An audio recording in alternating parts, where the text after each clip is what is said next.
Sometimes I call her. Sometimes you know what I mean. We talk for like hours when we, you know what I'm saying. So definitely gonna talk to her tomorrow and you know hold that convo with her. Yeah. You know what I mean? I guess the bottom line is, regardless of how your mom was to you, regardless of how, and this is everybody, not just us that Right, we're right, talking right. about this. I'm just saying how she was to you, how she wasn't to you, how no matter what it is, you're not here without it. It's so that's my point. You know what I mean? Right, right. So none of us exist without mom. you Nah, know, facts. so, Sack unless you town. unless you're an experiment, you know. Facts. Just, I mean, who knows now today? I mean, it's hard telling. There might be some that don't even know what a mom is, at some point You're here. right about that. But anyway, this rookie minicamp, I watched videos of it. As Yeah. I was mowing the grass like a mofo today. So I because the rain's coming, bro. And this shit Yeah. looked I know. We got rain right now. like this is coming. This shit's rolling, bro. So I was like, I need to freaking mow this shit fast. Nah, I'm like fact. running out of gas, coming up, gassing up, doing it again, and I'm like, damn, I need to mow this grass really fast, and or otherwise I'm gonna have a wet ass. Yeah. Dad got bars. Yeah. Need to mow this grass or I'm gonna have a wet ass. Oh man. I need to mow this He's grass. barring us up right now. No, I need to mow this grass. I need to do it fast, or I'm gonna have a wet ass. So, yeah. Billy Davis. Davis, happening, brother. What's happening? Thanks for pulling up. Taino in the house. Sweet. I was like, damn, I gotta go. I gotta hurry. So, Hey got man, it y'all all make sure done. y'all hit that like button, subscribe to the channels, all of Yep, them yep. right here. Yeah, Subscribe to the appreciate channels, man. We in the building. for sure. Raiders Shield family, the Europe Jersey Raiders podcast, and my man Finale Stack Up, man. Got, Hey, I got you both, by the way, all before I got in. So bet. Yeah. So y'all make sure y'all hit that like button, subscribe to the channel. You know, it helps all the channels grow over here. You know what I'm saying? So we in the building. Billy Davis, yes sir. Salute. and also, Davis, hey, salute. hey, you're one Yeah. other thing I think is a message to throw at everyone else is if you go to our channels and you like public view videos, that helps us too. You know what I mean? Because Right. there's another tier of it, like how much public view there is. So when somebody comes in for 15 minutes, that's cool. Love you all, no shit, subs and likes and stuff. But I'm kind of looking a little bit downstream, and downstream is one thing. We get to 500 subscribers and all the likes we need. Cool, that's great. If we don't have the watch time hours, then it doesn't really matter because you have to do that as well. So. Right. Nah, I can dig it. El Capitan, what's happening, brother? Appreciate you pulling up. Rafa's on board. Appreciate you pulling up, brother. Appreciate you pulling up, man. Yeah, man. Hey, can I shoot a message out real quick to Taino? Yeah. Hey, Taino, I sent you my phone number, bro, on my channel. I'm probably going to get a whole lot of freaking whatever because I did that from anyone, but just let me know it's you if you shoot me a text. Oh, wait. Actually, I think you just did. Listen, it's me. Yeah. Okay. Yep. Gotcha. Yeah, you said it too, bro. I text you. Yeah, guys. Yeah. I look over, I'm like, maybe I should check my phone. Yeah, it's me.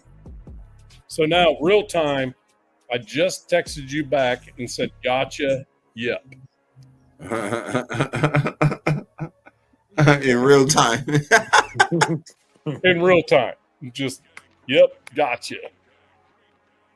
So, Taino doesn't do IG. So, Okay. So it was one of those, how do I get a hold of you if I need you? I'm like, well, shit, dude, I'll just give you my freaking, look at here. Oh, shit. Oh, here comes the photos now. Freaking Mitchell Rentz in his freaking, Raiders jersey, Taino jersey with the Santa Claus shit over top of it. Shout out Mitch, man. Shout out Mitch. Hold on. Shout out Mitchell Rentz, yo. I gotta. Oh yeah. My man Rav has he confirmed it yesterday that Mitchell Rentz will be on the show, y'all. Yeah, he will. So we're gonna try to get that together and get an exact date and time, and we're gonna let y'all know about it. But he's definitely gonna be on the show, y'all. So hey, I told y'all that we were gonna land somebody big, and looks like we did. So we gotta thank my man 93 Rav, man, for that, y'all. So well, you know what I'm saying, the thing about it is I interrogated him far too much in the chat, trying to make sure that it was him, and then he had a limited amount of time because you got to understand this dude's doing this shit for a living. Yeah, as far as the content, you know what I mean. That's we trying to get to where he at. You feel me? He pays his bills, right? But he's also getting married in June, so he was taking a break from all the wedding planning and shit to take his dog for a walk, which gave him an opportunity to pop on our show. Mm-hmm.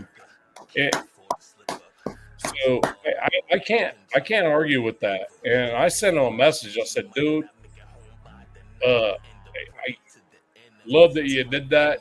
And I'm sorry that I had to interrogate you, but just had to make sure that it was the right. We didn't want to know, you know what I'm saying, he's up in here. Yeah. Yeah.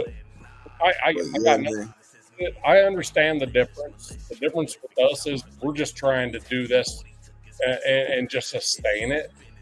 And he's actually, it's a job for him, but he's still that passionate about it.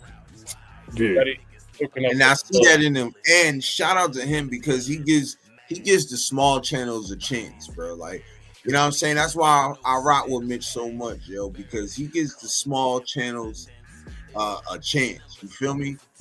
And shoot, he ain't had to come through. You feel me? He could have went on somebody else's channel or somebody. You know what I'm saying? But he came through over here, and you know what I'm saying? He rocking with us. So, man, most appreciated to my man Richard Mintz, man. Shout out to him. He did like one of my posts underneath his thing, because y'all, as y'all don't know, if y'all do know, y'all heard the news yesterday. DC is retiring. Yeah. It's no smoke screen. It's no cat. Like, he's really retiring, y'all. So Mitch was talking about how he should, Mark Davis should do him that solid and let him retire as a Raider. And I think we should, because DC has done a lot in his 10 years with us. You know what I'm saying? He owns every passing record. Exactly. In the silver and black. Every single one of them. Every one of them. Except for interceptions. He doesn't own that one. Well, I mean, he does if it's like the total amount, but average per year, he doesn't. But I mean, that's a good thing. Dude, 9 years with us and got done dirty. Yeah. Although he wasn't playing his best at the time. Right. I get that. But I've always liked DC, and I never really thought the dude actually had a fair shot at it. Right. He had a couple years, and the couple years he had a fair shot, he freaking killed it. Yeah, exactly. So if you look at, so it's 41,700 and something yards, right? In 11 years. If you just take it at that in face value and just do the math, isn't that close to 4,000 every year? Right? Yeah. 41,000 yards in his career.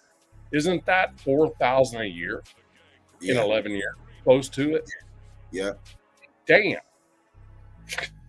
I mean, that's a lot of freaking yards, man. You know?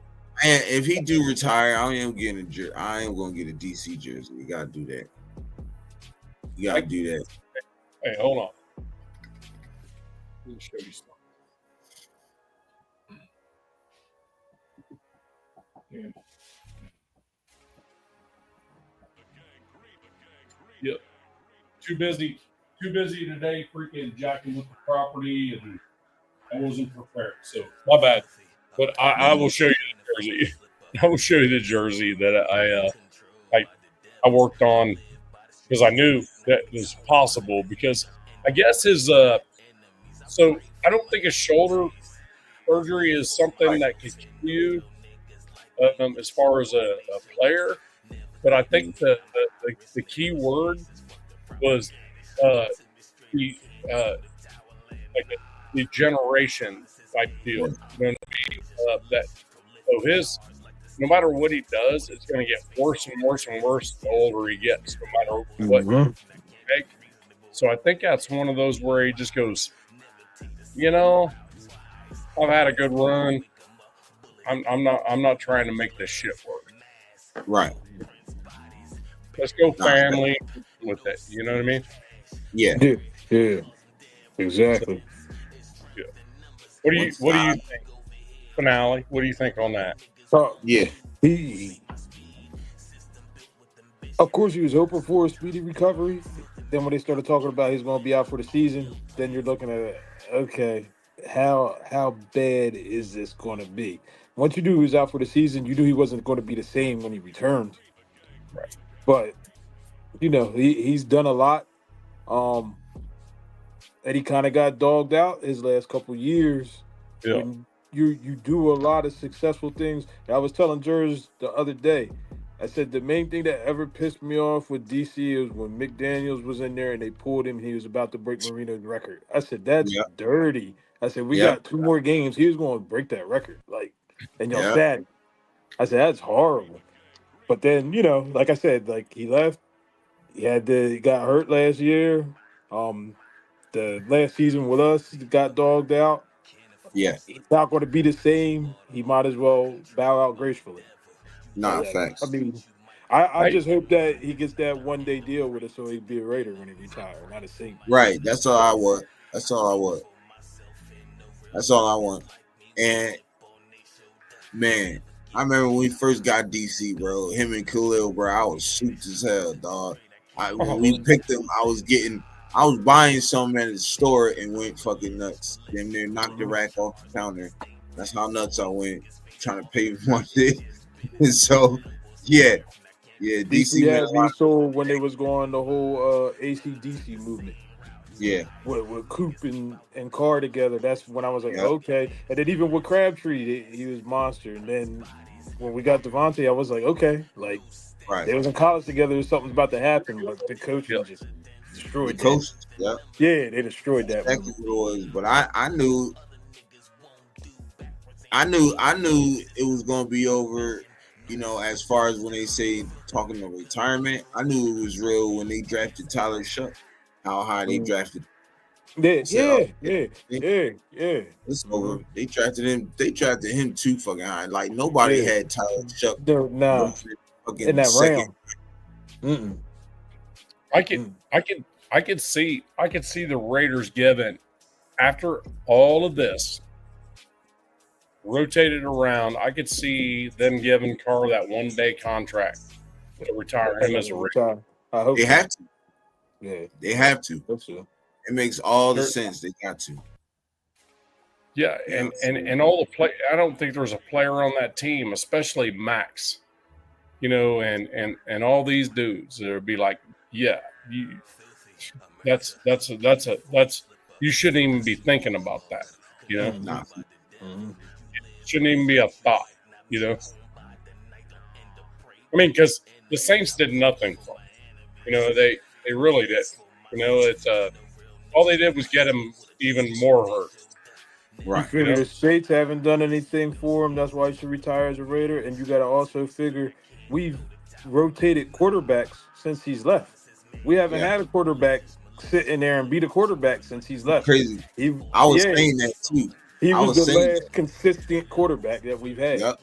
Mm-hmm. I was saying the same thing. I said that shit not too long ago. Yeah. And while I was in between mowing, taking a break and stuff like that, all this fucking grass, like goddamn baling hay and shit out here. So anyway, in between there, I was looking at it. Derek Carr only had the same freaking head coach and offensive coordinator 3 years in a row.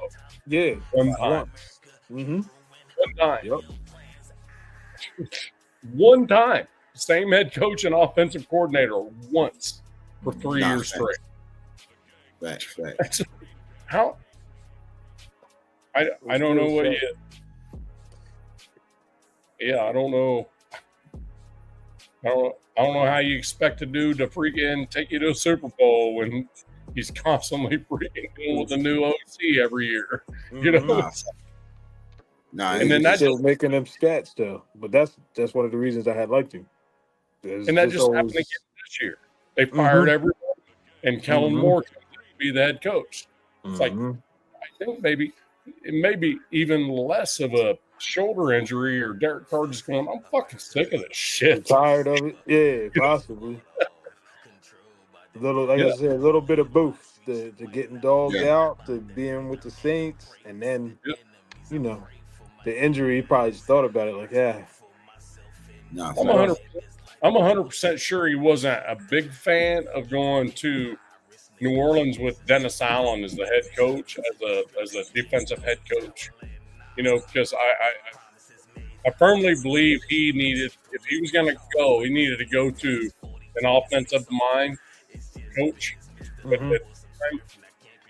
there really wasn't anything because it was a quick exit. It was like, Derek Carr, you're out of here. We're kicking you out on the fucking road like you don't. Well, Kellen Moore in DC, they like his family. They don't really rock with him like that. So I seen that coming too. Yeah. Once he was the head coach, I'm like, they don't really rock with each other like that. So it's like exactly. So it's like, all right, man. Y'all make sure y'all hit that like button, subscribe to all the channels. Right there underneath. Subscribe to all the channels, man. We in the building. Absolutely. We are in the building, y'all. Yes, sir. Absolutely. Sorry if you see some grass up around here. It might be a little bit. Got windy.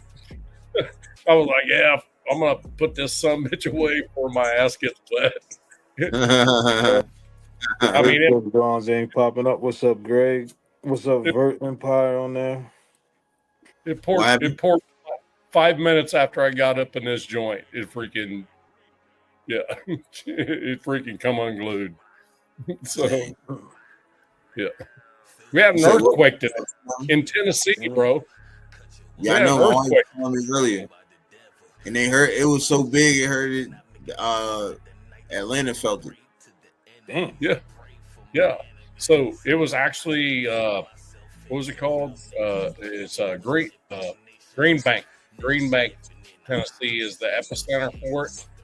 I'm telling you what, me and the old lady, I freaking jumped up off my freaking bed and I'm like, what the fuck was that?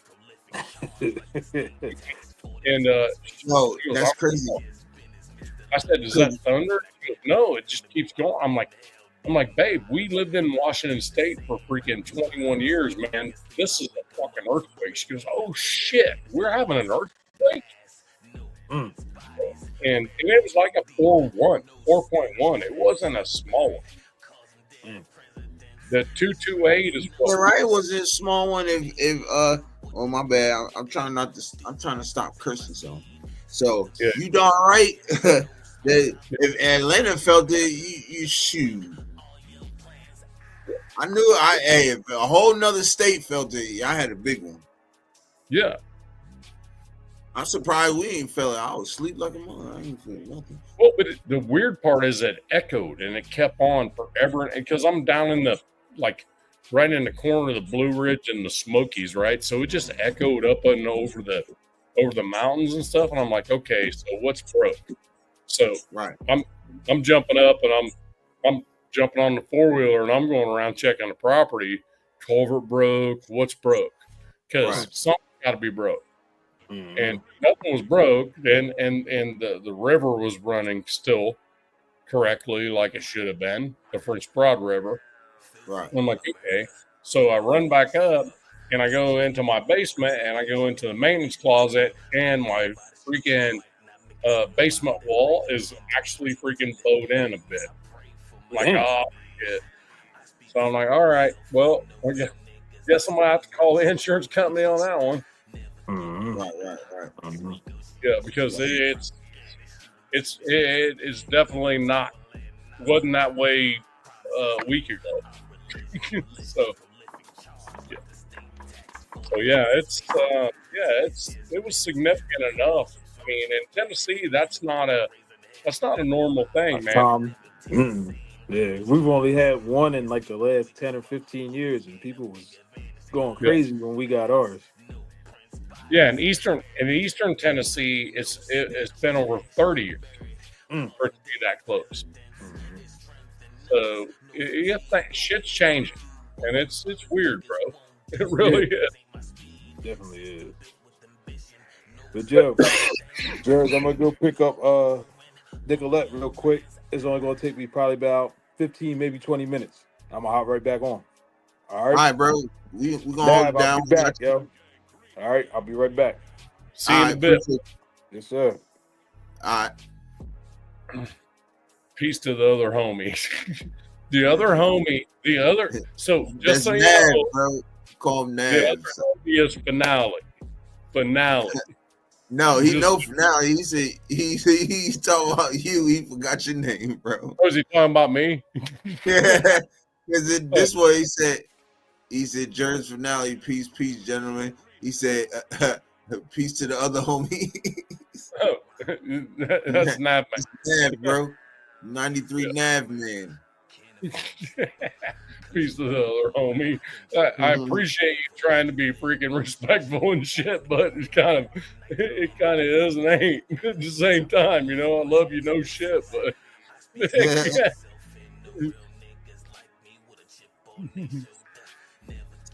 yeah, man. So, hold on.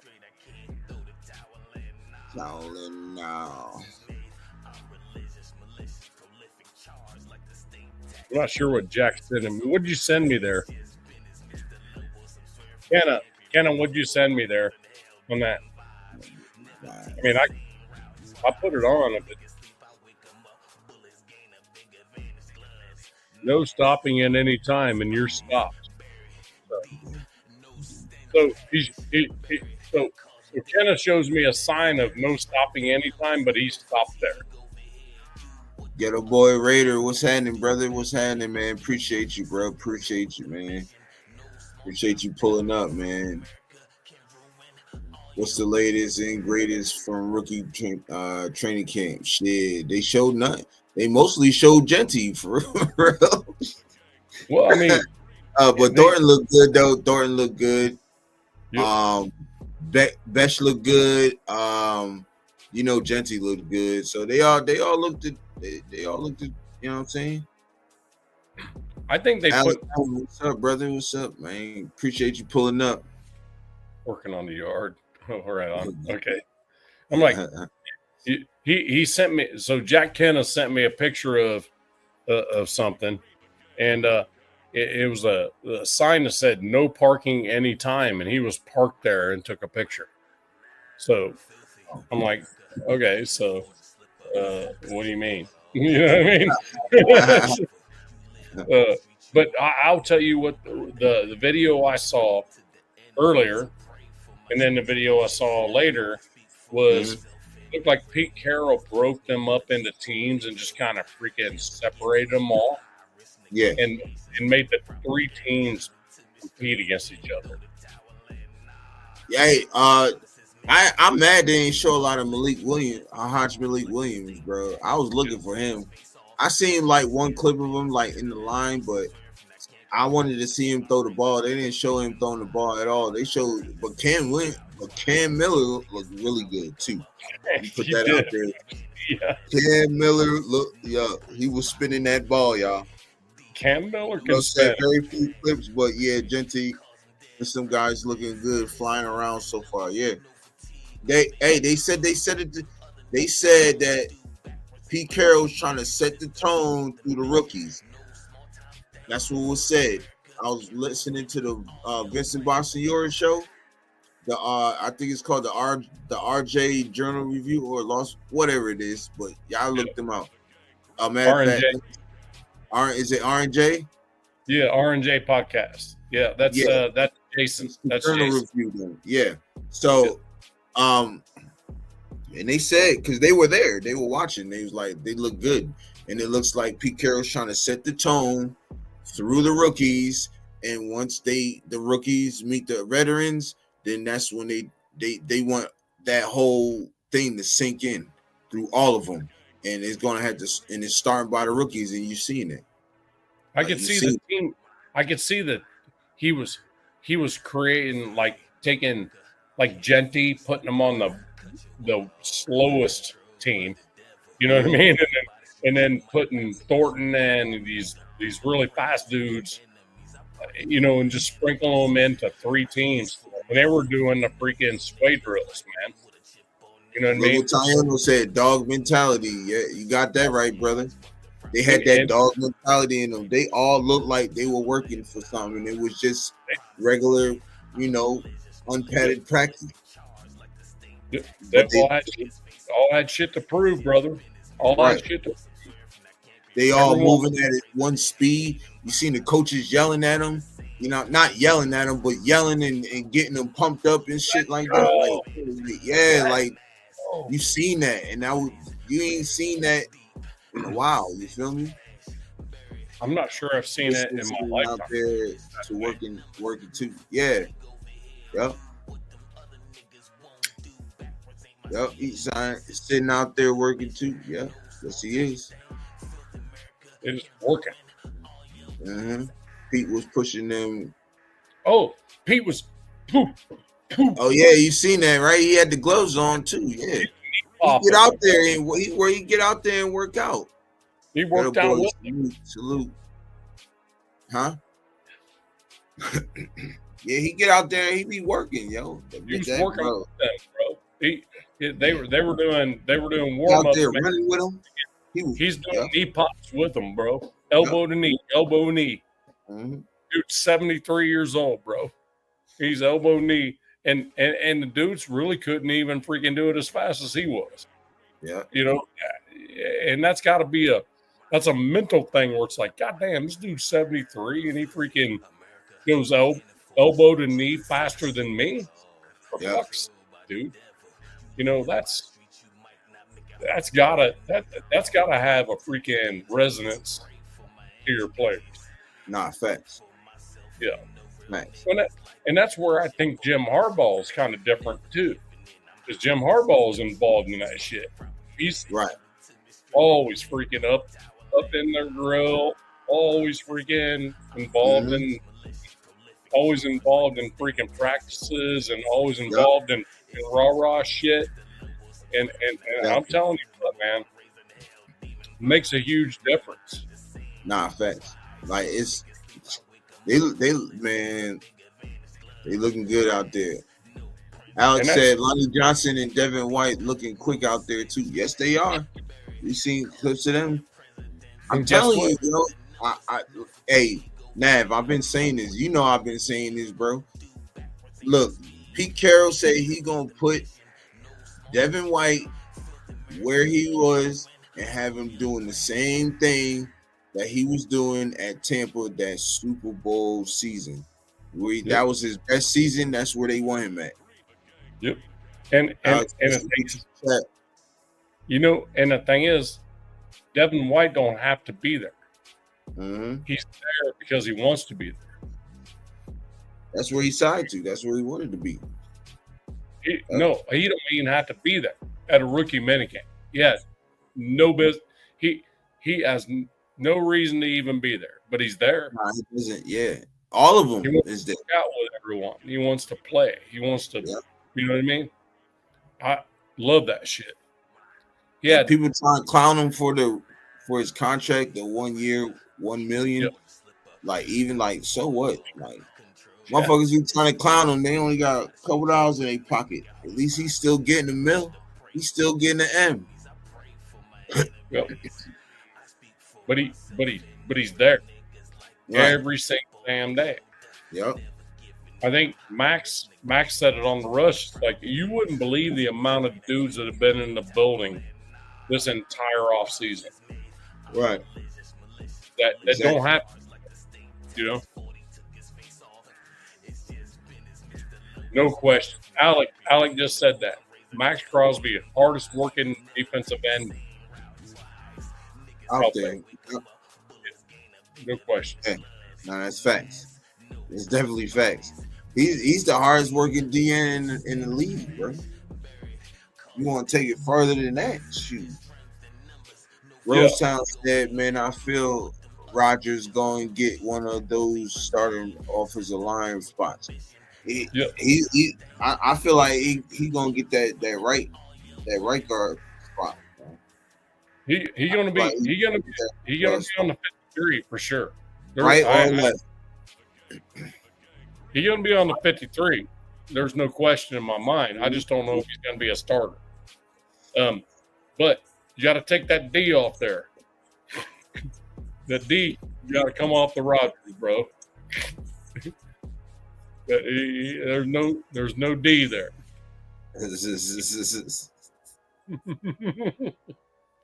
Because Rodgers with a D lends itself to a freaking douchebag that's freaking holding another team hostage.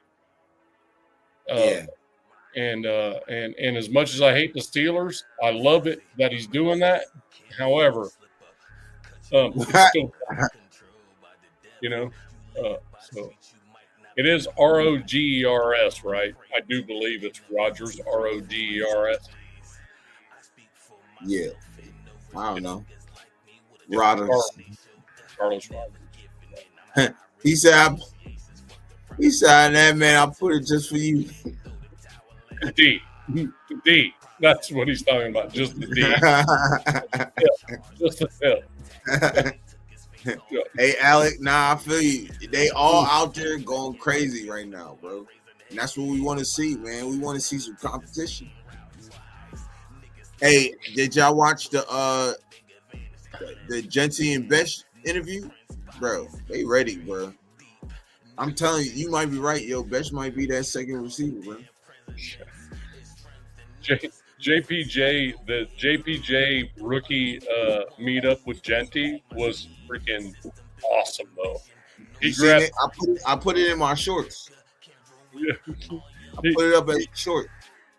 He grabbed Genty and tried to pull him to him, and Genty was like, "Okay." And they got their hug and shit, but JPG's like, "Damn, you're a fucking beast, bro." Right. Usually I could just grab a motherfucker and bring it to me. Hey,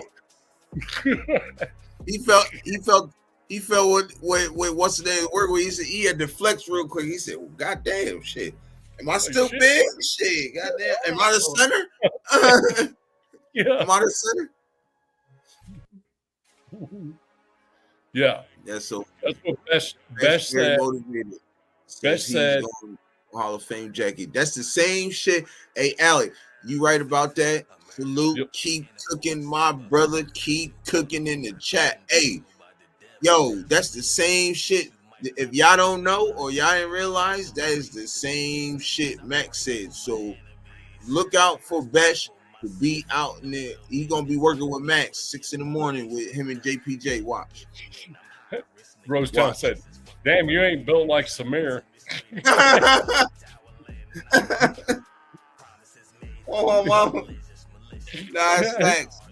I'm not sure he said that out loud though, but I can see where he's coming from.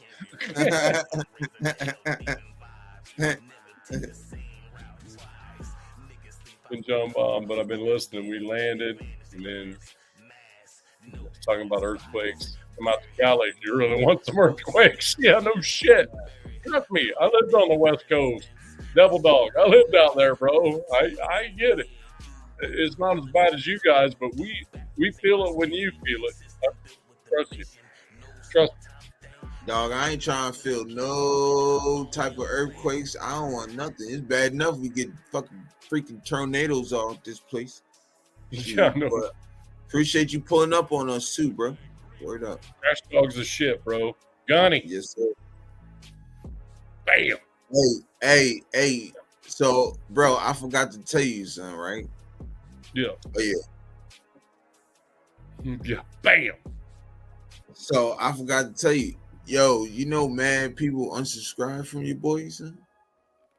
You do what? I had like 122, and I went down to 118.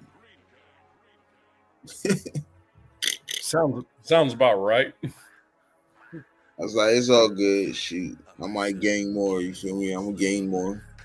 Yeah, it's all sounds about right. I went over 100. I went behind 100, and I was way below 100, and then I went above 100, and then I watched the timeline. How you looking now? How you looking now?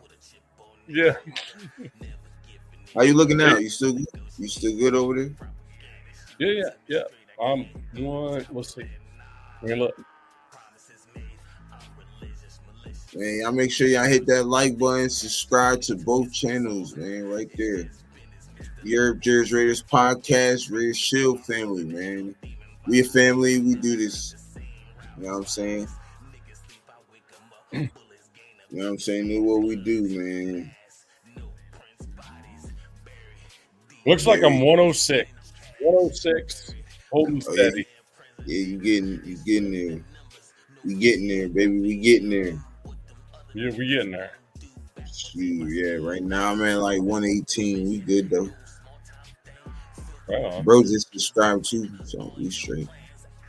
Nice. Man, so just keep working. Yes, sir. We do this for y'all, man. We gonna keep working for y'all. This ain't about us, about y'all. Word. Yep. Well, it's Sure, about us. Tell the homies and let the homies know. You feel me? Tell the homies and let the homies know we in the building.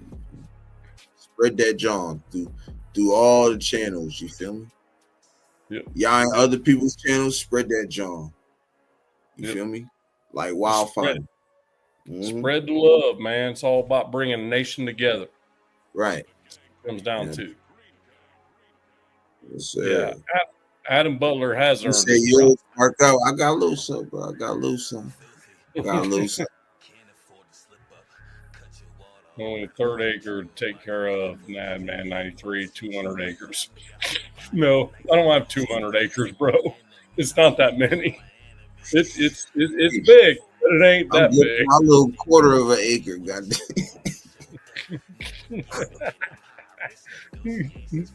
It's big, but it ain't 200. My little quarter of an acre, goddamn.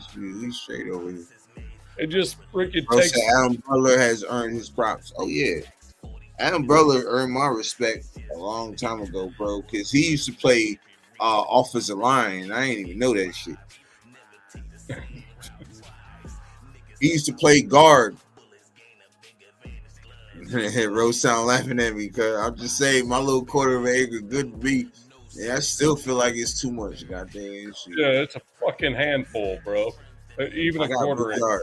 I got a big ass yard. Like we play football and everything. And my in-laws live across next door to me.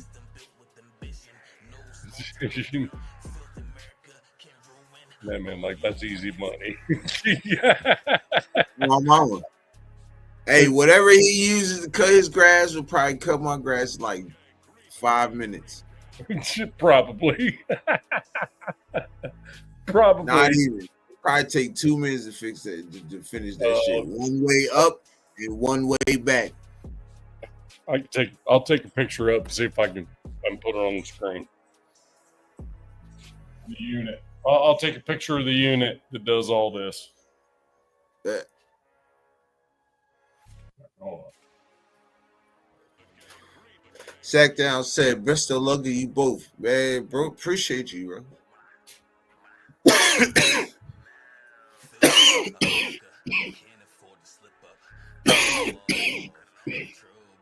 Excuse me, y'all. Excuse me. But Sack, man, hey, bro. You too, bro. You part of that shit too, bro. You part of this shit too, man.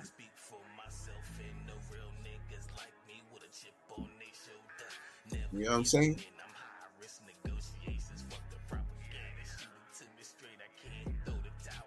Turn the towel in now. Hey, Sack, man, this is my bro, man. This is my brother right here, man. Album just came out, bro, yesterday morning. Go look up Gang Green, man. Filthy America is in the bottom right here. Y'all go get that, man. Filthy America is out now, man. Go get that for real, for real. Very deep. Bro said, let the long go too long. It can start looking like Wheatfield. Hell nah, bro. Can't do that. Oh yeah, that's when the snakes and shit come. Hell no. Ain't got time for that. Man, I do not have time for that. That's when the snakes, the gophers, or whoever started getting. And said, bro said, get the link. Look down low.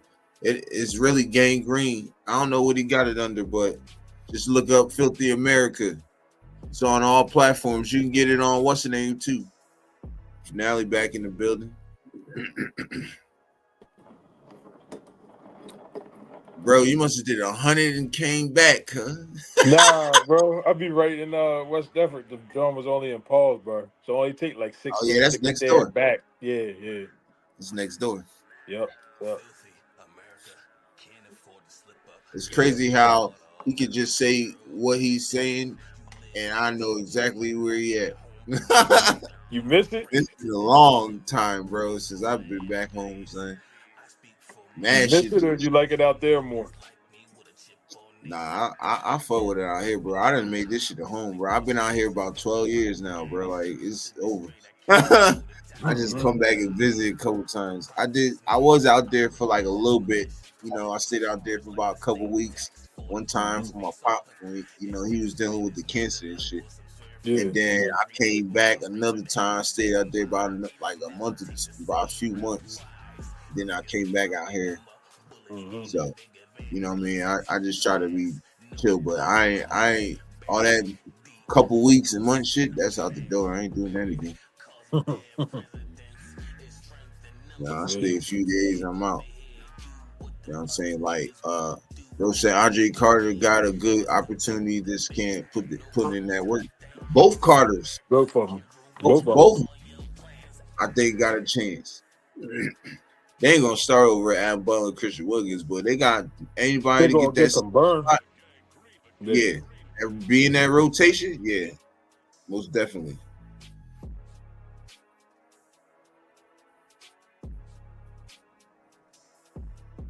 Wouldn't that's a okay, all right. I was about to say you got an Aston Genty, Joe. I'm trying to see what it said. I think that's Genty. Yeah, see Genty. 2 on the shoulder. Yeah. Yeah.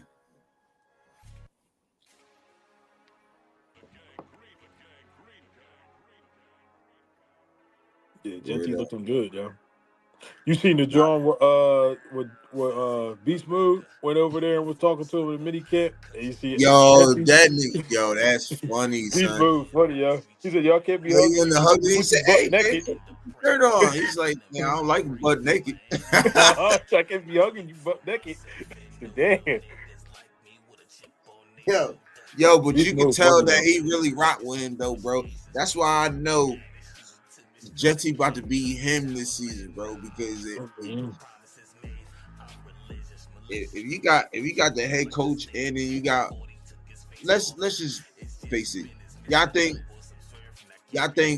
you know Marshawn will be a Hall of Famer one day? He's probably my favorite back for the last I don't know how long. But I mean, he got a Super Bowl. He got the Super Bowl. He got the Super Bowl loss that everybody know he should have got the ball. Nah, facts.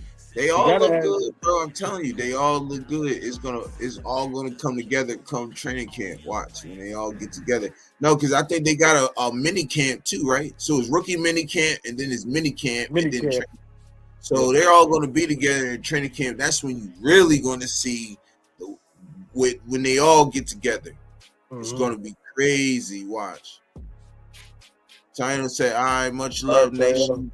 I'll check out on the replay tomorrow. Appreciate you, bro. Word up. Word up, man. Make sure you tell your folks, man. Tell your peoples, man. You know what I'm saying? Pull up. You know what I'm saying? We in the building, man. Tell them pull up, subscribe to the channel. And Taino, man, we always appreciate you over here, brother. Word up. Thanks for pulling up.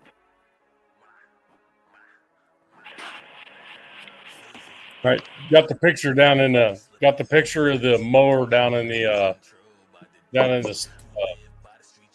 When we put it up, or did you put it up? Go ahead and put it up. No, I can't do it. You can. Don't see how. He got a real job. Yeah, that's what you need. Yeah, you need one of them 5 yards. Yeah, but you need one of them for my yard. Yeah. Nah, you definitely need one of them for my yard. I ain't gonna cap. If you do it, if I had the push board, bitch, I'd be there for like 3 hours, cuz. Yeah, it's hour and a half for the front, and then you gotta do the middle and then the back. Nah, hell no. Yeah. Then you gotta get the sun out now. My property takes about 5.5 hours to completion. Dang. So, with that. So that's not even running a weed eater. The weed eater thing's a whole nother story. That's a whole nother group of. Hey, Alec! I guarantee you, we run that ball. If we go to the Super Bowl, Genty's getting that ball. I promise you that. Yeah, he ain't doing that shit. Make the same mistake again. He ain't doing that shit again, bro. He definitely not. He's not gonna do that again.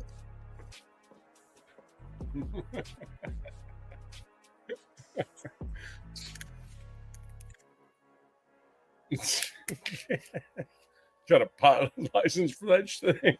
Nope, I don't. Probably should have. Probably should. Yeah. I get myself in a little bit of trouble from time to time. That's why I also have a 4-wheeler, just in case I get freaking stuck or run into. I'll say that man on that boss shit with that. Nah, thanks. Hey, you definitely a boss. You got one of them. So I ain't gonna lie.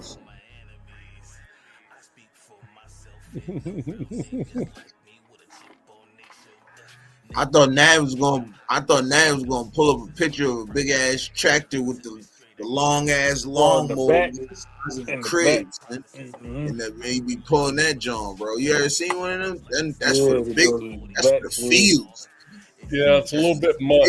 That's a little much for what I need, bro. It's a bit much.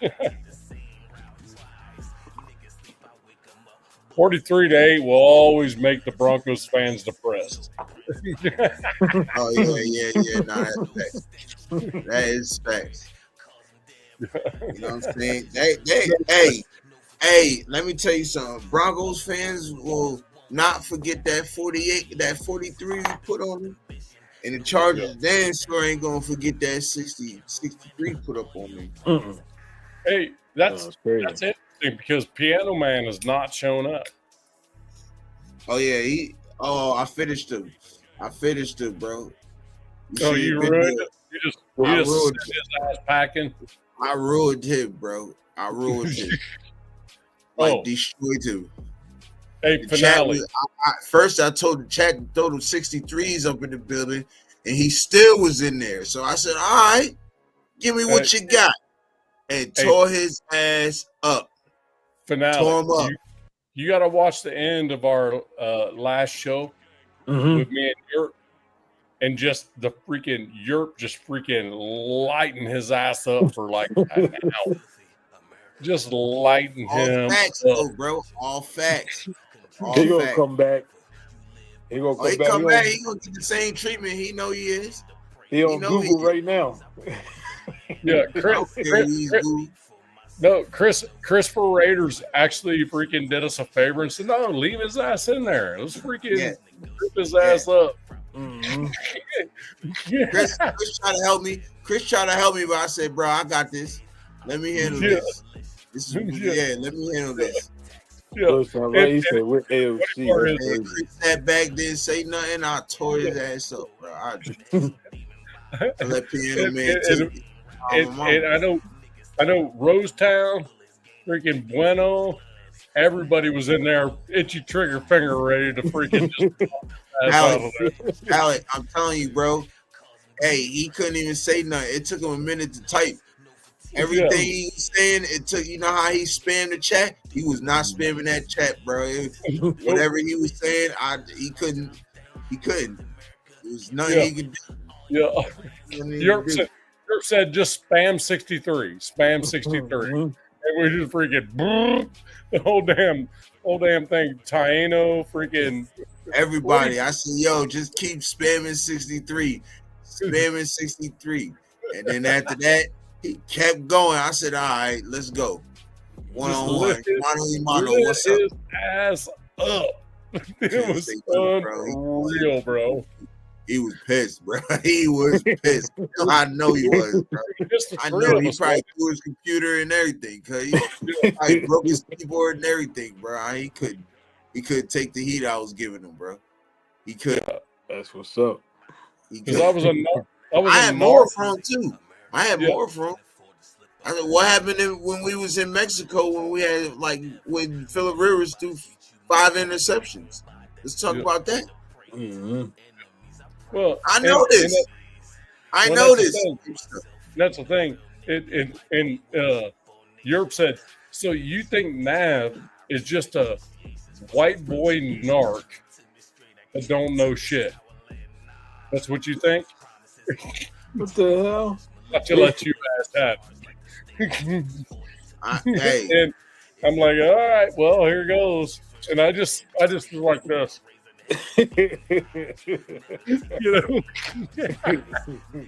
I said, I'm running. I said, I'm finna run up and down your ass like a lawnmower, bro. I'm on your ass. What's up? What you got next? Yeah. Johnny said, "Oh, we were on stream together." So Johnny said, "Yeah, get your fucking ass out of here." No, I don't want you here. So you need to find a new spot. Hey, yo, the reason why I did it because he kept coming back. I booted him out. Then, like Crash said, he booted him out, and then he came back through Chris's what's the name. So I let him. I tore him a new one. It was master class freaking ass whooping. Without an ass, you know what I mean? It was right, bro. I didn't say shit. Finale. To be honest with you, I'm like, this is freaking awesome. Watching this shit. That's how you do it, though. You just sit back and got front row seats. Grab the popcorn, That's all you got to do. I'm gonna tell you this: when he come back in, if he ever come back in here and in this chat, he's really gonna be well behaved. He's gonna be well behaved. I see that. He's actually gonna be well behaved. He took an internet ass whooping. Internet ass whooping. Now you want to talk about internet abuse? Yeah, you're let him know what the f*** up. Yeah, there's no question. The girl said there's a podcast. Podcast. Yeah. Why you mad now? Yeah. No dinner. All that. all that. I gave him so much work, bro. It was crazy. Worked his Didn't know what to ass. do. Worked his ass out, bro. It was freaking. I'm like, damn. Look, he said he likes to abuse while he sticks around. Hey, he ain't stick. You see his ass in now, goddamn. It's been a couple days. Now he had one dream, internet ass whooping, bro. AOL style, man. AOL style, boy. He said AOL. Well, He said he got mail. He did. And the thing is, Rose Town, I'm pretty sure was there. I think One Dream was there. Maybe Alec was there. But damn, that was a freaking shakedown, bro. It's straight up freaking ass whooping. That was. You see, what Rose Sound said you're being playing when it comes to him. On my mama, when it comes to the when you come to the squad, boy, you better come correct. You better know your shit. You come on here, you better know your shit, bro. If not, it's bye. And that's the funny part. I don't care what team you play for. You can be here. Just be respectful. Yeah, right. Yeah, exactly. And you're good. And we're good, right? No, yeah. You can talk about your team. I got no issues with it. You see, my man Twan, he an Eagles fan. He come in here. I'm about to say we got Eagles fans to be in here a lot. You know what I'm saying? He always respectful. You know, my wife, she my wife. She know I love the red. She's respectful. You feel me? We might talk a little shit when we play against each other. That's cool. But you know what I'm saying? Is respect. Mm-hmm. You know what I'm saying? Like I said, I respect the Chargers. You know what I'm saying? I respect the team. I do not respect the Dad said you ain't respect him a couple hours ago, guys. What's up? Dad walked away. He said, "Oh, you do?" Oh shit! Are you gonna act abundantly? Are you gonna act accordingly while you're in here? Because it could be round 2, cuz it could be round 2. So y'all talk, then cry. Just chill, brother. Just chill. Rose said, publicly admitting you're a Chargers fan is clearly like punishment. No. I ain't no Chargers fan. No. We ain't doing that. I said, no. He was saying that the Piano Man. Oh yeah. Oh, okay. I was about to say no. I respect him, but I don't rock with him. We said his name 3 times and poof. That's cool. Beetlejuice. That's cool. Accordingly, go watch some UFC. Accordingly, just relax. Relax.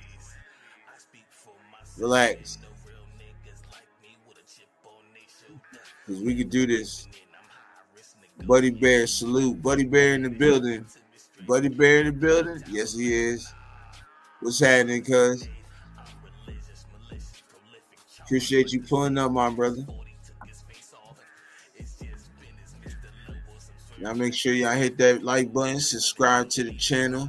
Piano Man, you gonna stop doing some fugazi shit too, bro. You gonna stop subscribing and unsubscribing to my channel, man. I know it's you. I know because you was in your feelings. You always come over here and pop your ish, and then when I tell you about yourself, you move along, you get in your feelings, and then you unsubscribe. Come on, man, we don't do that, bro. We don't do that. Apple Express. So you get mad for a couple of days and come right back, be mad again. Right. Right. Y'all don't know movie references. We don't give a damn about no movie references. What you talking about? Wow. That was actually funny. I have to agree. Pineapple Express was actually funny. It was. Yeah.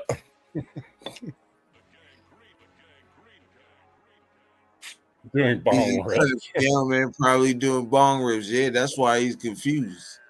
Yeah. His team is boring, so he come over here for the action. We understand, bro. You love it. We understand you love it. We understand y'all niggas is boring over there. You love us. You said relax. I know. I did right. All right. Okay. I did. We're gonna call it truth. Bro said I'm not taking bong hits. All right. Bro said wearing a suit. No, I ain't wearing no suit. I'm wearing my rock star shit. Alex said Tropic Thunder was funny. Nah, I rock with Tropic Thunder. Tropic Thunder was funny. Pineapple Express. My man Bear said, Rose Town, what up?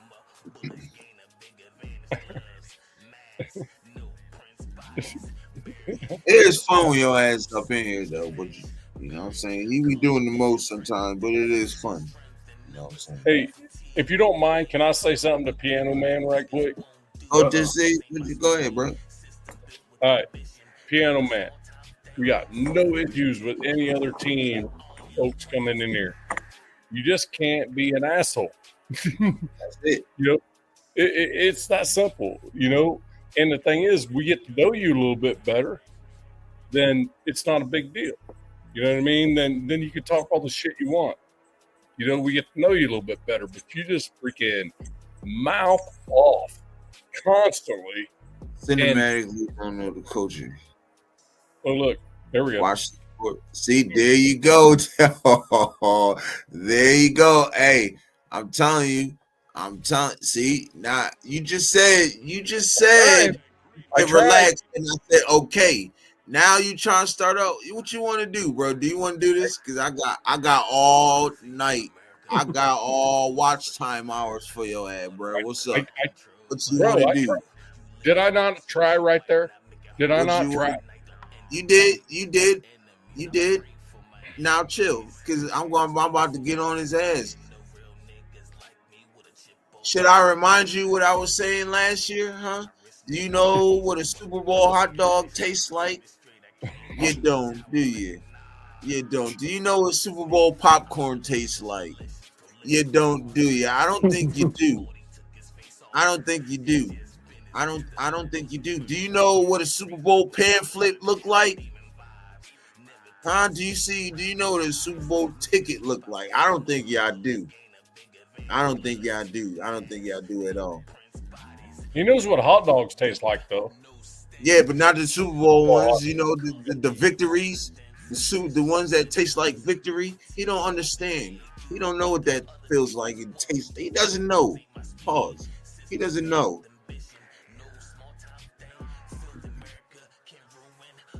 Hey, Piano Man.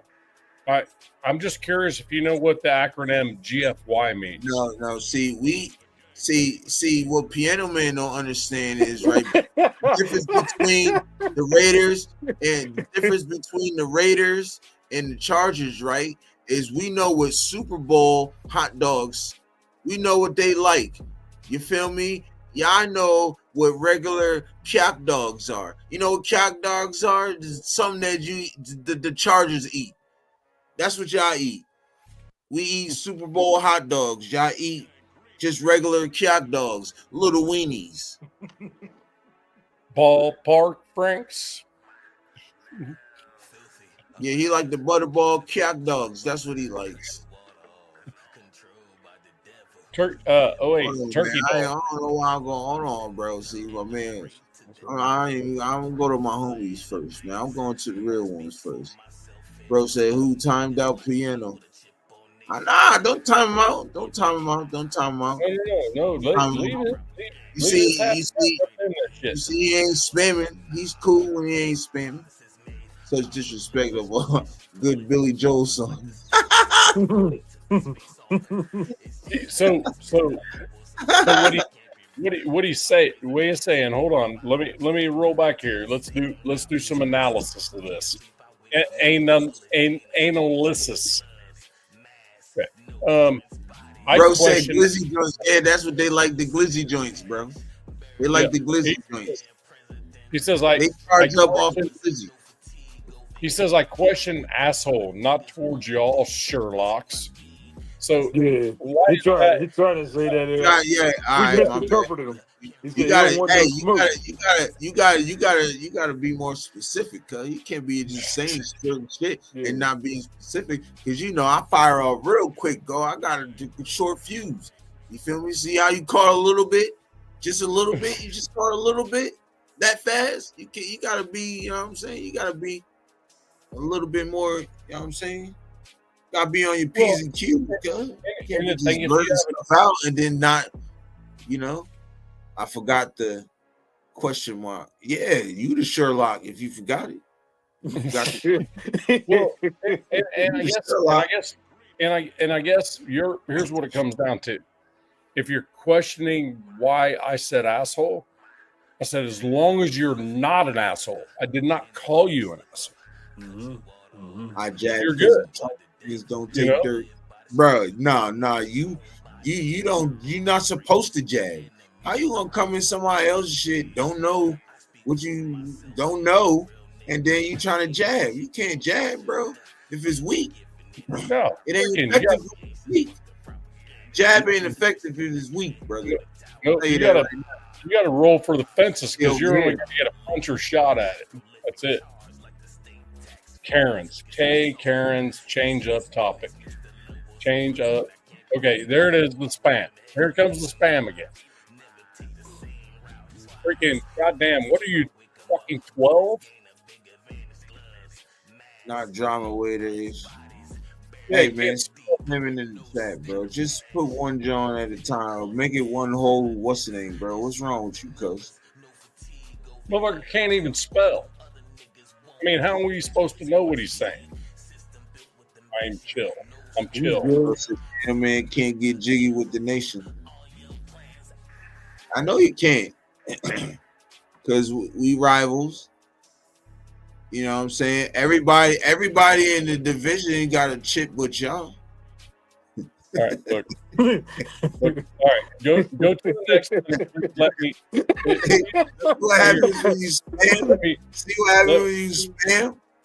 Can I? Live. Oh yeah, you know it. You know it.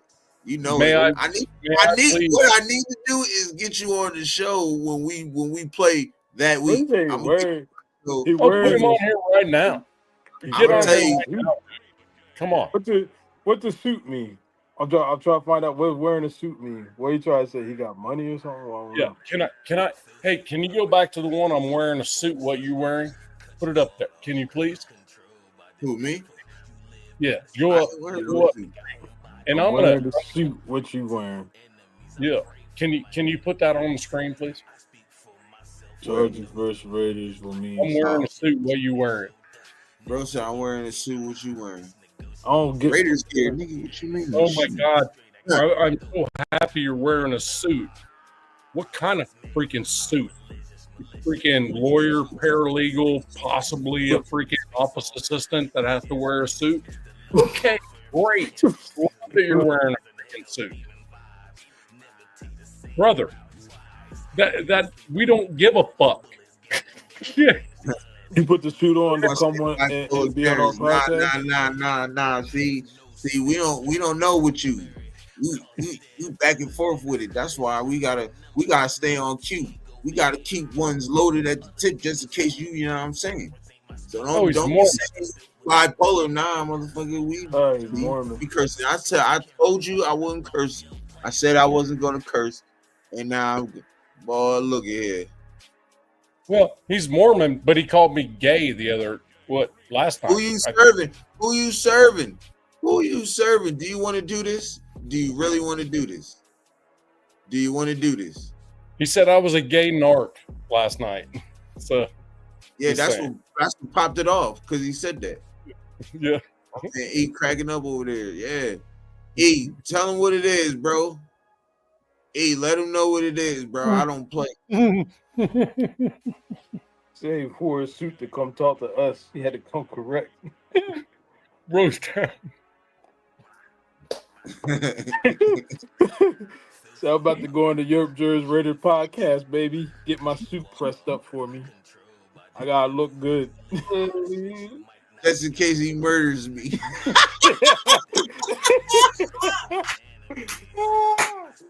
Just in case he murders me. I wasn't ready last time. He just put me in the dirt.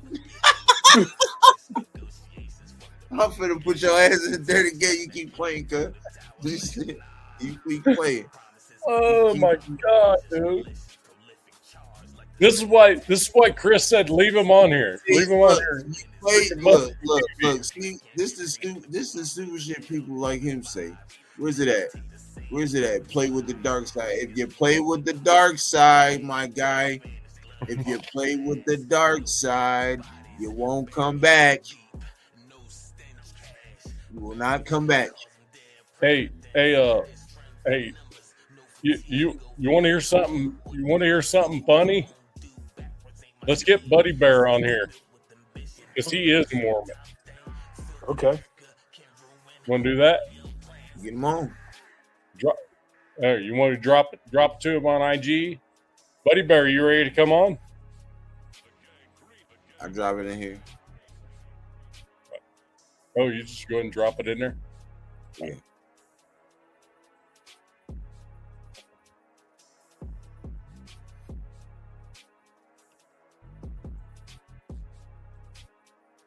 There you go, Buddy Bear. Hit that link. If not, I'll stick it on your IG. Piano Man out of his mind. You know he is. He playing with fire. He finna get burnt. He's freaking about to get his ass fucking handed to him. Pretty more time out. Promise you that. Put him in 1 minute timeout. Yo. You should have left him on there. You straight. We good. He sitting in the corner now, brushing his suit off, making sure his suit clean. He good. He be back. No. All right. So, Buddy Bear now has the link on IG. So, I just put it in. What's his name? Oh, this must-see TV. And I promise you, if the two of them actually jump on at the same time, I'm going to take myself off the stage and just watch. That's must-see TV shit right there. I promise you. But to have Yerp Springer up in here.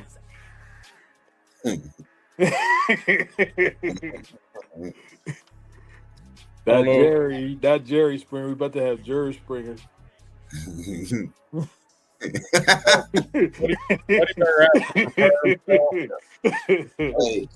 Just so you know, Buddy Bear has to prepare himself. He has to do his hair. He has to freaking have his headphones ready and all his stuff nice and ready to go. Buddy Bear on his Dion. Say he look good, he play good. He got to be say, you ain't getting that with him. We gonna get some good footballing. I sent, hey, Buddy Bear. I also sent the link to your IG. Check your. He sent the IG, bro. He said Instagram, Buddy Bear. Yeah, that's Instagram. IG. Yeah. He said he don't see nothing.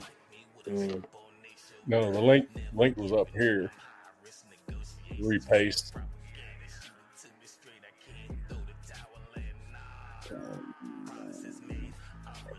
Matter of fact, Buddy Bear, if you go to the comments, Jer's got it up there too at 10:43 p.m. Yeah. You're 2, Piano Man 0, if you're keeping track. Fact time. keep track of the score right now. Who knows? No scores. So. You say you're 2. You got sacked. No, man, keep track. Back in the end zone. Yep, done. Bruh. What do you say? I can't. Bunch of Raider Warriors are canceling your Charger boy. bro. First of all, they don't need to. I've already done what I had to do twice. Now, if you want to keep going with this, I don't have no problem with that. My man, Lord Buddy Bear in the building. There we go. What's Oh, happening? shit. All What's right. happening? So, What up? what do you think, Elton John? Huh? Battle the AFC West Buddy. every week. Buddy, Yep. We called him Elton Can you John hear and us? play the piano. Talk, what's the score? Respectfully. What you mean? What's the score? I'm up 2. Hey, chat. What's the score? Let me know what the score is, man. Me versus Piano Man. Bro, 5-0. if you ain't noticed that ass that I gave you the other day, bro, then shit. You lost. You already lost. If you don't remember that ass whooping I gave, because the chat short hell remember that. Look, 2-0. 2-0. Look, they want my man Bear to holler at you, cuz. I still want to get in you though. Pause, because you use a nutty boy. See, you one of them fans that get on my nerves. You one of them fans, and that's a pause right there. If y'all didn't notice, you know what I'm saying? I said that. That's a pause. I'll say it again. But yo, you, bro, said, look, Piano got 0 like the Chargers rings. I'm telling you, man. Look, all I have to say to you, I don't have to go break down a stat. I don't have to say anything about you. All I have to say is your fans don't know what Super Bowl items look like. From hot dogs all into merchandise. You don't know what a shirt look like. You never seen a Chargers Super Bowl. You never seen a shirt Super Bowl. Y'all don't even got a tie. Y'all don't even have a Super Bowl tie. You can't even replica your rings. You can't even get a replica. You can't even get a fake Super Bowl ring because you have none. Yeah, all 3. Any. Yep, all 3 of the fans have no idea what's going on. Look, my man's put the donut up. Go ahead and eat that, cuz. Look, you will always be winning over Piano because I'm smart. You're not. I'm smart Raider fan. You're a dumb Chargers fan. That's just how it is. Because you don't know what the hell you're talking about. You just talk. You just type. That's all you're doing. That's why you're in the chat, because you don't know what you're talking about. You watch everybody else. And I'm pretty sure your content creators don't know a damn thing if you coming over here. I feel sorry for that. Buddy your Bear, content glad to see you, bro. Yeah, good to see you too. Content creators are not doing a good job if you're over here. They're not doing a good job. That means they're not talking what you need to be hearing. Because you're over here. Look, hey, Piano Man. Give him some Mert. Get him some Mert. You need Mert for that donut. Hey, Piano Man, how is it that every time the Raiders come to Los Angeles to play, all the fans are wearing black? Can you explain that one to me, please? Because they couldn't afford San Diego no more.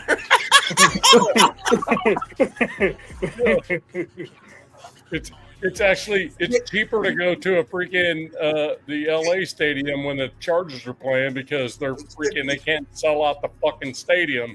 So they couldn't afford it in San Diego. But you can't get an empty seat when the Rams are playing. It's weird.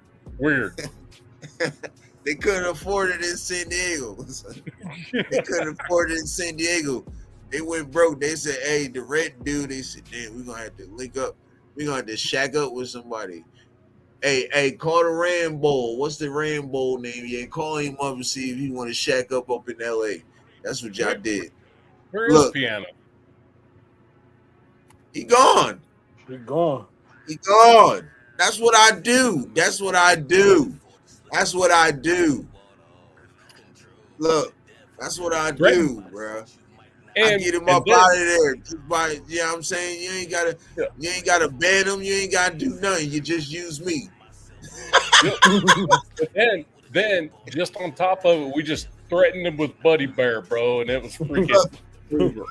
That was the done deal, bro. He's like, "Yep, nope, I'm done." Buddy Bear, man, nice to meet you. Yeah, nice to meet you too, bro. That's Hey, finale. Buddy Bear, my bad, bro. Nice to meet you. I had to just handle some business real quick. Using my line, disrupting me. I'm sorry, bro. I apologize. The Europe Jersey podcast. We got my man Buddy Bear in the building. Finale in the building.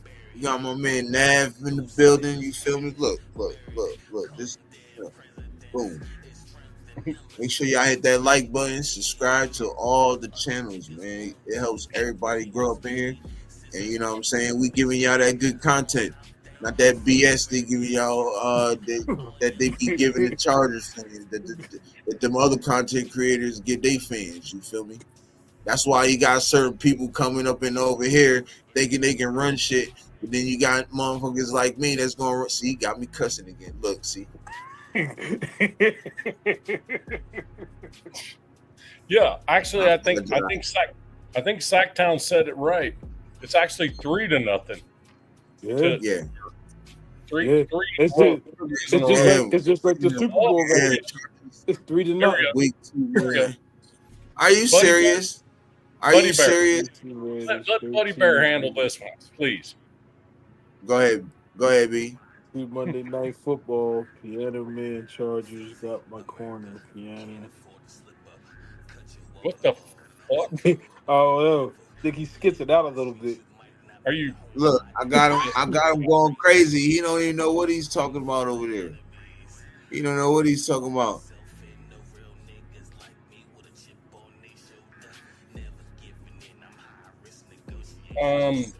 That suit. Nah, I think the suit you're wearing is Come in on. the keyboard. Come on, hey! I think the tie is too tight around your neck. Loosen up the tie. You feel me? It's too tight. You gotta do one of these. Do one of these. It's too tight over there, cuz. It's too tight, son. Look at that. 63. D, we have to do this. Throw them up, y'all. Fuck it. Go ahead. I was trying to avoid it, but throw them up. Let me see 63 them. times. Let me see them. Let me see them. Spam them up. Yes. Spam them up. Spam them up. Spam them up. Spam them up, y'all. Spam them up. Spam them up. I'm sorry. You deserve it. You deserve it because you keep going and you don't even make sense of what you're saying. So I'm just going to throw that up there every time you type something. Absolutely nonsense, whatever the hell that was. We're going to spam that every time you type something. We're not even Yeah, dealing with you. Goodbye. Yes, that's what I'm saying. You should have did that a long time ago. I You think lost. it's That's 4-0. Stop it, brother. I think his Stop tie it. was definitely too Stop tight. it. On that It's suit. over. Every time you try to get in here, that's all you're going to see. What does 63 mean, Chargers? Huh. Yeah. What does that Piano mean? Man, you must be the only second grader wearing a suit in your whole classroom.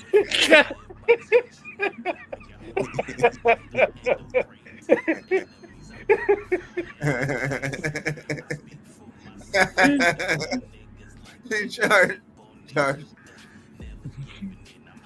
Ah, yeah, right, brother. Shut up. This pastor's so disappointed. Hey, I know your content creators mad as hell at you. Like, bro, why are you going up in there embarrassing us like this? They saying, why are you coming over here embarrassing us like this? Huh? Why?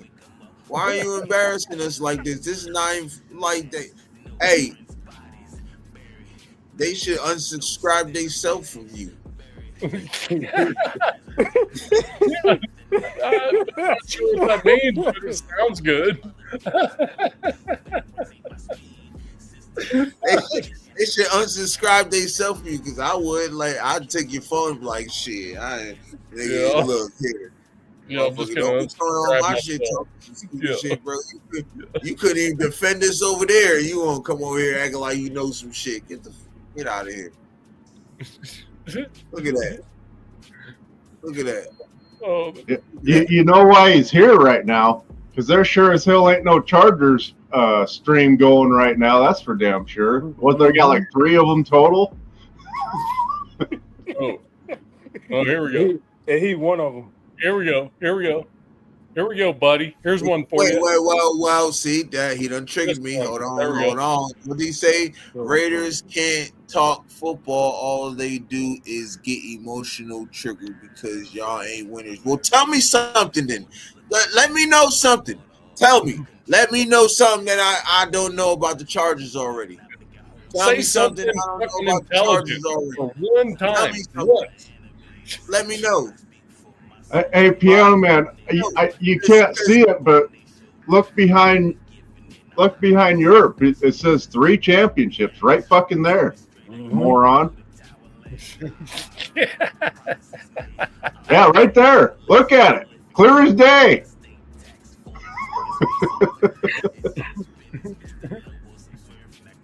Let me know something that I don't know, bro. Tell me.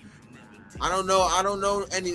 You're not telling me anything that's giving me some respect for y'all. See, now he's speaking. I'm starting not to respect him because of you. I'm starting not to respect him because of you. See, now he's talking shit outside of his mouth because nobody knows that's happening.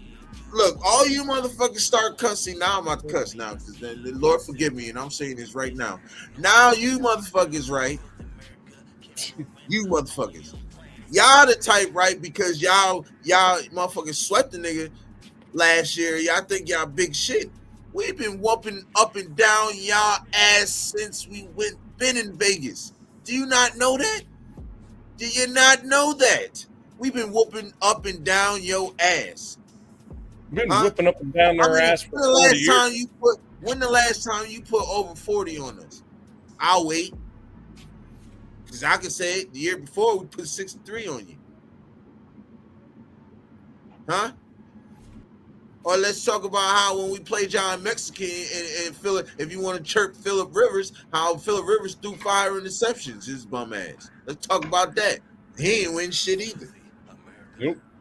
Y'all ain't did shit since Marty Schottenheimer, and you shouldn't have got rid of him.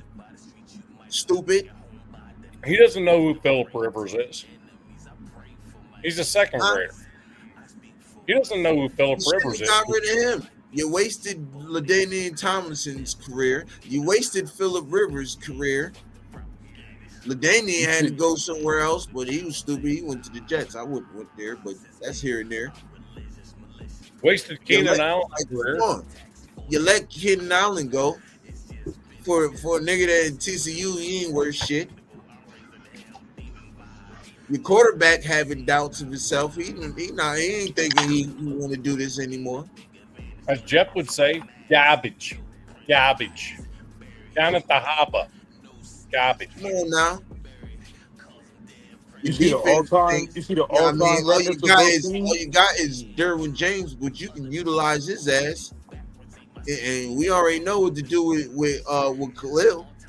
Shit, you ain't got Bosa hurt ass no more. He couldn't even stay healthy. Every time he had a toe injury, he was out for what, 10 weeks? Wait a second. Hold on. Who tore his ACL and bailed out while LT sat the bench? Who said that? When? When that happened? When that happened, Piano Man? Tell me. You see the all-time records of both teams? Chargers all-time record, 494 wins, 496 losses. Raiders all-time record, 590 wins, 480 losses. Competing against each other, Raiders 69 wins, Chargers 60 losses. We better than y'all. How many Super Bowls y'all got? I can't text None. because I'm out. Look, That many. you can't text because you stupid. And there was one time. You don't know what you talking about. You don't know nothing. You still ain't telling me nothing that's gonna impress me though. You didn't say nothing that's gonna impress me, bro. You went and begged what's the name to come out of well shoot, you helped him out because he wasn't gonna be able to coach at Michigan anyways. But that's near here or there. I'm just saying. So I But you want to ran ask and got Phantom, Jim Harbaugh because the last coach couldn't hack it because his stupid ass kept taking chances. That's why he got 63 put on his stupid ass. Now where he at now, he ain't even coaching no more. He ain't coaching. hey, can I ask Piano Man a question? I can't text because timeout, Narc. What do Look, you mean bro, by say he didn't even do it. You can't. NARC? Can My bad, you, bro. Go ahead. Piano Man? Can you please explain to me what NARC means to you? He gonna say big us big boys running the ball. Ooh-wee. What's that gonna do? I'm just curious of We what we he got means people by that can run NARC. the ball too. We got Well, cats that can run the ball too. Because I'll tell you what NARC means to me. If that's what he's calling me, I beg to differ. I don't tell on people. I tell them that they're a fucking asshole, and if they want to fucking roll, we roll. It's that simple. So NARC is not you. Babs a braider, he ain't a hater. Well, and the thing is, when you call somebody a narc, that's hate talk, man. That's fucking bullshit. You don't accuse somebody of something like that unless you met them in person. I'm not saying I want to meet up with you in person. I'm not saying I'm not accusing anybody of anything. I'm just saying those words you don't freaking talk about. You don't call somebody shit like that unless you fucking mean it. It's that simple. Hey, Piano Man, do your parents know you're up past your bedtime? So now I'm a snowflake. Okay, got it.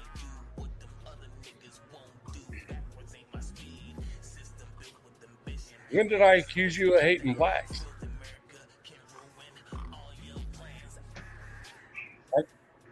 I don't get you, dude. You say he told you he misunderstood. Respectfully, he says. After all that, he says respectfully. I'm like, okay, whatever, dude. Get the fuck out of here, you fucking third grader. Fucking punk ass. You come to the fucking Shield talking Charger shit, we're good with that. But then you start being a freaking complete dick. Dick. Yes, dick. A complete tiny dick. Small one that has no idea of the Raiders. Has no idea of the history of the freaking Chargers. The Chargers have been to one fucking Super Bowl in their existence since, 1959? For fuck's sake, get the fuck out of here.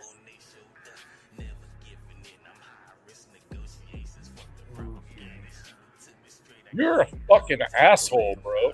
God damn. You see that, Jerry? Yeah. They want to get Piano Man live on here. I'll get. Hey, if you want to talk Raiders and get right, we can have a debate. I got no problem with that. I'm about to change your shirt to Jersey Springer. We can have a debate. He ain't gonna win though. He know he ain't gonna win, bro. The truth is, I think I'm coming. I really do this. I personally think the Chargers had a great draft. I personally think the AFC West as a whole is going to be the best division. Yeah, they're the best division. There's no question. Mm-hmm. Justin Herbert, I think, is going to get better. I think the only thing they're really lacking is the wide receiver, the big threat, like deep. I think Mari Hampton fits their fucking team perfect. That should have been their running back pick, no question. However, when you come in there with that kind of shit, It irritates me because you start freaking throwing shade in someone else's freaking family. That and that's something that folks need to understand. You don't come into someone else's family and just throw shade all over the place.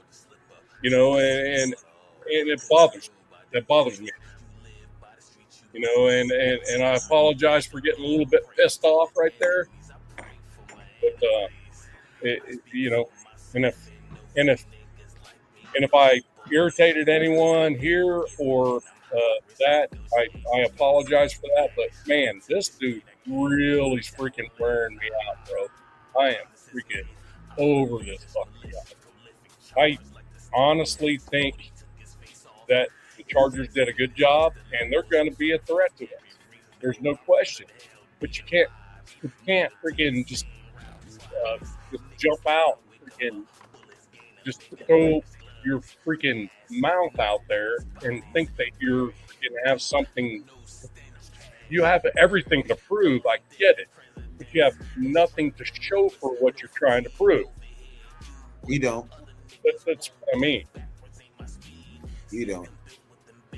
He don't understand. That's why I had to put him in his place real quick. Well, how about we change it to something we can all agree on? That the Chiefs fucking suck. Oh yeah, that's fair. Come on, Piano Man. All right with the Chiefs. There with me. Fuck the Chiefs. Fuck the Broncos. If we can agree on that, we're good, brother. Bro said, I'll keep on and change the subject. We are changing the subject. You good? Screw the Chiefs, though. Hold on 1 second, y'all. I'll be right back. Chiefs can. Yeah. Pretty sure the Chiefs are not going to win the AFC West next year.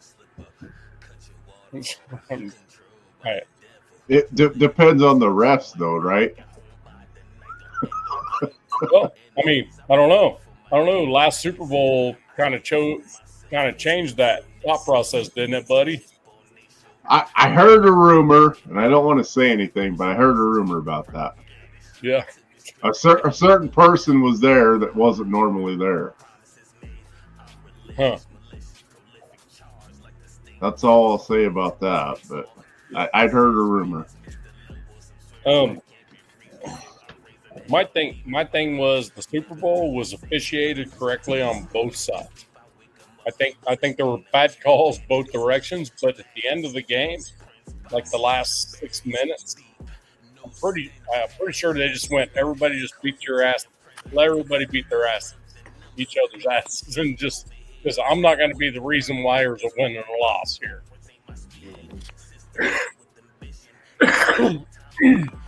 But the thing about it was the Eagles were beating their ass so bad, it really didn't matter. Dude, it was an ass whooping. That was an ass whooping Super Bowl. I mean, you guys got to agree with that. That Super Bowl was ass. Yeah, it was embarrassing. Uh-huh. And unexpected. A lot of people thought it was going to be a shootout. Didn't go down like that. Mm-hmm. Eagles stood on business. Mm-hmm. I agree with Piano Man. Chiefs, Rams, Raiders, my team, whatever. Just want good games. Simple. Absolutely, dude. Absolutely, bro. That is well said right there. That's what we want. Good games. Absolutely, dude. Well said.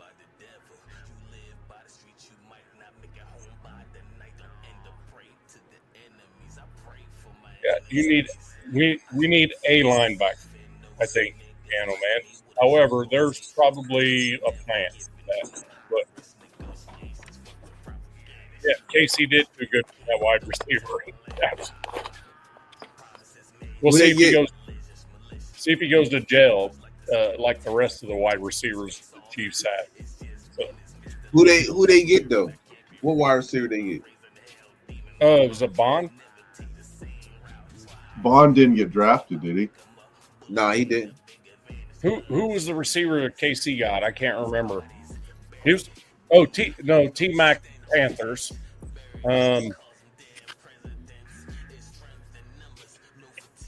Oh yeah, who was it? Piano Man. Who was it? Hey, Piano Man. Who was the receiver they grabbed in the draft? Let us know. I know it's a big one, but let us know. No, the receiver that the KC got in the draft. Who? Oh, Jaden Royals. Oh yeah. Jalen Royals. Yeah. Yeah. That's not terrible. You bugging. Personally, I feel Denver wins the AFC next year. I don't know. Jack, you know I love you, bro. Whatever, bro. Come on. Bro, I hate to say it. Nah, you tripping, bro. All right. You hate to say it. It's just his prediction. Yeah. Damn. I don't see Knicks having the season he had last year. I honestly don't. That's it. You'll say get the link. Get the link, he said. You want me to send it to him on ID? We want to hop on, you could. All right.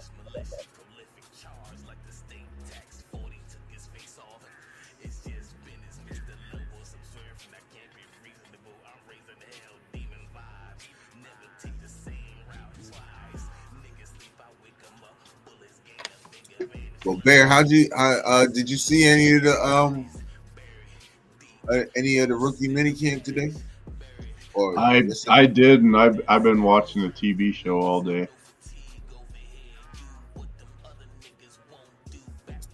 They were looking pretty good, bro. They were looking pretty good over there. The rookies and the UDFAs, I take it. Yeah. Mm-hmm. Raider Knight, salute. Thanks for pulling up, my brother. Thanks for pulling up, man. Or I said salute to the Europe jurors in the in the panel. Or he must have said channel. Salute chat. We appreciate you, brother. We appreciate you. Ooh, excuse me. Your brother just said he got off of work not too long ago. He said he's definitely going to try to jump on them. All right, we here. Shoot. Yeah, We here. My brother and them about to come on. So, Jack, I just sent it to your email, Jack.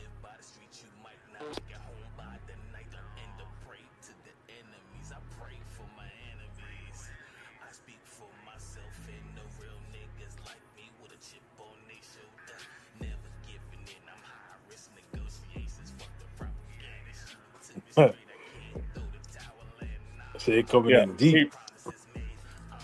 Huh? So they coming in deep. I said Rosetown go on, Jack will come on. Rosetown needs to get it. The dude talks a lot of freaking smack. Let's see what this dude looks like. Come on, Rosetown. Don't be scared, bro.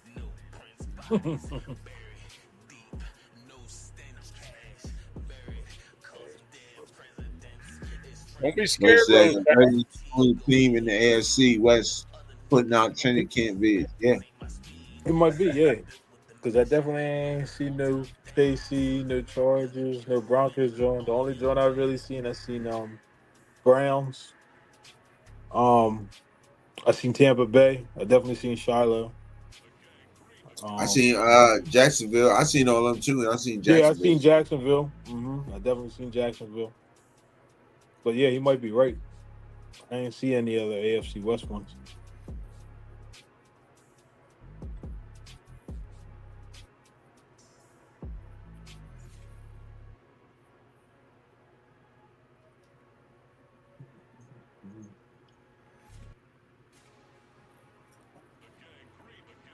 Rose says, someday I will. Y'all will. You say y'all.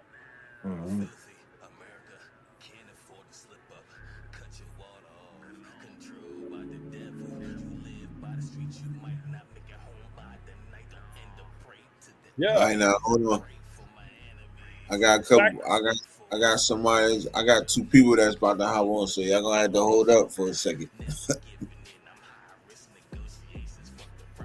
What you got? Smokecast on there? You got Jack and Rose. I did, dude. Kenna, freaking, for fuck's sake, check your email. Bro said I want to get a nice setup going first. Yeah, man, get your setup first, bro. Get you up on here.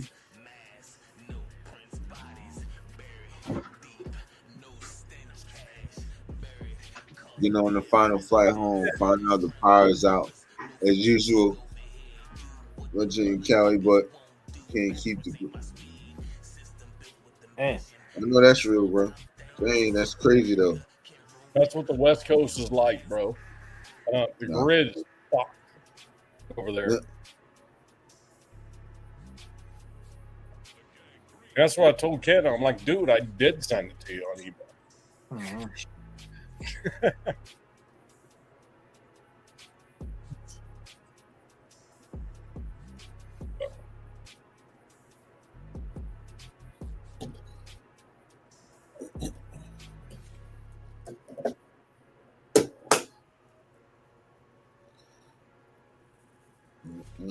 And he knows I'm gonna flip him shit regardless. So it doesn't really matter. Yeah.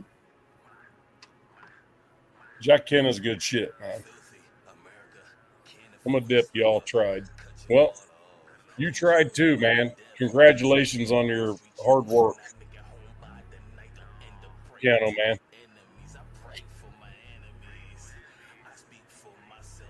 Bro, see, I hope Natasha and JJ Pegues become monster starters for us. Not fact. Ain't gonna be serious. They could probably get some burn. Yeah. Eventually. But I can't forget about Tonka either. Tonka Hemingway, he remind me of Adam Butler for real. Like the way he moved, the way he remind me of Adam Butler, like so for so.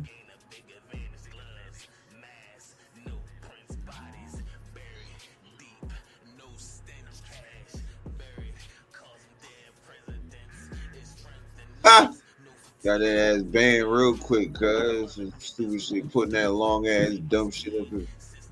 What the hell wrong with you? I bounced him like the moment he said that. Don't forget to sing along. Bounce for 30. Bye-bye. Yeah, man, Rick Whitson up in the building, bro. If you in here, man, I apologize. I missed your chat, bro. My bad, cuz I was just showing up because I thought I was saying, but dang, my bad, man. Just made by a chat.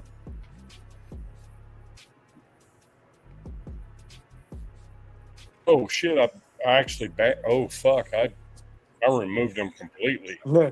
He said 30 seconds. He gave him a 30 day. Yeah, I thought it was 30 minutes. Bro said he the biggest Raider chat show. Yeah, he is. He be on the bullshit, but you know, Raider night, I just had to get him up out of here a couple times. Right now, the score is like 7-0. Yeah, it's 7-0. That's by my count. It's 7-0. Bro said 4, but he got better as it went. You at least kicked a field goal towards the end. So I'm 7-0. Yeah, if he kicked it, it got blocked. Yeah.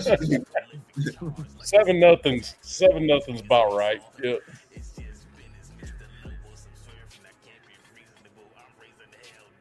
You have to have some resistance in order to, actually have a good game. There's no resistance. It's garbage. So anything that's out of his mouth.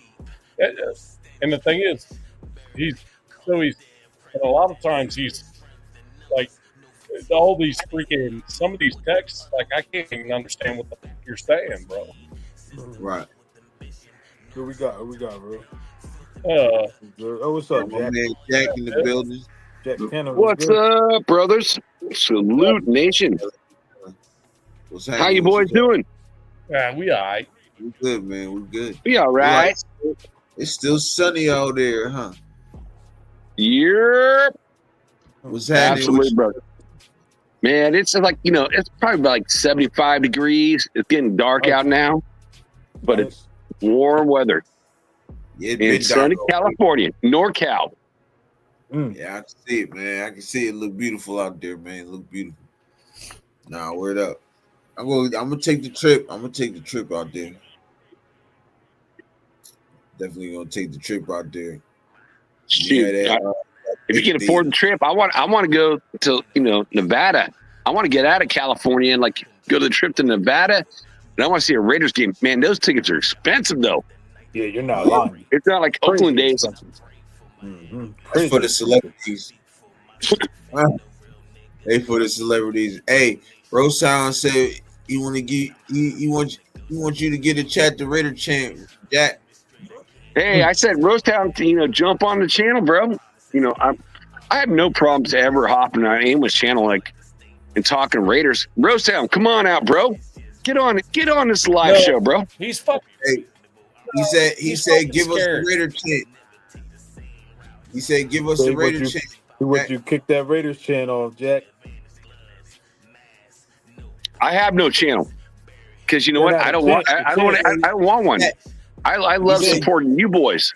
The Raiders, the chat. Hey, give the chat the Raiders chant. Yeah, wake up your neighbors again. Yep. They want you to scream that Raiders, Jack. Right. I want you to scream Raiders, Jack. Europe, and fucking NAB 93 know that. Stayed up all late. And then even when I got off that channel, I hit up Mike and we talked for like 2 or 3 hours after that. Yeah, I know. Craziness. That's why y'all came on. Y'all woke up late, a little late. It was all early over there. Late. I don't know what it is. Every time I go to sleep, I can go to sleep late as hell and wake up early as shit. I'm like, dog, what am I doing? I'm like, what am I doing? Man, I don't know about you boys, but for me, I'm all excited. Like, for next weekend. On Saturday, it's going to be so much fun.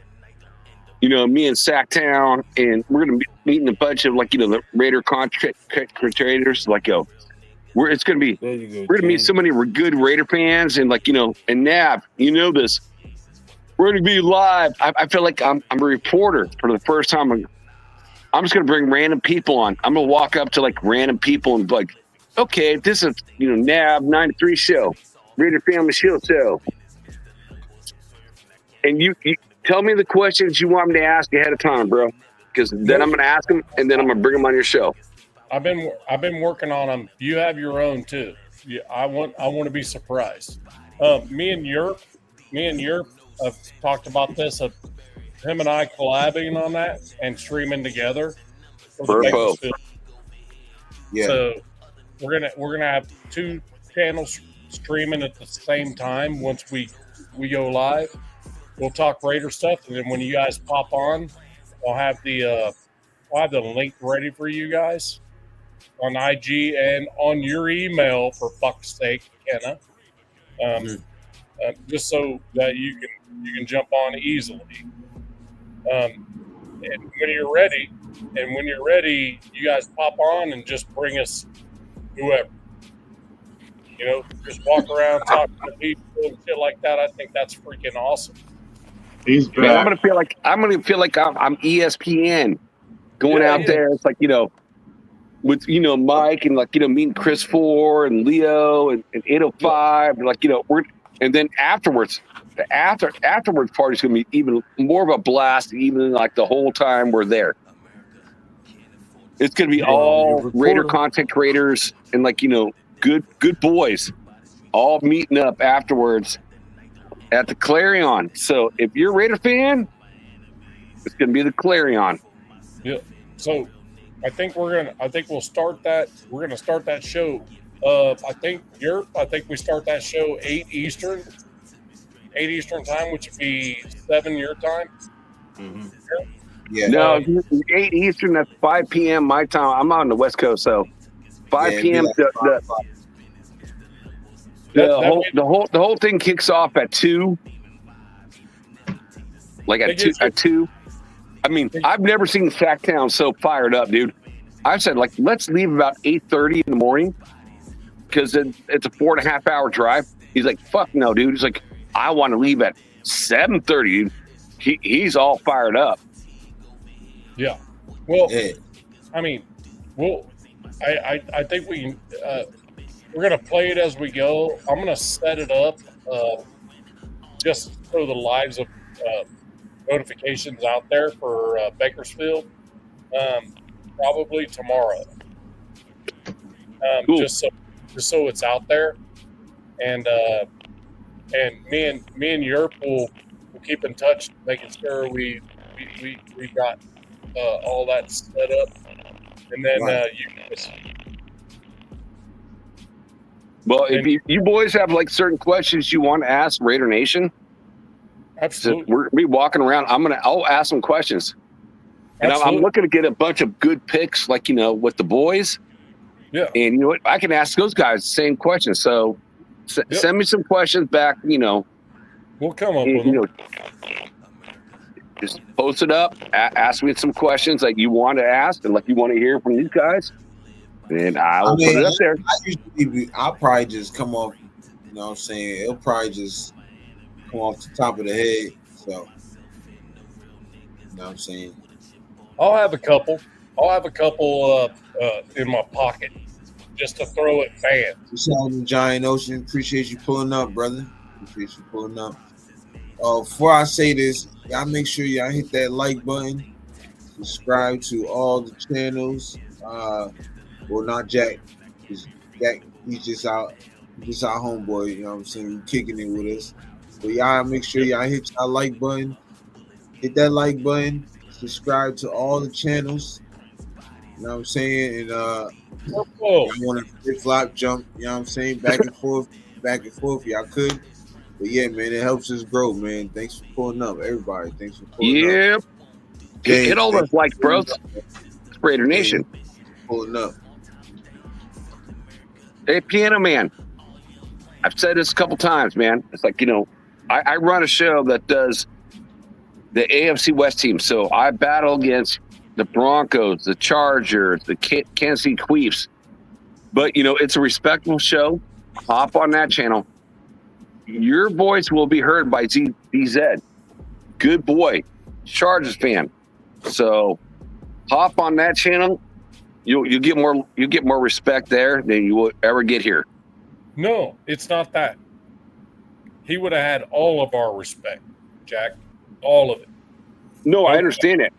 I've seen what was said in the chat. So as long as the dude is respectful to everyone, it's not you can always have good conversations. Like I go on Denver channels.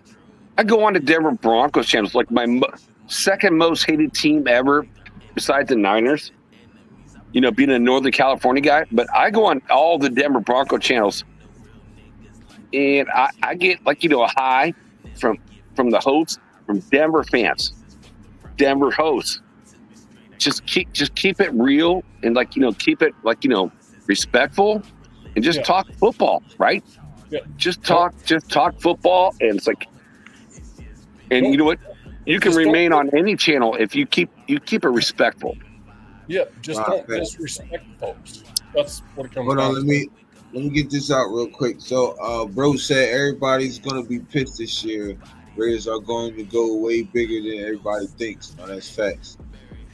Like everybody's sleeping on. Everybody thinks we're gonna win 4 games, yo. 4 games. That's what they're saying. We're gonna win 4 games. I think the over under was 6 and 8. Yes. I think it's 6.5, right? Right now, I think it's 6 and 8. 6.5. 6 and 8. The under was 6, and the over was 8. It's kind of crazy. You look at I went up to Reno, Nevada last for a guys' weekend. All my high school buddies to watch March Madness, hang out, party. and they didn't have that stuff up. But man, those guys like do probably like the same things, like 10,000 like simulations of like, you know, Madden football or whatever. You know what I mean? I don't know what they do, but it's pretty accurate. I'm like, last year, like when they had was like 4.5 games. I'm like, you got to be fucking shitting me, really? Only 4.5 games? And I lost my ass off and making a big bet on that. Hey, I'm like, really, 4.5 games? Can you go up one? Can you go up one on there? There you go. What up, All right. Sacktown? Hey, what's up, guys? Dick's Insider. Okay. Oh, my man, DB. You're Rohan, what's up with you, my brother? My bad. I'm you know, hey, Bear. all over the place with it, man. But how you feeling today, brother? You I'm good? doing good, man. I'm doing really good. I'm just, right. I was just enjoying the show, watching the show, and I said, "Fuck, Dude, that's my boy right there, Sacktown Mike. Do what? 916. What? Oh, salute, brother. And I got see well, but now, man, and all, and Finale, Jack, you know, thanks Yeah, so much bro. tomorrow. Bro said his phone died. He'll be back on though, probably. He'll probably be back on. Yeah, he's been having to leave. Yeah, I noticed that. Yeah, his phone died real quick, so he'll Oh. probably. Gotcha. Yeah. But yeah, Bro happy said to be being here, man. slept on. They don't realize all the injuries we had last year. Nah, facts. Yeah, Epps hurt right off the get go. Epps hurt right off the get go. Epps getting hurt right off the get go killed the back end of the defense. That Who? No. I think. Well, yeah, you're right about that, but I think it was Kuntz that took the air out of everything. The Kuntz injury. It was like, then Wilkins. what are we gonna do next? Then Wilkins. Right after that, it was like, damn. So, Epps, Kuntz, Wilkins. Now what? Yep. Now Max double all the time. Yep. You know, so it's Well, that's why. What's his name? He stepped it up. Chason stepped it up. Yep. So That's a miss signing right there. We should have re-signed him. Yeah. just say shout out to the chat, shout out to the channel. I mean, Appreciate honestly, it's like you look at Chason or like, you know, Tyree. I think Chason has more potential than Tyree. Yeah, but Tyree's cheaper. Bro said media ignoring the fact that Chip Kelly is our OC. That's kind of a big deal. Nah, facts. It is a big That's deal. a big deal. That's why I said this coaching staff, yo. They sleeping on it. They think this is last year's coaching staff. They had no. Yeah. Rosetown said a good one right there. Decorian Bennett's going to be better. Yep. I agree with Rosetown on that. But the biggest home run, you know, this whole offseason versus all our picks. Ooh, who did we get in the front office after 23 years with the Eagles? Patches. Yeah. That is huge. I mean, that's not small. Roseman, like everyone talks about, you know, the Eagles, how they work their teams and how they beat up and they fucking smoke Casey. And we all want to do the same thing, right? Now we got the right-hand man from Roseman on our team. Been there for a while. And we also got a Denver Broncos guy who was 13 years. I love what the Broncos have done defense in the last several years. Man, they had so many sacks last year. I'm like, holy crap. I'm like, how come we can't get these many sacks? Because our players was injured. I know, I get that, but you know what I mean? It's like they got so many sacks. They're bringing in dudes that are like, you know, getting sacks. Guys I've never heard of. And so they hardly lost anybody. They didn't lose anybody though like that. That's 36 years. 36 years of experience coming over to our side. Right, but you can also the Broncos can bring that kind of heat when they have a dude like Surtain in the back end. You know what I mean? I'm just saying. Well, they also got Barron, from Texas. Like, they're gonna have the no-fly zone. It's like, and they got the safety from the Niners. Man, that back end's gonna be fucking hot, man. I mean, that's a super good backside. That defense is going to be probably the best in the NFL. Pause. Likely. I have no question. I can't argue with that. Them in Philly is like Raider Knight said it. Pete Carroll, Patrick Graham, and Chip Kelly. That's the top 10 coaching staff. Yes. Leonard, you got the assistant coaches though. Yeah, and the position coaches. I mean, damn. It's they had the perfect blend of bringing in the freaking OGs that fucking know how to win, right? And also kept the dudes that didn't buy into the bullshit of all the other crap, like Patrick Graham. We better do good. We better do well this year with Patrick Graham because that dude might be a head coach next year. I'm just saying. I can see that. I mean, I've been saying. I'm loving this music, man. Huh? My head's all bobbing and shit. I'm listening to your Gangrene's music. Go get it. It's out now, bro. Go and get it. It's on Spotify. It's on Spotify? Spotify now. Yeah, go and get it. Yes. Yeah, I was listening to it on my mower when I was mowing the grass earlier, bro. Filthy America, go get it. It's out, man. Filthy America is out. I remember. But yeah, if it's on Spotify, I'll be able to find it. Cause I'm gonna look it up after I get done watching these. Right down below. Right down below. If you want to write it down, it's right down below. Yep. Gangrene. Yep. Jesse's back. Back in business, right? Actually, I'm waiting. Tell I'm a waiting friend. for him to come. He's supposed to come on, so I'm waiting for him now. My brother, person who actually did this song in the album. Yeah. Maybe you can throw out a little rap for us.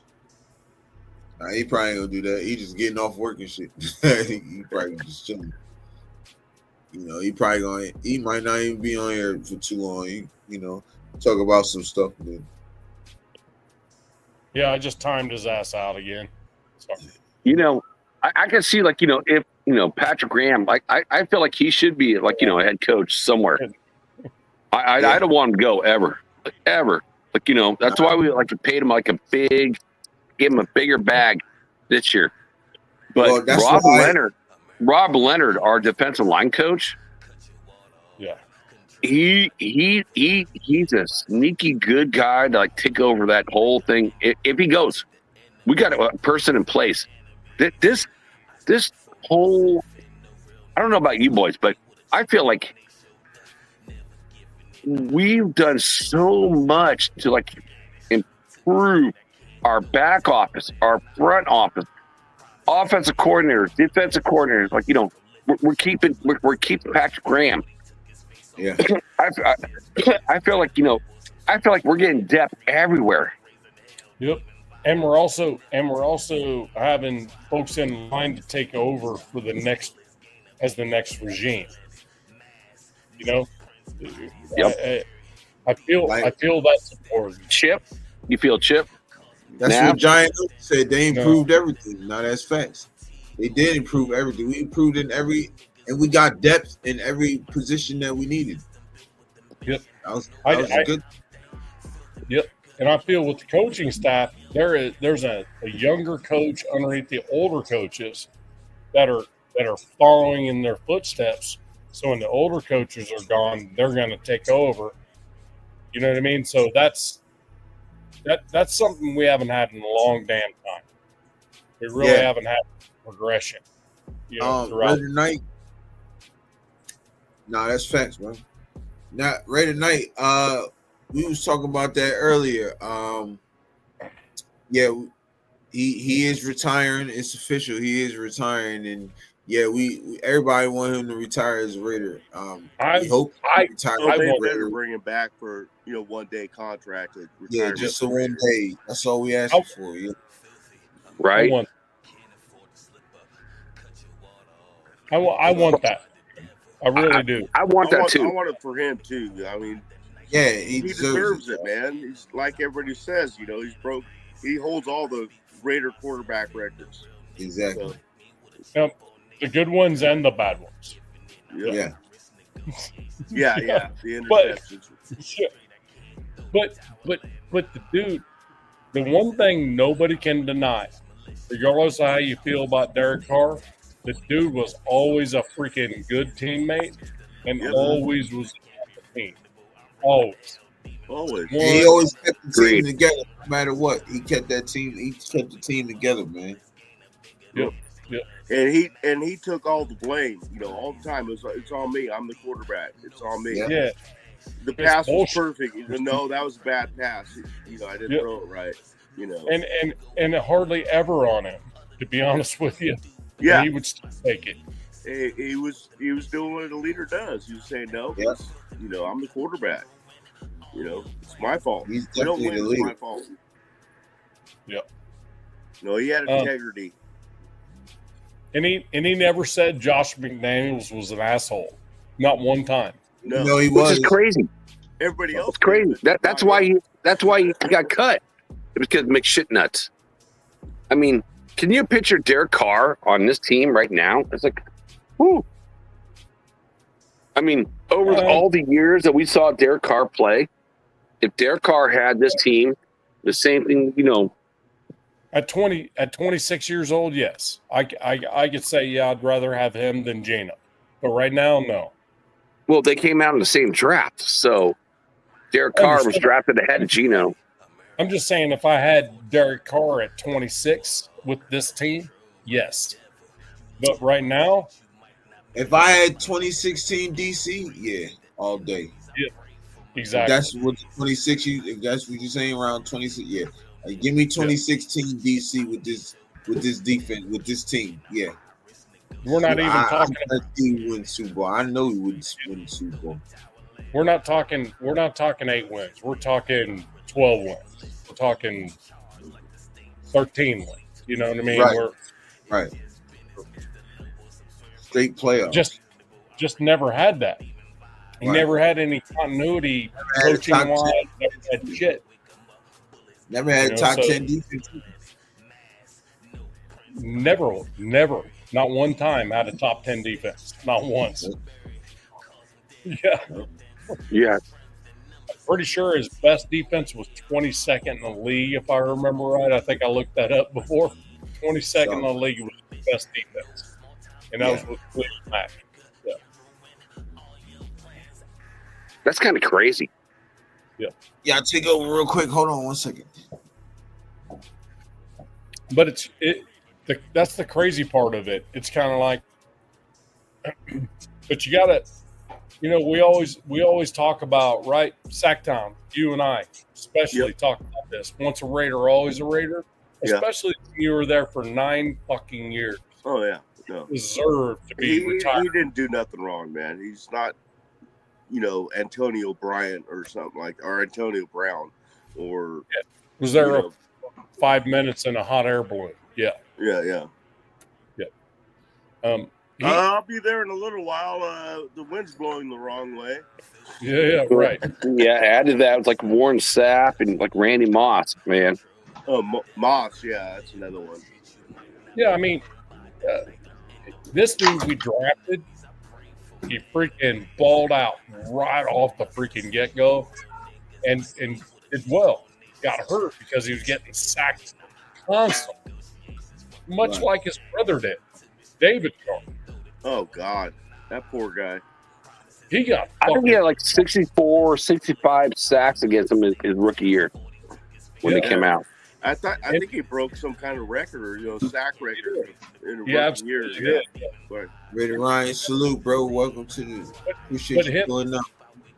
For him to be able to up, freaking Brian? just 9 years and miss the very few games that he missed, and always be that it's his fault every time he goes into a press conference. You know what I mean?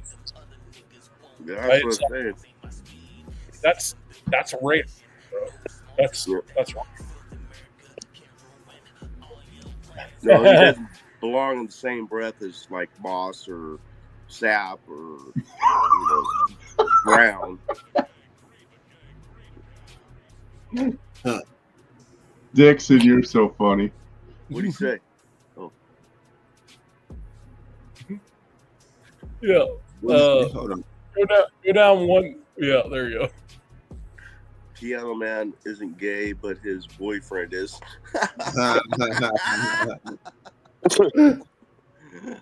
You know, he calls himself Piano Man, right? Because it's the keyboard reference, man. 'Cause he's a keyboard warrior. He's just like Where's the like flag? Bro. He's like when you're in prison. He's like the cell warrior. You know, he's all talking shit when he's out, but who's behind the bars. You know. Yeah, they missed it. He caught an ass whooping of his life. Yep. No, I didn't miss it. I was keeping score for you, man. Piano Man's only here because I only pop him off for like 5 minutes at a time because we just need a breath every now and then. Yeah. You know. No, I block him for 24 hours when I block him. Fuck him. Well, not on every channel apparently. No, not I can't bounce around to all the channels sometimes because I'm not a moderator on all of them. So, but right. I know Yerp gave me permission to block him, but tonight he said not to, so I didn't. So. Yeah, just let him go. Yeah. No, it's his show. I mean, if he wants to leave on there, burn him like a motherfucker. He wants to sit there and take it. He wants to take it like that. I mean, you're take it over, bro. Let the motherfucker have it, bro. What do you say? Y'all go block yourselves. Cancel careers. Man, I told Piano Man, like, I'm on the Wild Wild show. You can do that, like AFC, all AFC West shows. 63 chat, put it up in there. 63. Shit, even I blocked Piano Man tonight, like for 60 seconds. Another minute, Piano Man. Let me see them 63s, y'all. What'd you do? Let me see the 63s. Dixon, you didn't do anything wrong, bro. Wait, what? No, you're good. Ghost Town starting it off. Gluten for punishment. Look, there we go. I want to see Rose Town come in on chat, dude, or like to come in on the show. I'm sorry. Go Rose Town. Let's meet, bro. Don't be scared, bro. Penis Man 63. The only one that bites is like Mike. What? Yeah, he's the scary one. That's how you get him out of there, y'all. That's how you get him out of there. Piano Man can tell the flavor of a popsicle just by sitting on it.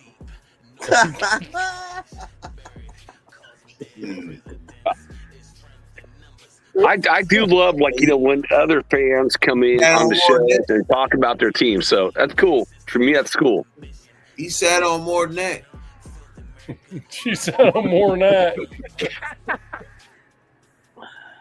He sat on more than that. He can sit on 3 and tell the flavor of all 3. He sits every day. He sits every day on them.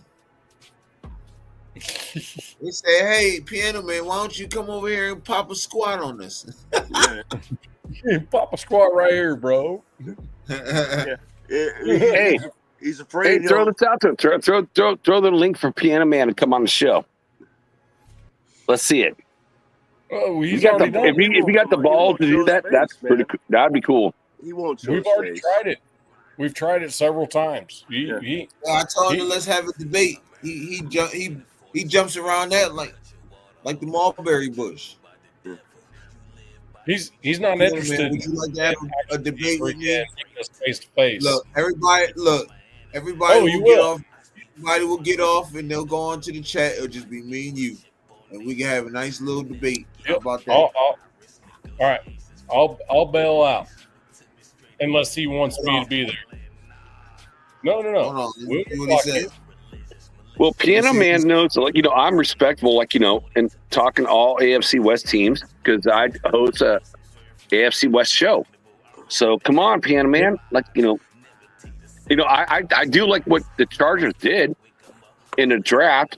Honestly, it's like one of the better drafts. It's like that offensive line is going to be fucking tight, dude. It's going to be fucking tight, and they got two good running backs. We got to stop that running game. I'll go on. The Chargers have not spent more time like is spending offensive weapons in a way of like getting wide receivers, tight ends, like, you know, doing that type of thing since 2007. So, like, you know, Harbaugh is like all about, man, I want him to be a Hall of Famer. So this year they spend all on the offense, but that defensive line, woo. That's gonna be hurting for them. It's gonna be hurting. Oh, hey, check it out, Piano Man. If you want to show yourself live, he won't. I will give you the link to do so. Ready? It's gonna be in the link is gonna be in the chat. You ready? Hey, actually, you want to debate? You want to have this debate, bro? What you want to do? Yes, let's do it face to face, man. There you go. Click on that in the chat, and you're in. I'd be highly surprised if he had the balls to do that. Come on, he said he would. All right, well, yeah, come on then, man. Say y'all want entertainment, yo, don't come on here with no BS, bro. Well, if you want this debate, we can get it. If it comes on, don't be all attacking either. So it's like, let's talk intelligent football. First, you need to realize the kind of shit this dude talks. You don't realize it. Okay, so just hold on a second before you make judgment on that. And if he's respectful and good to go, then he is. It's solid.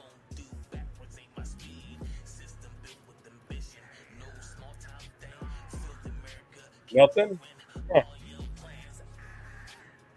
Here, let me send it again. Here you go, Piano Man. Well, put it in the chat. I don't see any links in the chat. I don't think you did. I did. You're probably just not on the stream that he's on. Yeah, I think he's on Nabman's channel, isn't he? Oh, maybe. So copy. So anybody that's on here, if you're on different streams, copy that that I sent simultaneously. Okay. All right, bro.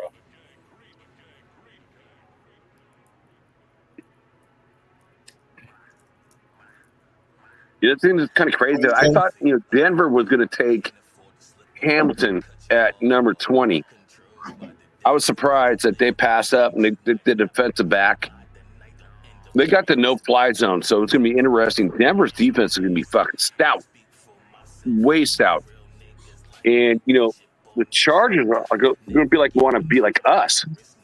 Run the ball, run the ball, run the ball, man. We got Hampton and they got Najee. And they picked up Beckham, you know, to be like their right guard. Oh my God! It's like they're gonna attack. They're gonna attack everyone with the running game. We got two big boys, and you know, running the ball. It's like I hope our D line can handle it and step up and shut them all down. Right now, look, boom. There There's you go. only two channels up there.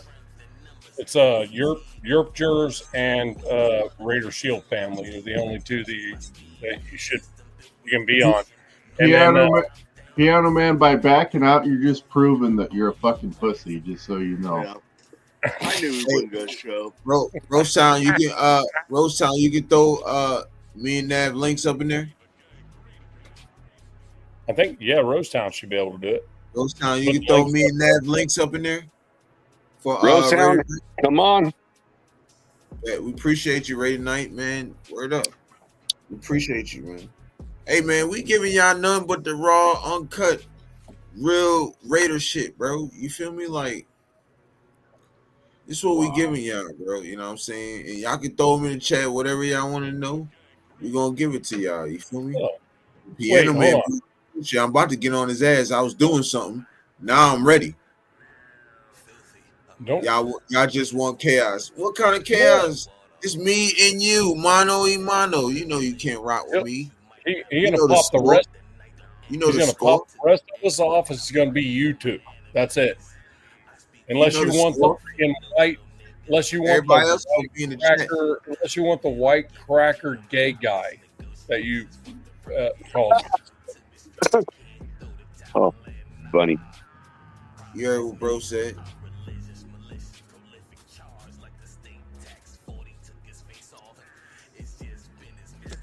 Bro, putting them up there. And throw gang signs. Are you fucking serious? I'm fucking 54 fucking years old. I don't have fucking gang signs, bro. Yeah, Nav, me and you the same age, bro. I'm younger than both of you. Oh, you're not. We appreciate you, bro. We appreciate you. Oh, that way. We appreciate you, bro. That dude is old as a fucking dinosaur turd. Oh shit. Thank you so much. Yeah. I'll be here all night, man. I'll be here all night. Yeah. And sleep till 4:00 in the afternoon tomorrow. Get in trouble with my wife. You know tomorrow's Mother's Day, so I gotta. Yeah, you gotta get up. Yeah. Yep. I can dig it. I bought the wife a jersey for freaking Mother's Day, bro. Oh yeah, that's lit. I will say this: I've called in sick more days in my entire life, talking to my boy Sacktown, than anyone else. Like, man, we'll stay up like for hours and hours, and like he'll smoke his bowls, I'll have my beers, and it's like, whew. The next day, I'm like, I got to call in sick. Yeah, I need it. It's like, hey, bro, I got a tummy ache. I got a tummy ache. My bad. Oh, yeah. My bad. I'm a bad influence, man.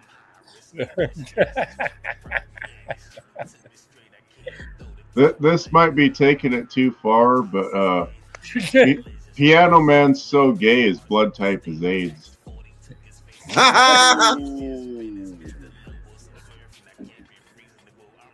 See, I told you, Piano Man, you can't be coming over here like that, bro. You get your boy, look, you get it spanked.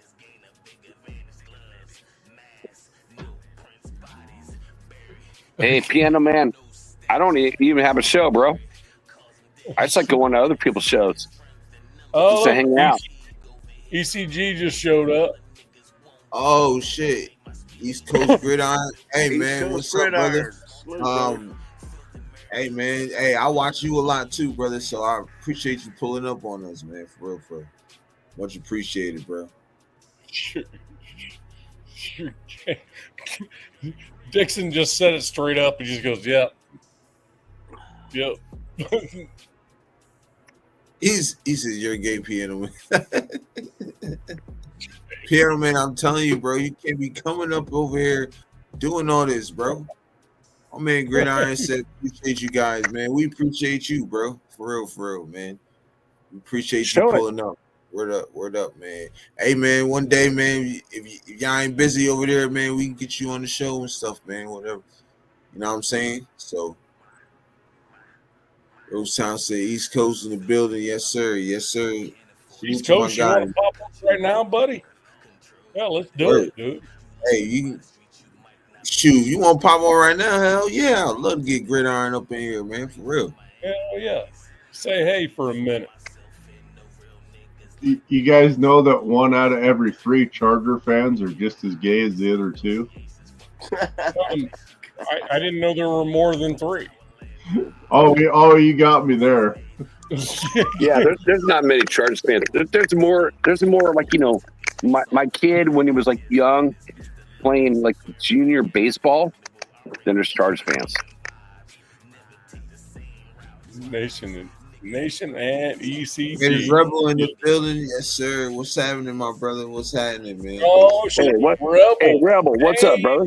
Salute.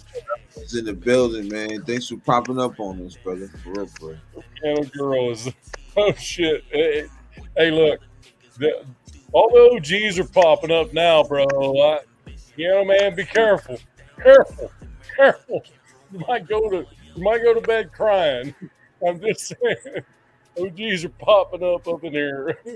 Just saying. I got to give Rebel like a double salute, dude. I watched a draft. Like me and him talked the whole draft behind the scenes on Farrell's channel, and it's like salute to my brother Rebel. Love my boy.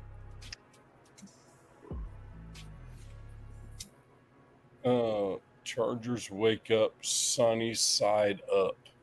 What the fuck? Yeah, until we poke the middle and watch the yolk come out. Hey, I think you probably should freaking fold the foil up a little bit better so you can get a better hit on that. Right. Just saying. Because you're wow.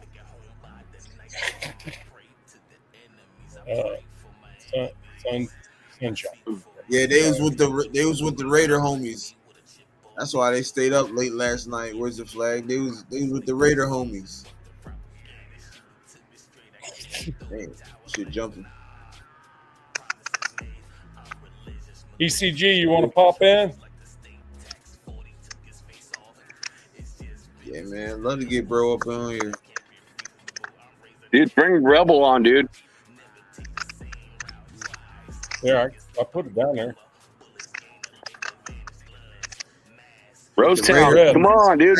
Let's go, bro. Let's hop in. Raider homies, man. You feel me? Reb, if you want to pop on, I just put it in the chat. Word, man. Definitely gotta get Gridiron up in here if you want to hop on too, man. For real. I would love to talk Raiders with bro, for real. Reb, if you want to pop on, man, do it. It's in the chat. You damn right. Your QB's got it before him. Shit, because what's his name ain't done shit yet. He went to one player. He got one playoff game. People want to talk about DC. His ass only got one playoff game, and he's still young. And I'm afraid to say that's probably the only playoff game you're gonna see. Yeah, the Chargers. Yeah. They've never really supported their quarterback. Nope. Honestly, it's like you look at what they got. It's like they're doing it this year. Phil Rivers, no chip. Watch. It's the first time ever. When you have three fans, it's hard they used to call Phil Rivers back in the day. No chip Rivers. That's one thing that's cool about Genty. It's like the one running back that struck fear in me was like the Chargers running back. Woo. He was a beast. And now we got the same type of player. And now we're going against those teams. Jim wants a scrambling QB. Now he like Herbert, but I don't know why he ain't done shit for him yet though. What? Social media team? You crazy, bro. Why are you over here then? If they got the best social media team, why are you over here? You should be over there learning something about the Chargers instead of you over here getting your ass kicked. Wait. The Chargers don't have the best social media team. The Raiders are worldwide. They're just not in the United States. They're worldwide now. You know that. You know that, Jack. That was just stupid. You know that. But he got to be over here and get his ass, get him washed up. He want to get washed up over here though. Just talking crazy. Can I ask a question? Right, with this dude. Can I ask a question? Yeah. Why are we still calling him Piano Man? Shouldn't we be calling him Liberace? I'm just saying. Yeah. All right, Elton. Or Elton. Liberace. Come on, Piano Man. I already told you, bro. Hop on the show that I host. You can get your voice heard. No one's going to respect you here, bro. Yeah, Ray Knight said Pete Carroll and the Harbaugh rivalry gonna be fun to watch. Yeah, we're gonna see Carroll wash him again, like he's been doing. And Jack, why are we not going to respect him here? Why is that? No, I'm just saying, like, everyone's talking about, him. We all want him to kick cans right now. This is a Raider show. So I want him to go to the AFC West show where, there'd be Charger fans, Denver Broncos fans, and even Kansas City fans. As long as you're respectful on this platform, I'm cool. But Jack, on that show? But Jack, that's the point. He's not respectful. That's the problem. He'd be welcome here, but he's not respectful. That's why he's getting his ass handed to him in a nation chat. Is he going to be any different in an AFC West chat? I hope so. Well, it's a respectful show. Give it a whirl. So, give it a shot. Nah, but it's good. It's great to see you the first time, hanging out in that channel. So it's like, it's respectful. We talk about our stuff. It's like, but if you're not respectful, I think from any side. Hold on. East Coast Gridiron's here. Yes, What's sir. up, guys? Hey. I'm about to put it on hold. Hey, how you doing, man? What's up, I'm bro? good, man. What I'm you good. think? How we doing? Bro, how we doing? Hey, so I just want to say East Coast, this is big for me because for a long time I've been watching you, and now we on here together, bro. So salute to you, and I appreciate you pulling up, brother. For real, this is big for me, man. This is big for me, man. All good, man. Hey, I give support where I get support, so that's what I'm about. Sir, I definitely appreciate it, man. And you're more than welcome over here too, brother. For real. Yeah, likewise. I told everybody I'm only a DM away, so. Bet. So how you liking the what we doing so far, bro? Like, let me get your take on it. The Raiders or just what you guys have been doing on stream so far? Oh no, just the Raiders. Like what what I'm saying, like the moves and everything. Like, what's your take on it? I mean, I gave you guys a C as far as the draft grade, and I got a lot of hate for it. But I mean, a lot of people think a C is a bad grade when it's really just middle of the road, right? So I'm not looking at like the names that you guys pick. I'm looking at what's going to add value to the team and knowing what Chip Kelly's done over the years. And I root for the Seahawks too, so knowing what Pete Carroll is about and things like that. And a lot of people think like the Tommy Mellott, we watch FCS too over here. So, watch what Tommy Mellott has done in Montana State. They ran the ball a lot. So a lot of people are saying he's going to be the next Julian Edelman, which is like absolutely insane to me. I mean, you got to realize that Tom Brady had a lot to do with that. Bill Belichick had a lot to do with that. Right.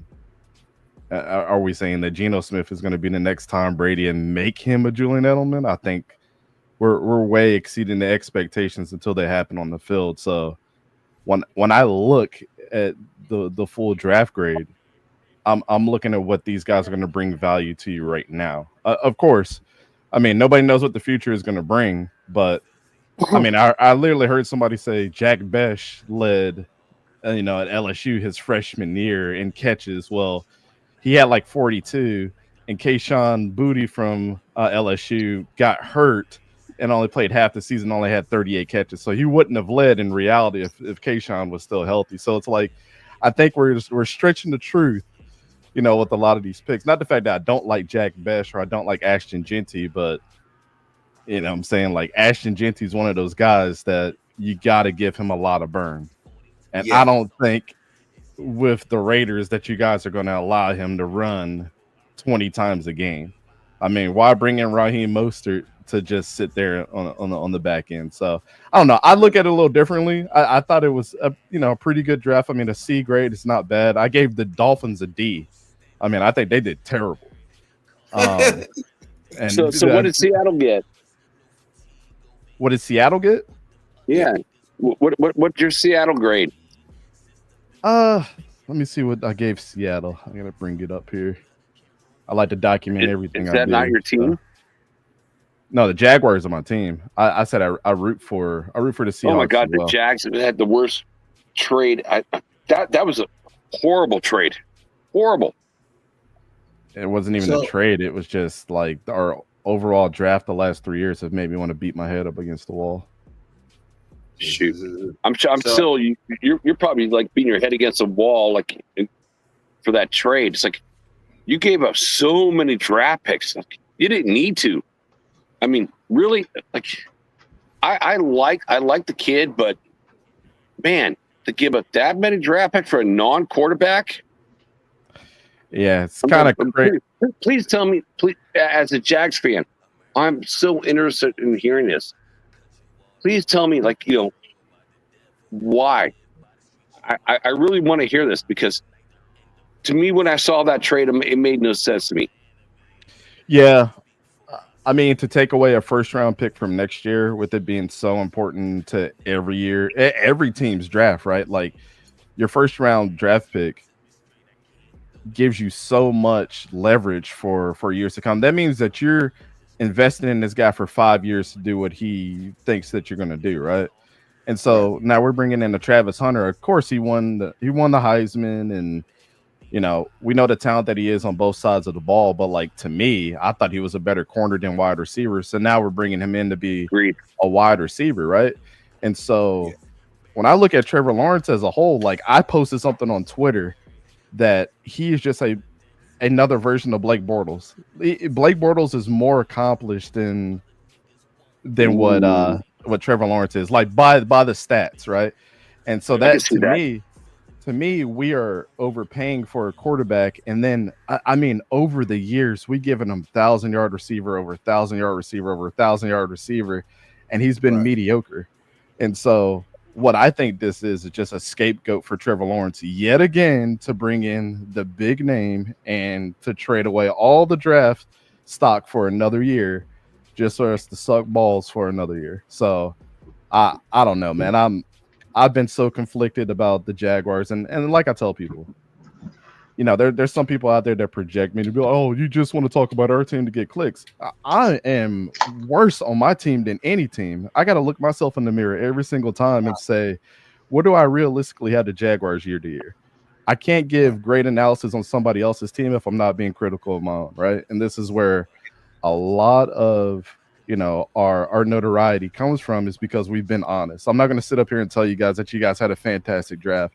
I'm not the media, right? I have my own media company, but we are individual thinkers. We'll break down the film. We pay attention to college ball. We pay attention to high school ball. Like, I'll be at the Elite 11 at Penn State next week watching the quarterbacks practice and get to talk to them and their coaches and everything. So that's why I really care about this. It's how well is that player going to fit on your team at the end of the day. I have another question. Like, do you think like if they're going to play them like both sides of the ball, or like one side or the other? Jack, hold on. Yurt was trying to say something. Yeah. Let me get to this. So, how do you see? Like, is it a good start at least though? For Pete's first year, can you say it's a good start at least? I mean, yeah. I think this draft screamed to me this, and I tried to tell people, and then this is kind of set the tone for how I think about this. They kept Tom Brady as far away from this as possible, and I think that's a great thing, right? Because a lot of people out there were saying Tom Brady's going to have this big influence, and I'm like, that'd be the worst thing for him to do, because great players don't mean that they know what they're doing in the front office or are talent evaluators, right? Like, right. Michael Jordan. Yeah, exactly. Yeah, How did he do with the Charlotte Hornets? Oh my goodness, he right. completely wrecked that team. That's big fact. But that's how I look at it, right? Like, just because you're a great player or close to some of these players like Shedeur doesn't mean that you're the best talent evaluator of all time. I put it like this, right? From a college guy first. Right. Pete Carroll would have been the greatest college coach of all time if he would have stayed at USC and never got into that trouble. That's my honest opinion. We won't be talking about Nick Saban. We'll be talking about Pete Carroll. The reason why I say that is because Pete Carroll is probably one of the best talent evaluators when it comes to the defensive ball of all time. I mean, look at the defenses that guy has had. Why I draw a reservation now is when you drafted Darian Porter, who was basically a special teamer. I have my reservations about that. So I mean, I don't know how much influence he really has over the Raiders. And when I look at some picks like Jack Besh, for example, I think that's a great pick for you guys. I think Ashton Jeanty, if you give him the 80 carries, that'll be a great pick. And then you go to the 4th round where you get Dante Thornton when Jalen Royals was a top 5 wide receiver, in my opinion, and you let him go to the Chiefs. So Dante Thornton to me was like, and it's funny when some people talk about this stuff. This is what drives me crazy. Well, Dante Thornton ran all the routes at Oregon. I don't care what he did 2 years ago. I really don't. The truth is, at Tennessee, he was a 3rd stringer behind Brew McCoy and Squirrel White, right? And you've had 2 different quarterbacks, well, 3 different quarterbacks, and one of them was Bo Nix. If Bo Nix is not throwing you the ball and he's known to spread the ball to everybody, then I see a problem there, and that's the reason why you transfer, right? But then you just look at like Jalen Royals falling off the board to the Chiefs when you guys had Dante Thornton. People are like, well, he's fast and tall. I don't give a shit about intangibles. I give a shit about what I see on film, right? Right. And so just like I was higher on Jalen Knoll than I was with Jaden Higgins, his teammate. And it's funny because the GM came out and said, yeah, and then their GM comes out the other day and says, well, the one thing that we like about Jalen is he plays a lot bigger than he actually is. And I was like, thank you. At least somebody saw exactly what I saw on film, right? Like, who gives a shit about his intangibles? Yeah. So, do I think it's a good point or a good start for Pete? Yeah, because you bring in a familiar face with Geno, and I think that kind of gives you a leg in the door, right? The one thing I don't like is you had quarterbacks on the board and you chose Cam Miller, who I speak very highly of Cam Miller, but there was other quarterbacks there that you could have chosen, right? And I'm not the biggest Shedeur guy, but like you should have picked Shedeur before you pick Cam Miller. Like let's be completely honest here. So good start. Yeah, I think it gets you a couple more wins than you got last year, but ultimately I think year 2 in Pete is where you guys really need to drop the sledgehammer on everybody, right? Because this next year's draft is going to be you can't miss. Right. You can't miss. See, I figured that because it was only like it was basically with this draft, it was slim pickings, and you just basically had to pick who you thought was going to basically fit for the team. I thought that's what this draft was about. But yeah, definitely next draft, I think we need to put our foot down and be like, all right, this is what we're going to do because next year's draft is going to be huge. It's going to be deep, like from quarterback on down. So yeah, I definitely agree. I gave us like, I ain't gonna lie, bro. I gave us like a BB plus. I thought, some of the picks we got was pretty good. Like I'm high on Darian Porter. I think he could be something special. Yeah, dude. Will he start? I don't think so. Can he have the potential to start? Maybe. But you know what I'm saying? We just have to see with these guys. You know what I'm saying? That's all. We just got to see it. Really.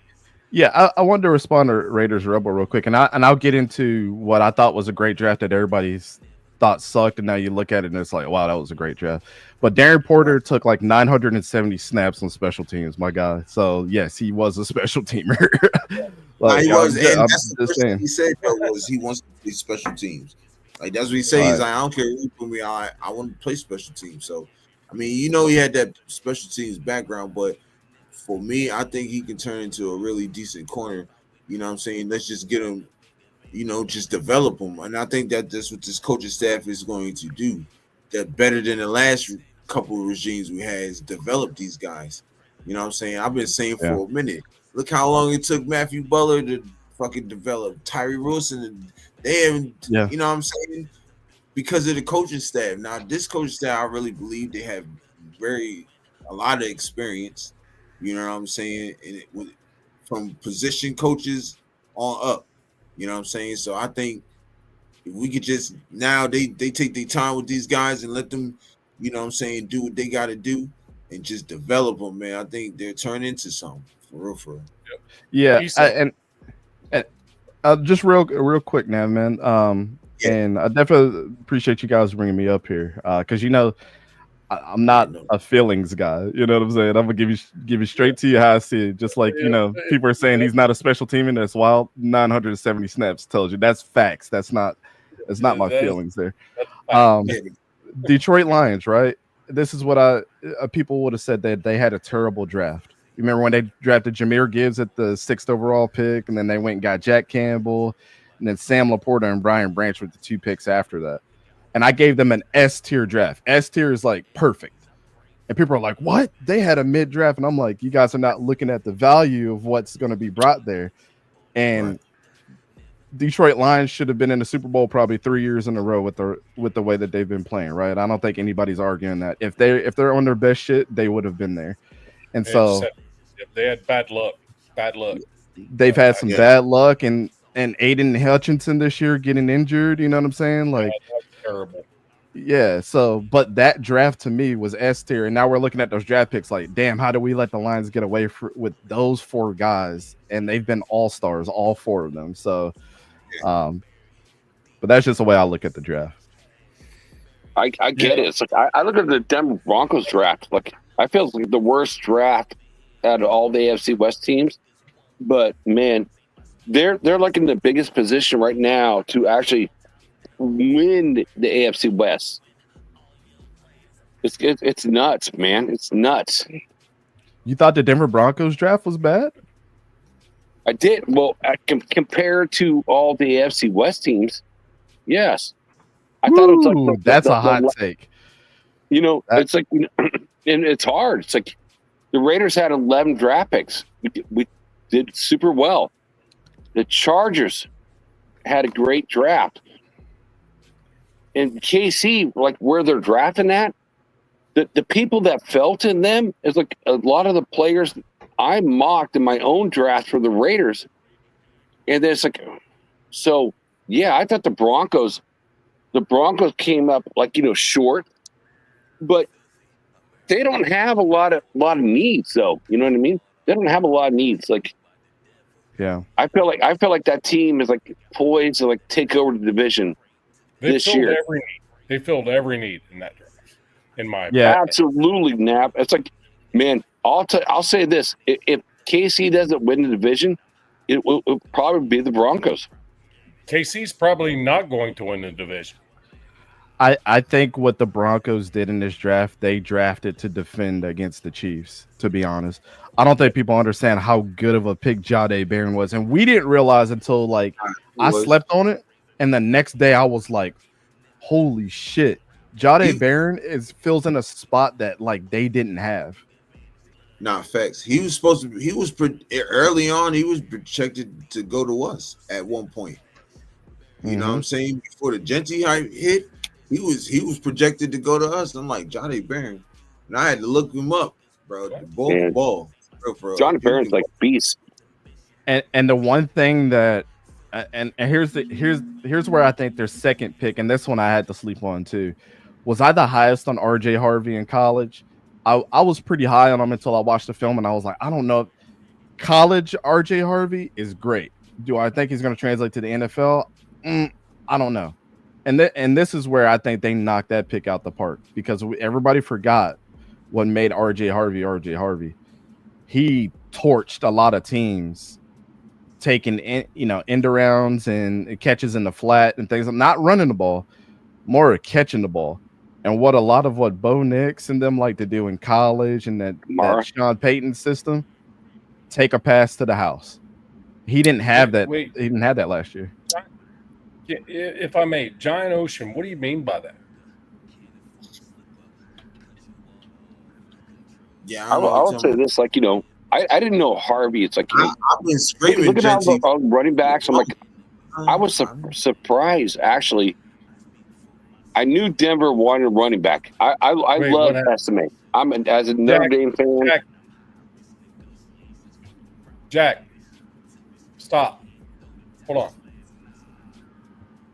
What was that before? Europe. Before, what was that one? Ocean. This one? Yeah.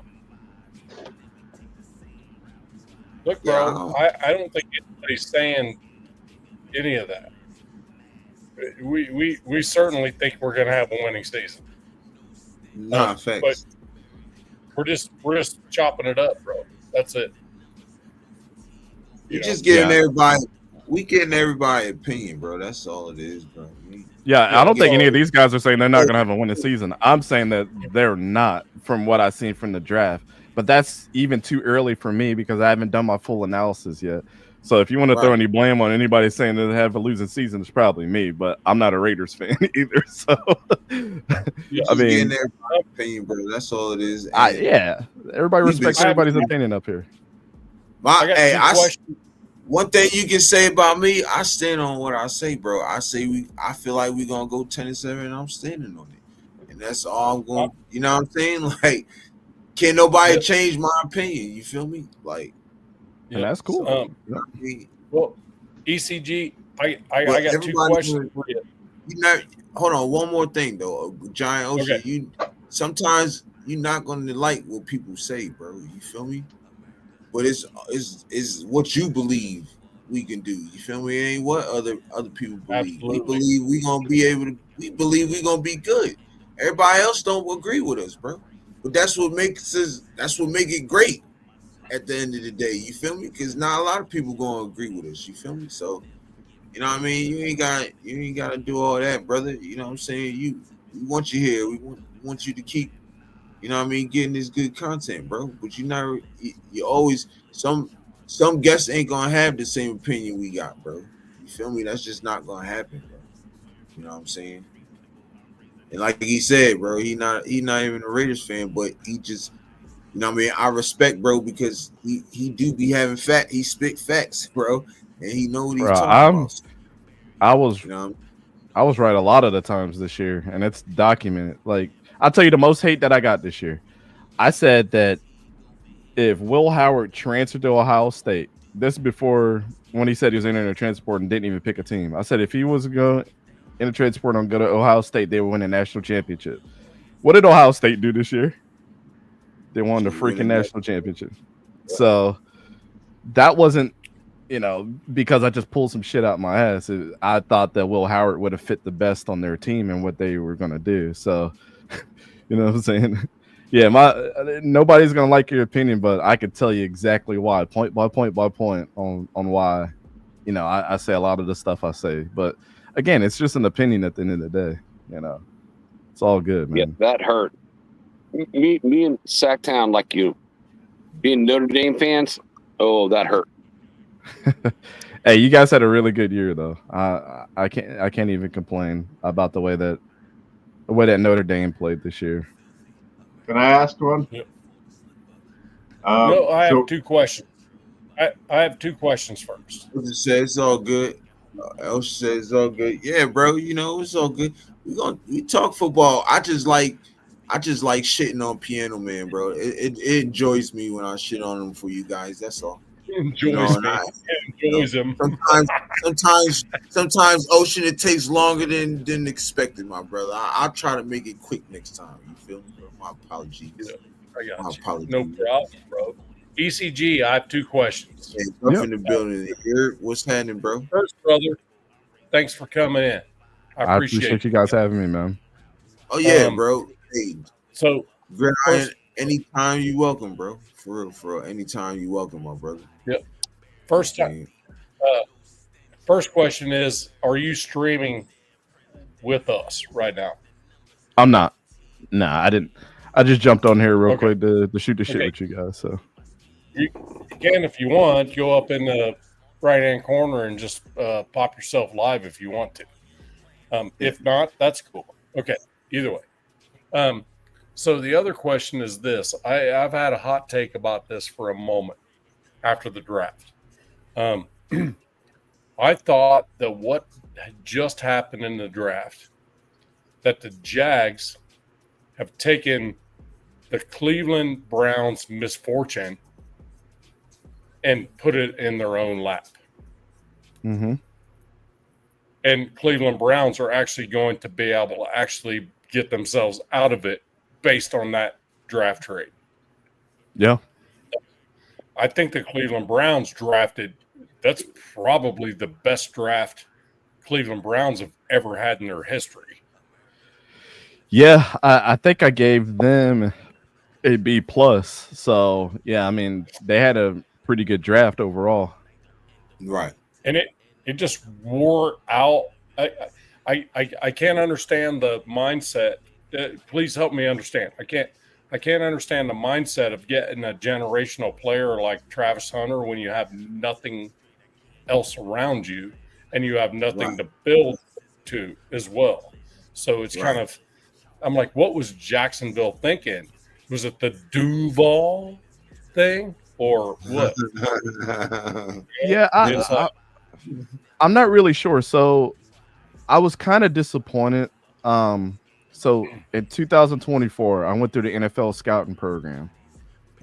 So and a couple of the guys that I know, one works for the Titans, one works for the Cleveland Browns, and another one works for the Jets, that were in the same class as me.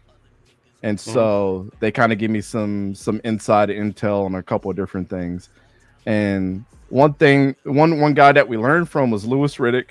Another guy that we learned from was James Gladstone, who is now the Jaguars GM. And so knowing how he thinks and how smart he is and how much that I learned from him took me a step back on how they drafted so far, right? And I was trying to tell people for the longest. I don't know if you guys remember this clip of him coming out in the press conference and saying, we're going to draft a defensive tackle. Like, we're worried about the guys up front. And my thing is like, as a Jaguars fan, we've drafted 4 defensive tackles over the last 2 years. We brought in Eric Armstead 2 years ago. Why the hell are we not going to let our young guys eat for a little bit? And we got all these defensive tackles right now. Why would we draft a Mason Graham? And then when we traded up for Travis Hunter, I was like, it was a smoke screen the whole time. So I don't know what the bait and switch was there, but the rest of the draft, I was like, I didn't mind the Travis Hunter pick because I'm like, okay, it fills in a need. I'm not all for Travis Hunter. I'm not the biggest fan of him. Well, great college player. All of us know that.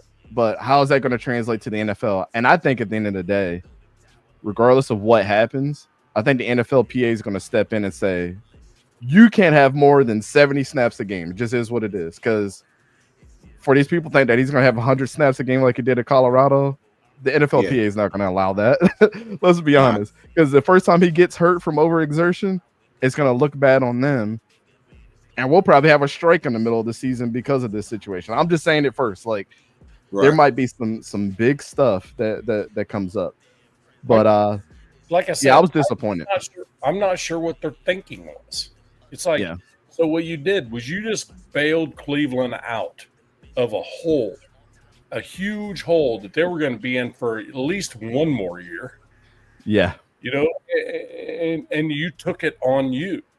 You actually, the Jags actually took that burden on themselves.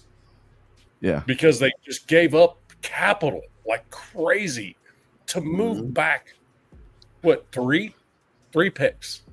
They gave up a lot to go back 3 picks, bro. No, 2 picks. 2. They drafted 5, right? Yep, we did. Drafted 5. Or they did. Yep, we were originally supposed to be there, and then that's where Cleveland came in and took Mason Graham, and I was like, okay, well, that fits for their team. I'm like, holy shit, what just happened right there? What are they thinking? Is Trevor Lawrence the answer? I told you statistically, he's he's a worse version of Blake Bortles. Statistically, Right. Who? Trevor Lawrence. Statistically, like You're thinking, so you want me to show the graphic that I made side by side? I took the last 90 games and I compared it and I said, "Damn, that's crazy." My point was like, look, dude, your quarterback. Throw it in there. Yeah, I got it. So it's kind of like your quarterback hasn't proven shit. Look at that. They have the same record. They're 22 and 38 in 60 games. Yeah, you're giving up the house. Chat, y'all can see that chat? Right. That's crazy. And you're giving up the house to get what's called a two-way player, right? Yep. That's crazy. It's not going to be a two-way player in the NFL. And you gave up all that capital, and this dude right here that you're pointing at, this is his record, 22 and 38. Yeah, that's crazy. Crazy. So we went to an AFC championship with Blake Bortles. I don't know if you guys remember that year. Now let me tell you who was his top two receivers. It was Allen Robinson, which Allen Robinson has been a journeyman, and Allen Hurns, who then got traded the next season to the Cowboys and tore his ankle up and never played another NFL game. Also, what's funny is Blake Bortles had 0 playoff interceptions during that run. Trevor Lawrence had 5 during his playoff stint and only played 1 game. Yeah, I'd never wanted Trevor Lawrence. Okay, so look at this though. Pass touchdowns to interception. 69 touchdowns to 46 interceptions. And Blake Bortles had 91. 20 more. Yeah. That's crazy. Over the same record, sacked 112, sacked 135 for Bortles. So he was sacked more times. Rush yards 1,083 for Trevor, and rush yards for Bortles was 1,300. Mm-hmm. Holy shit! Oh, Bortles fumbled a hell of a lot more. It looks like. I think the little banner down there, but it's 36 fumbles for Trevor Lawrence to Blake Bortles 39. So they're very kind of similar there. But goddamn, I mean, it's kind of like this dude. Nah, they definitely similar. I guess my point is, this dude better freaking pop out, and freaking show out this year. Because if you don't, he should have did it last year. I think he's 1 year too late. And what's funny as a Jaguars fan, I've been telling people, I was like, I wanted Justin Fields. I did. I don't care what anybody says. That dude's been in a terrible situation because you know what? I'll tell you guys one thing. You probably all going to shake your head and agree with me. Somebody actually said the opposite of what I'm going to say. I said, if you switch Trevor Lawrence and Justin Fields' situation, Justin Fields would be a better quarterback in Jacksonville than Trevor Lawrence would have ever been in his career thus far if he took the same path as Justin Fields. And people were like, you're crazy. I'm like, he would have got killed in Chicago. Yep. And every single year, if we would have gave the talent to Justin Fields in Jacksonville that Trevor's had, we wouldn't have this stigma on Justin Fields. We wouldn't. The dude's been in terrible situations, and I can't wait for him to go to the Jets and actually get them out of a hole. Now, if that happens, bro, I'm just telling you first, I'm gonna be crying real tears because I'm gonna be like, we should have drafted Justin Fields. That'd be cool. Yeah, that'd be cool. Yeah, that'd be very cool if he does well over there.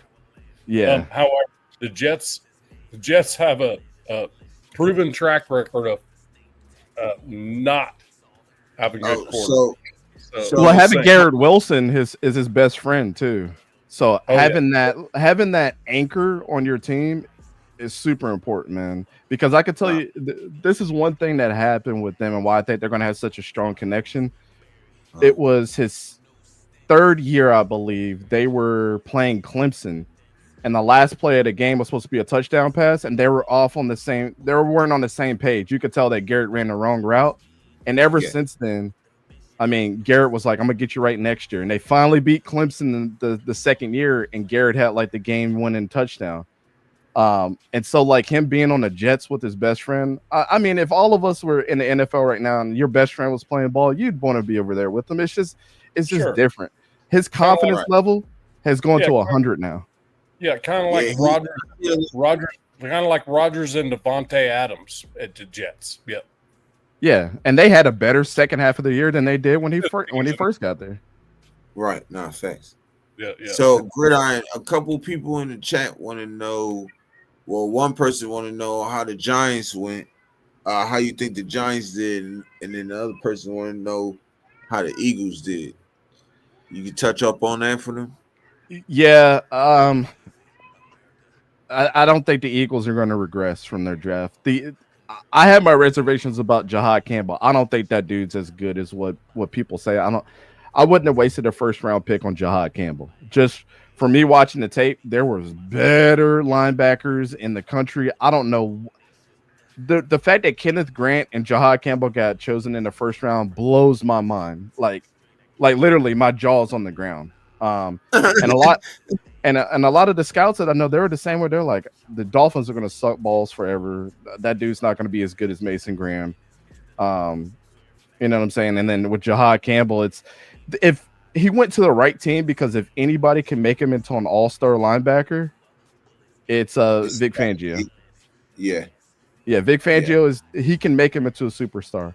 But the pick that I was like, everybody's in trouble, is when they got Andrew Makuba from Texas, the safety. I was like, he's absolutely ridiculous.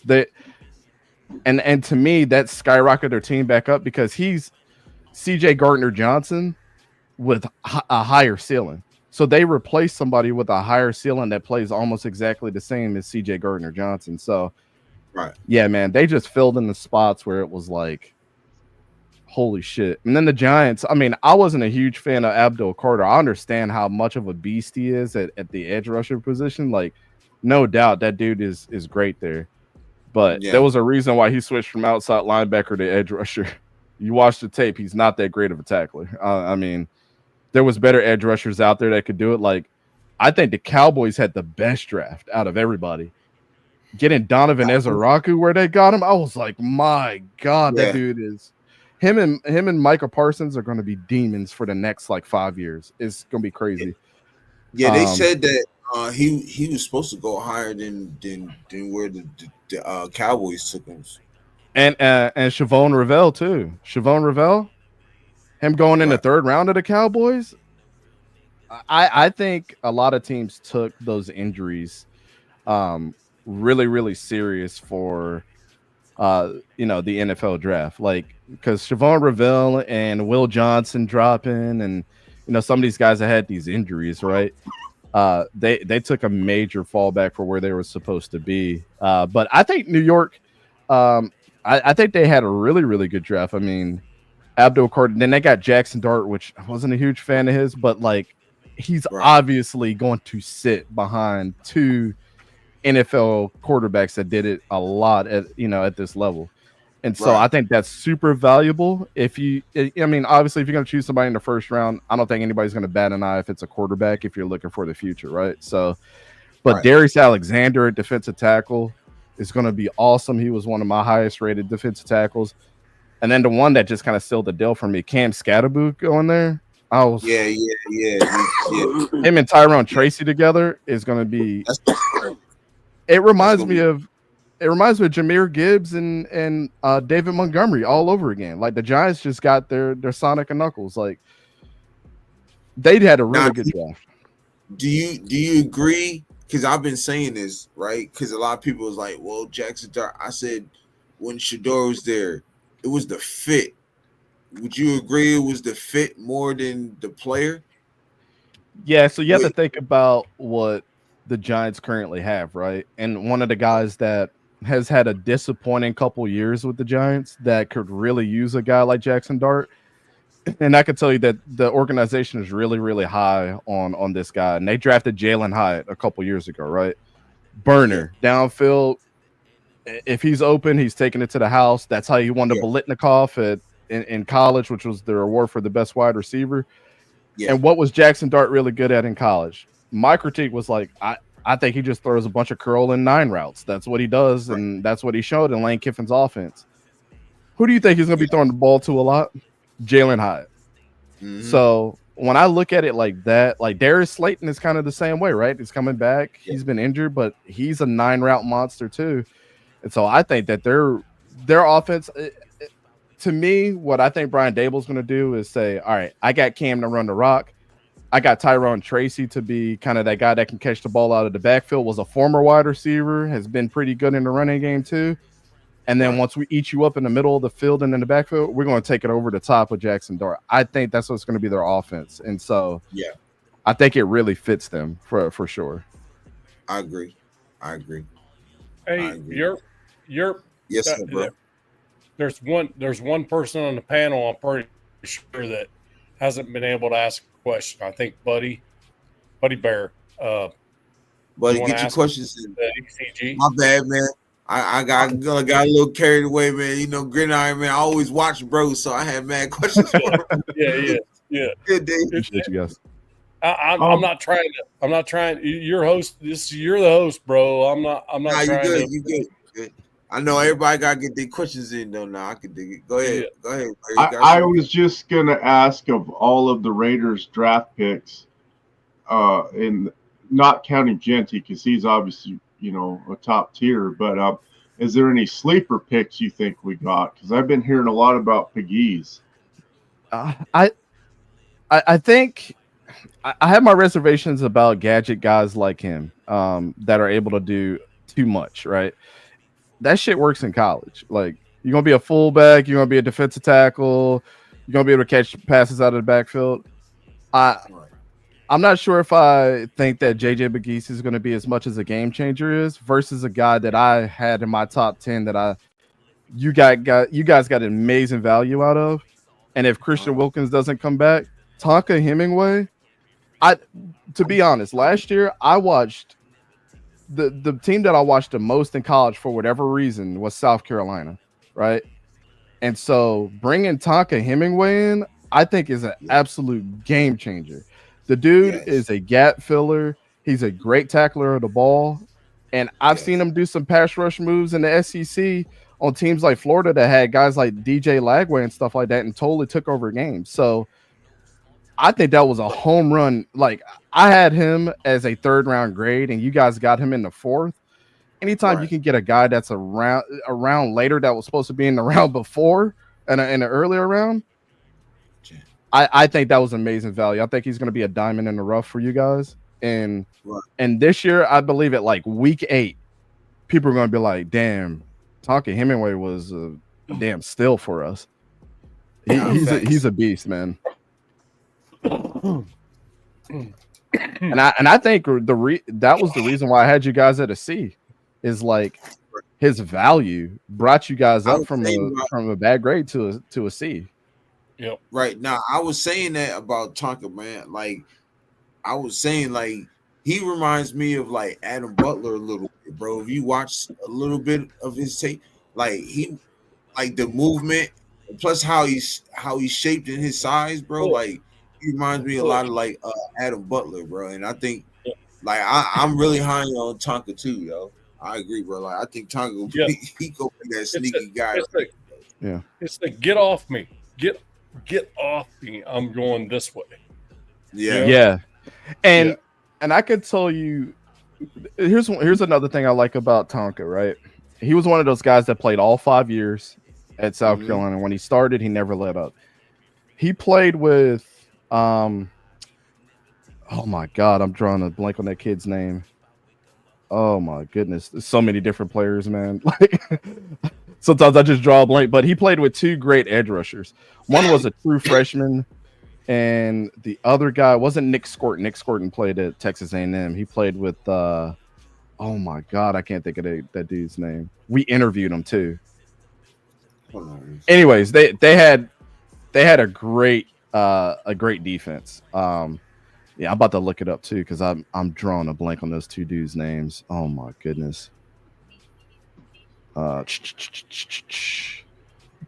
they had Demetrius Knight at linebacker. They had, I like Jalen Kilgore. He's not coming out. Oh, Dylan Stewart I'm telling you guys right now, he was a true freshman last year. In 2 years, he might be the number 1 overall pick. Dylan Stewart, the edge rusher from South Carolina. He's amazing. Who's that other dude, man? Javon Curse freaking reimagined his Stewart. I'm telling you, that dude freaking monster.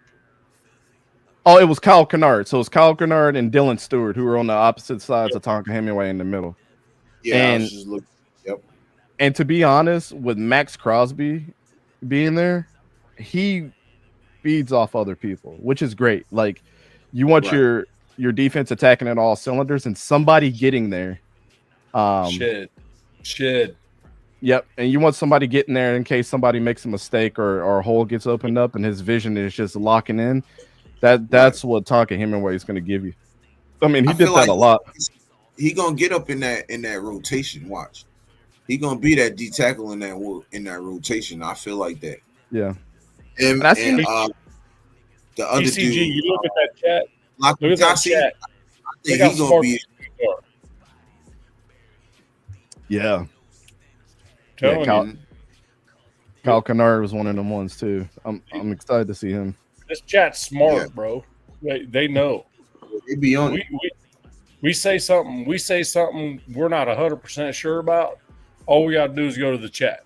Yeah. Boom, them dudes are freaking right on the money. Unfortunately, you guys are gonna have to deal with Kyle Kennard because he's on the Chargers now. But well, it's the Chargers. Yeah, I know. I'm really worried about that. I just want to throw in real quick. We ain't gonna give him too much respect. You feel me? Or this guy might pop back up. We don't need that. I ain't heard from him.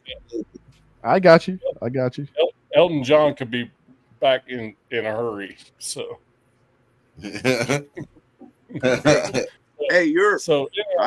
Sacktown. Sacktown, you got. I had to leave the studio because I had nothing but static.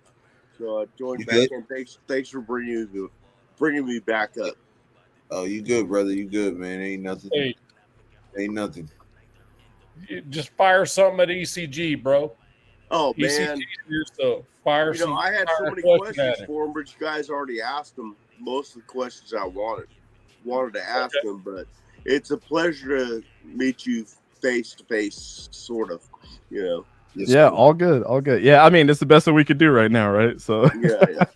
All good. I know the last time it's not the last. I seen you on a couple of other people's shows too. Like I seen you on Graph and Wasted Show. You know what I mean? That was a really good one too.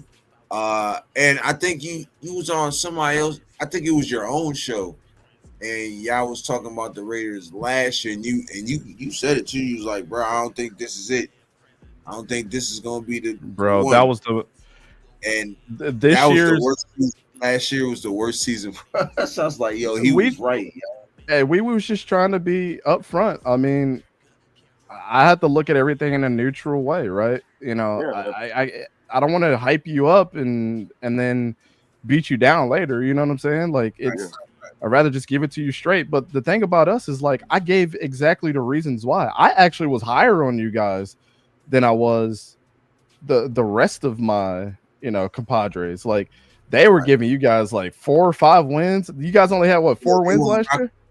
Yeah, they were. I gave you guys 8 wins. And so, but that comment section and this year's comment section on the C grade that we got is AIDS, man.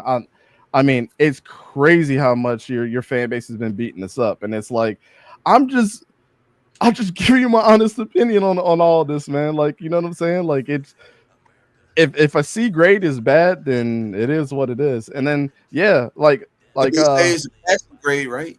I was happy to get a C. And when I said that Bo Nix was gonna be awesome, everybody was like, "You're an idiot." Blah blah blah. I'm like, one thing I study more than anybody. I coached it. I played it. Was quarterbacks. So I don't know what people didn't see in Bo Nix, and then he lit the league up with Jaden Daniels. If Jaden Daniels wasn't drafted last year, Bo Nix would have won Rookie of the Year. I mean, it's just straight facts. You know. Hey, shout out to Rose Town. He said East Coast keeps it 100, no filter, always good when he comes for the nation. Yeah, it comes on for the nation. Yeah, man. Like that's why I'm so happy that he's on here, bro. Because last year, I ain't gonna lie, I was super, super high on him, and he had to bring me down a little bit, and I understood it. You feel me? I mean, I do. You know, we were injured last year, like a month. Like we were bad. We got hit with the bug bad. But you know, bro was still right. He was like, bro, it's just some of the parts that we got wasn't it. Like, well, the yeah, Zeke bro. and the Amir Like, Abdullah man. thing drove me nuts, bro. I was like, those dudes are not going to be good. I mean, right.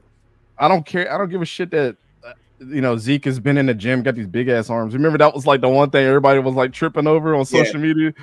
I'm like, who gives a shit? Everybody else is in the gym getting big and fast too. Like, I mean, what are we doing here? Right. He just couldn't see. He couldn't see. Yeah. What do you think? I just want to say one. Oh, sorry. I just want to say one thing to ECG is it's really nice for all of us to hear an opinion from outside, you know, the Raider stuff.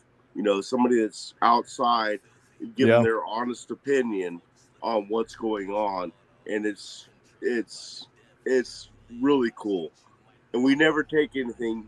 I don't take anything you say. I don't. As abusive towards the Raiders. Yeah, it's all about for me. I talk about everybody else's team with the same grace as my team, right? Yeah. And if I can't be critical of my own team and be honest, why should I be sitting here critiquing your team on? And it's not really critiques. It's just giving you guys maybe the info that other people don't see. I mean, I'm not going to sit up here and bullshit with people, right? Like my wife will tell you, she's asleep. I'm up watching Mountain West and Pac-12 football, and I'm on the East Coast. I mean, 2 and 3 o'clock in the morning watching these guys rock out from the Group of 5 level, watching the Fresno States of the world. So when people are like, oh, you know who Mikey Keene is? You know who Mac Delana is? Like, yeah, I know those guys, and I could tell you, like, a lot of people had Nick Nash getting drafted. I'm like, Justin Lockhart was a better receiver at San Jose State than Nick Nash. Nick Nash has got a lot of burn because of the work that Justin Lockhart was doing. How do I know this shit? Because I watch it, and then I study it. Then I watch the film, and I break down the film, and I talk to people around the league that are my buddies that are scouts. Like, I do the homework on my own. To be honest, I can give a shit about what any analyst says. I mean, I take what they say with a grain of salt, but again, that's why I have no filter when it comes to a lot of things. Is I'm not better than the next person. After every single film study that we do, I always tell people, go do your own research, because the tape doesn't lie. You don't have to know football the way that I do from the X's and O's from a coach's perspective, but don't sit up here and bullshit me and tell me a stat that doesn't really, or something that doesn't really show up on film. You heard it from somebody else. Like the one thing I heard about Tetairoa McMillan is that he couldn't get separation or he wasn't fast. And Severe's in the chat. I see. What's up, Severe? Severe will tell you. I went on. I pretty much went on Twitter and I wrote like a 7-page thread of highlights or clips from Tetairoa McMillan getting separation from the actual film. And so I'm like, I don't have to sit here and lie. He's a dog. Yeah. Absolute freaking dog. He's gonna be a dog. It's that simple. Yeah. Facts. My man Cartel's in the chat. I see some of my people in the chat, man. I appreciate y'all. Hey, man, y'all make sure I hit that like button, man. Subscribe to everybody on here, man. Subscribe to all the channels. We up in the building, man.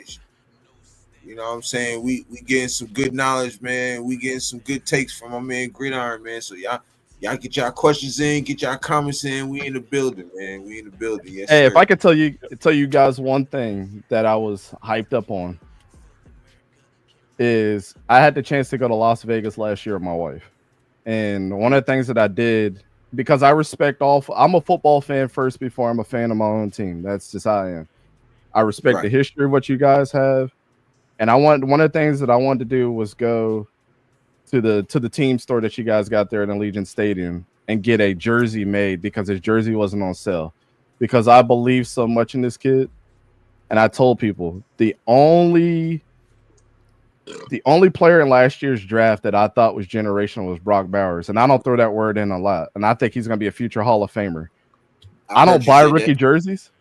Yeah, and I don't buy rookie jerseys. I have so many different jerseys. Like, I'm about to make a video on how many jerseys I have. Like, I'm a jersey collector of the players that I feel highly about.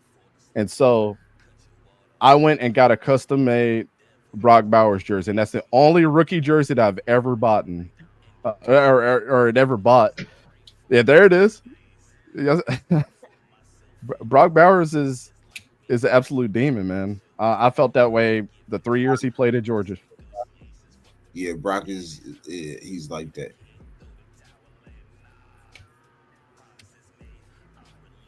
You didn't get a Navman jersey? Look. Oh, I got to get me one of those too, man. I got to add that to the collection. What you mean? I promise he's not a rookie.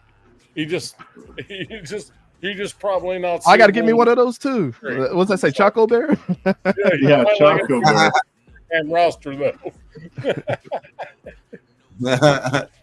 Hey man, yeah man, y'all make sure y'all hit that like button, subscribe to the channel, man. All the channels, man. We in the building. Show that love, man. Y'all getting none but good content. Y'all want to know anything about the players or anything that's coming in the drafts and stuff? Well, holla at my man Gridiron. Anything about football? My man Gridiron. Hit us all up, man. You know what I mean? We all gonna give y'all all our takes and stuff. Hey, this is what I say for the fans out there of other people's team, right? Is we're the channel that you come to when you want an honest opinion about people in your division that you hate. Facts. You know what I'm saying? It's almost like we're gonna give you the blueprint of what all the other teams are that you got to compete with, so you know what to expect. So we might not be Raiders fans, but we damn sure can give you intel about the other teams that you guys are going to play against. So it's easy to do your homework when you start playing those teams. You know what I'm saying? Facts.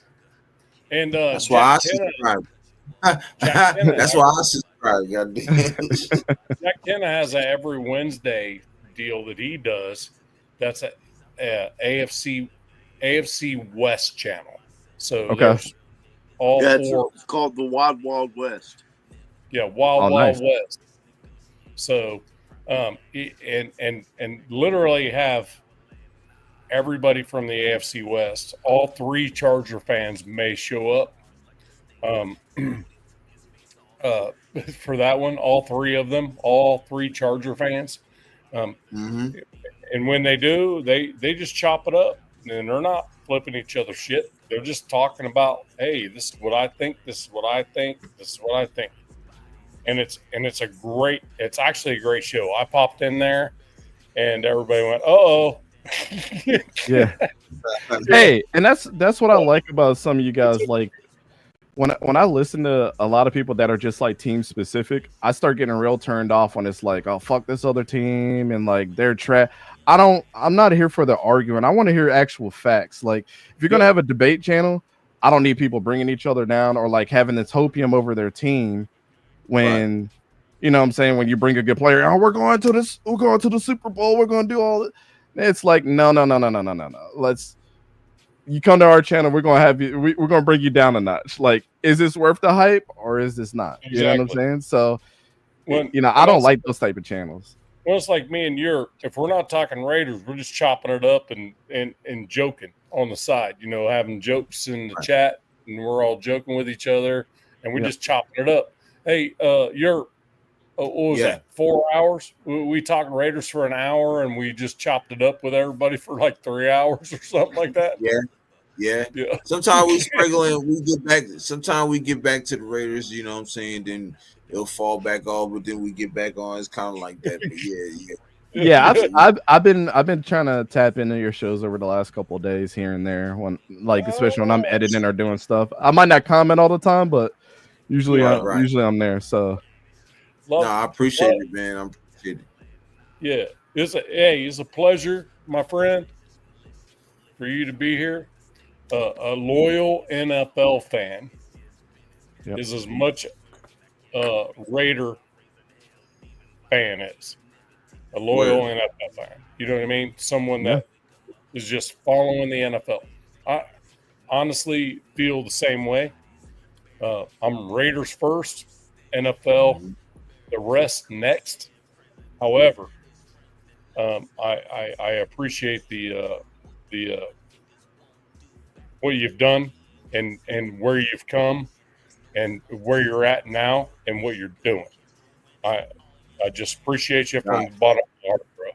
Yeah, I appreciate you guys too, man. And you know, it's like I tell people, like I've been to many stadiums, and if you don't think that, like, I love football, right?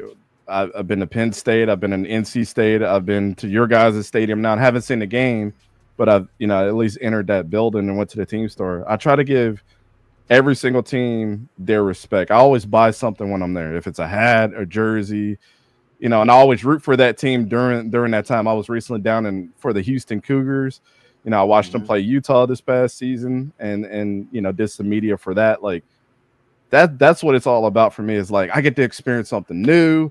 I get to be around the fans of this team, and I get to just soak it all in, just to see how they experience things. Because there's decency in every single fan base. Like I've been at Eagles Stadium because I live, you know, an hour and a half away from Philadelphia.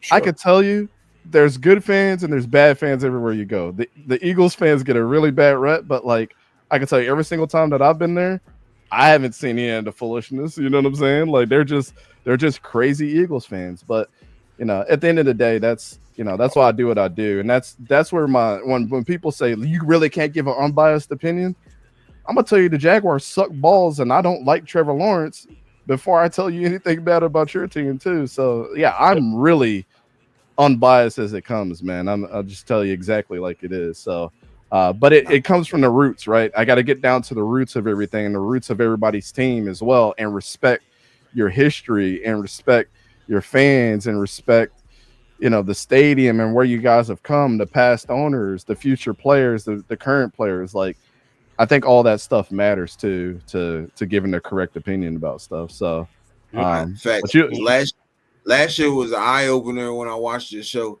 and goddamn, I ain't gonna lie, I was like, oh man, I thought we did an excellent job. Then when you got to breaking it down, I said, oh fuck, we in trouble.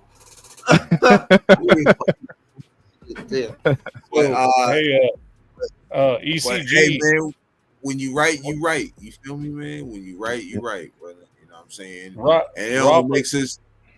It makes us stronger, and it makes us, you know, want to analyze the team. You know what I'm saying? Like some people just got to analyze the team more, and that's what I started doing. Like even now, I like, to be honest, bro. I've been doing this for like 2 months now. You feel me? And covering the draft was, I was so excited. Like I had so much fun covering the draft, bro, because it's like, yo, it was a new experience for me, you know what I'm saying? And I got to really deep dive and look for the players. Like I went through all the 30 visits that we had, because, you know, some people didn't even notice. All our players came from the top 30 visits. You know what I'm saying? So that's good. Yeah, so I watch and I look and I'm like, all right, I got high hopes for this guy, but I think this dude gonna need a little bit time to develop. You know what I'm saying? But this time I'm not worried about that because of the coaching staff. You feel me? So, you know what I mean? Like, yeah, I mean, hopefully they put it all together. And, you know, one thing that I'll say for you guys is, like, you know, a lot of people look at us in a negative light for whatever reason because we're honest. But, you know, I put it like this. I'm boots on the ground. My team is at media events. My team is learning about these players. Like I said, I'll be at the Elite 11 watching the high school quarterbacks from my region battle each other. Like I care about this probably on a different level than most people. And I hope like during like the draft season and things like that, I want to be looked at. You know, when I said Tyler Shuck was when everybody called me idiots when I was on Graf's show talking about, I said Tyler Shuck back in August. I think he's going to be a top quarterback that gets drafted. He got drafted in the second round to the Saints, the third quarterback off the board. So I guess I know it a little bit of what I'm talking about, even when it's not the names that people know. And I hope that people, you know, like you guys, I know you guys will tug on my chain when it's like, hey, I need to know a little bit more about this player. And I'm going to give you an honest answer. I am either going to know him or I'm going to put it in my book and do homework. Like, dude, I got 5 notebooks full of notes when I'm out at the Senior Bowl scouting players and things like that. Like, I take this shit very, very serious. Like, when I say this is a media company, East Coast Gridiron is a LLC. I have employees that work for me, and nobody's more boots on the ground than me. It's a sickness. It's a sickness, isn't it? Yeah, and you know, and my wife has to deal with a lot of this with me traveling out and things like that. And she's fully supportive of this. And the things that keep her sane is she stays out of it. You know what I'm saying? She's like, I know you got a show tonight. It is what it is. Right. So keep bringing the paper, and we're good. Yeah. So I hope that you guys in the future utilize me more as a resource. And I have, I've been gracious enough with my time with everybody. The only thing that I ask for people is, like, instead of criticizing, ask why I think that, and you might be educated on the player that you thought that you knew, and I might know a hell of a lot more than you. Use me as a resource. That's what I want this to be in the future, is that any person on any team in the country, any YouTube channel, can go and say East Coast Gridiron was on bias. They were right and they were wrong. Because I'll be the first one to tell you. You can look up the videos. I was wrong about Tank Dell. I thought he was going to suck balls in the NFL. Guess what? Outside of his injuries, Tank Dell has been a beast in the NFL when he's been healthy. Yeah. And I'll make a video and say I was wrong about that. But one thing that you guys will learn from doing this, the amount of times that you've been right, nobody will ever talk about that shit, though. When you're hitting it like a 90% hit rate, ain't nobody gonna talk about that shit. They'll tell you everything. Wrongs, goddamn. I tell you that. Yeah, you right about that, bro. So anybody that's listening that's got a YouTube channel, use me as a resource. I'll come on your show and I will make time to make sure that I'm there. Severe knows this. They're on the West Coast. I'll be up at 3:00 in the morning shooting shit on a work night. I'm like, right. It is what it is, bro. I like talking this shit. So if I gotta suffer a little bit tomorrow, at least I got to chop it up. And the thing about them is they'll ask why. We might agree to disagree, but I like people that ask why instead of like, this dude's a clown. This dude doesn't know what he's talking about. I'm telling you, I might know more football than a normal person. I coach this shit. I know this shit like to a T. I'm not trying to throw that in anybody's face. I'm just saying use me as a resource, and you might learn a little bit even more about what you don't know. You know what I'm saying? But I'll be the first one to start educating myself too, like going through the NFL scouting program. I'll buy books on top of, like, I just bought a book on what's the offensive coordinator down there for the Texans, like his whole scheme. So I'm learning about like the Texans scheme right now and how they run it on their offense. There's a book that you could go to eBay or to Amazon and buy. Like you said, Nav, man, this is like a fucking sickness for me, bro. And there's no prescription for it. I tell you this, like what I'd be doing, I mean, I don't be going to schools and stuff like that, but as far as like the radio's concerned, and my take, like I take this serious, like, bro, like you can understand, like this is all like notes from like every episode. I got a whole folder full of notes of like every episode, like, bro, like I really be deep down and diving and stuff. Like I try to at least spend at least 2 hours on just like, notes and, watching my team and just trying to figure out what angle are we going in. You know what I'm saying? So yeah, I feel where you're coming from, bro. Like I definitely feel where you're coming from.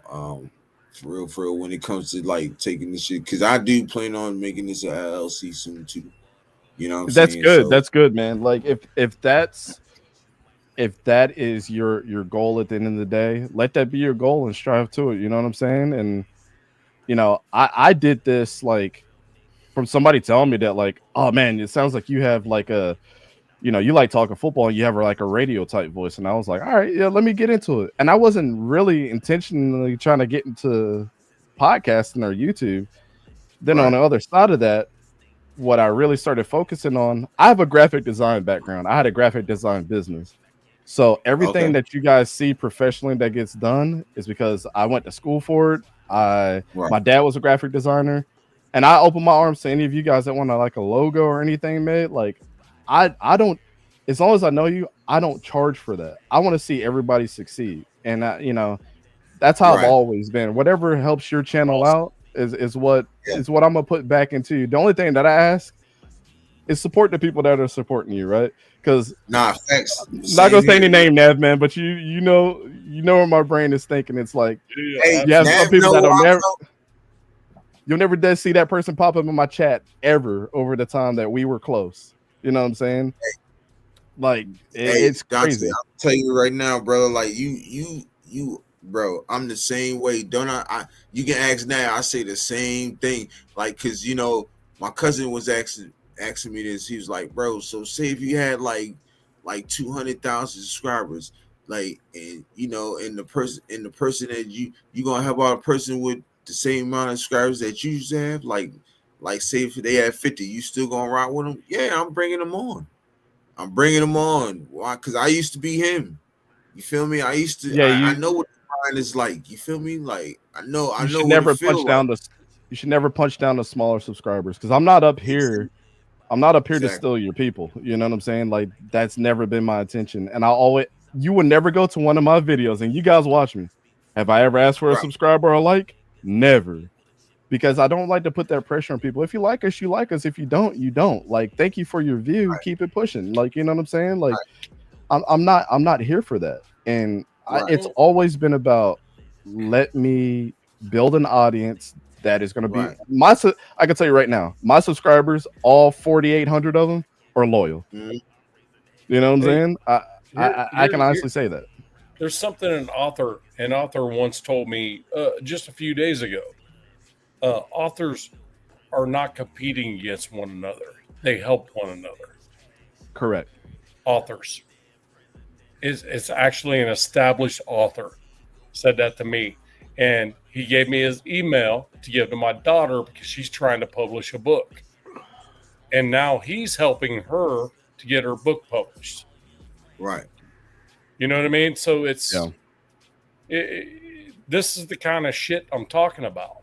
If you're right and you're treating people with respect, and you network and you and that type of thing. That's what it comes down to.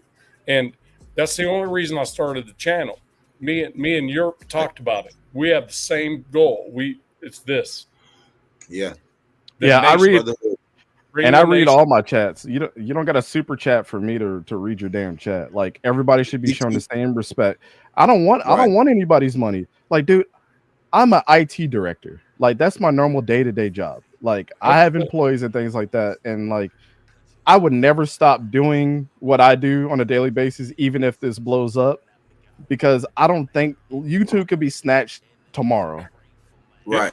So at the end of the day, I do this because I like truly doing it. And I could tell you this, man. Let me tell you the one bullshit thing this is why I don't listen to the media. When I go down and scout at the Senior Bowl, this has been 3 years straight that I've done this. I've been at the Senior Bowl 3 years straight doing media. The people that like the Daniel Jeremiahs, the Draft Network, they're down there heavy.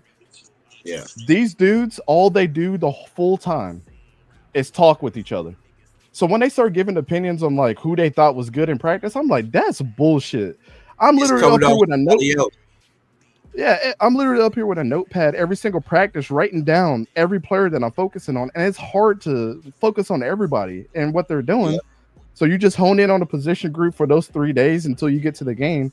But I can tell you right now, those guys that say that they like this player and shit like that, those dudes are bullshit. Like, I'm sitting there looking at him like, this dude's been talking to this guy the whole time. How the fuck does he know about the defensive tackle drill that just went on?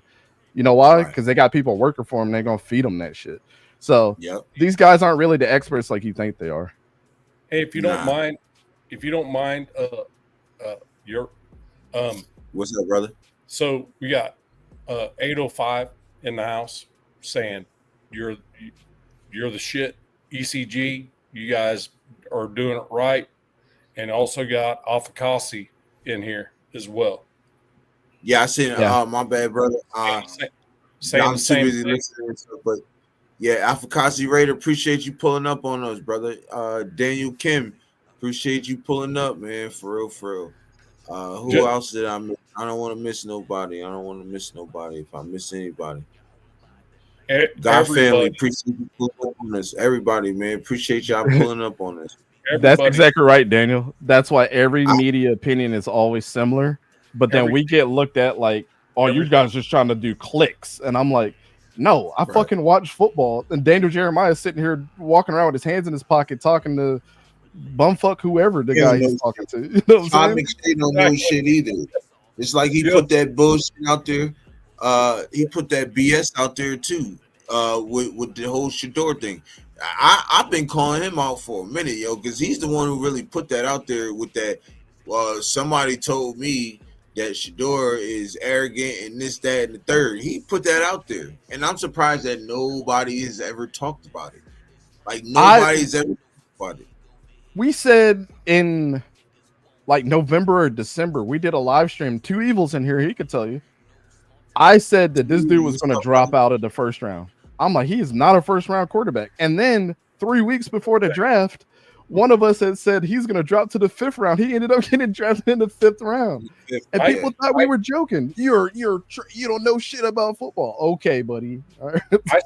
I said if he's not in the first round, he's going to go way later, maybe not even picked. That's what I said. Sacktown can even attest to that. Yeah. If he goes out of the first round and gets beyond the Steelers at 21, it's hard telling where the hell he's going to go. Would you leave your said that. He said it. Yeah. Got a question. Yep. Would you leave your IT job if an NFL team offered you a job? I've already got job offers from the NFL. Once I left the scouting program last year, I can't really disclose, but I had job offers from NFL teams and college teams. So, word. Yeah. KCG has hurt a lot of feelings. Hurt a lot of feelings. Hurt a lot of people. He has. Hey man, dreams and aspirations. we almost got somebody almost unsubscribed from our channel. Fucking with Gridiron, goddamn. We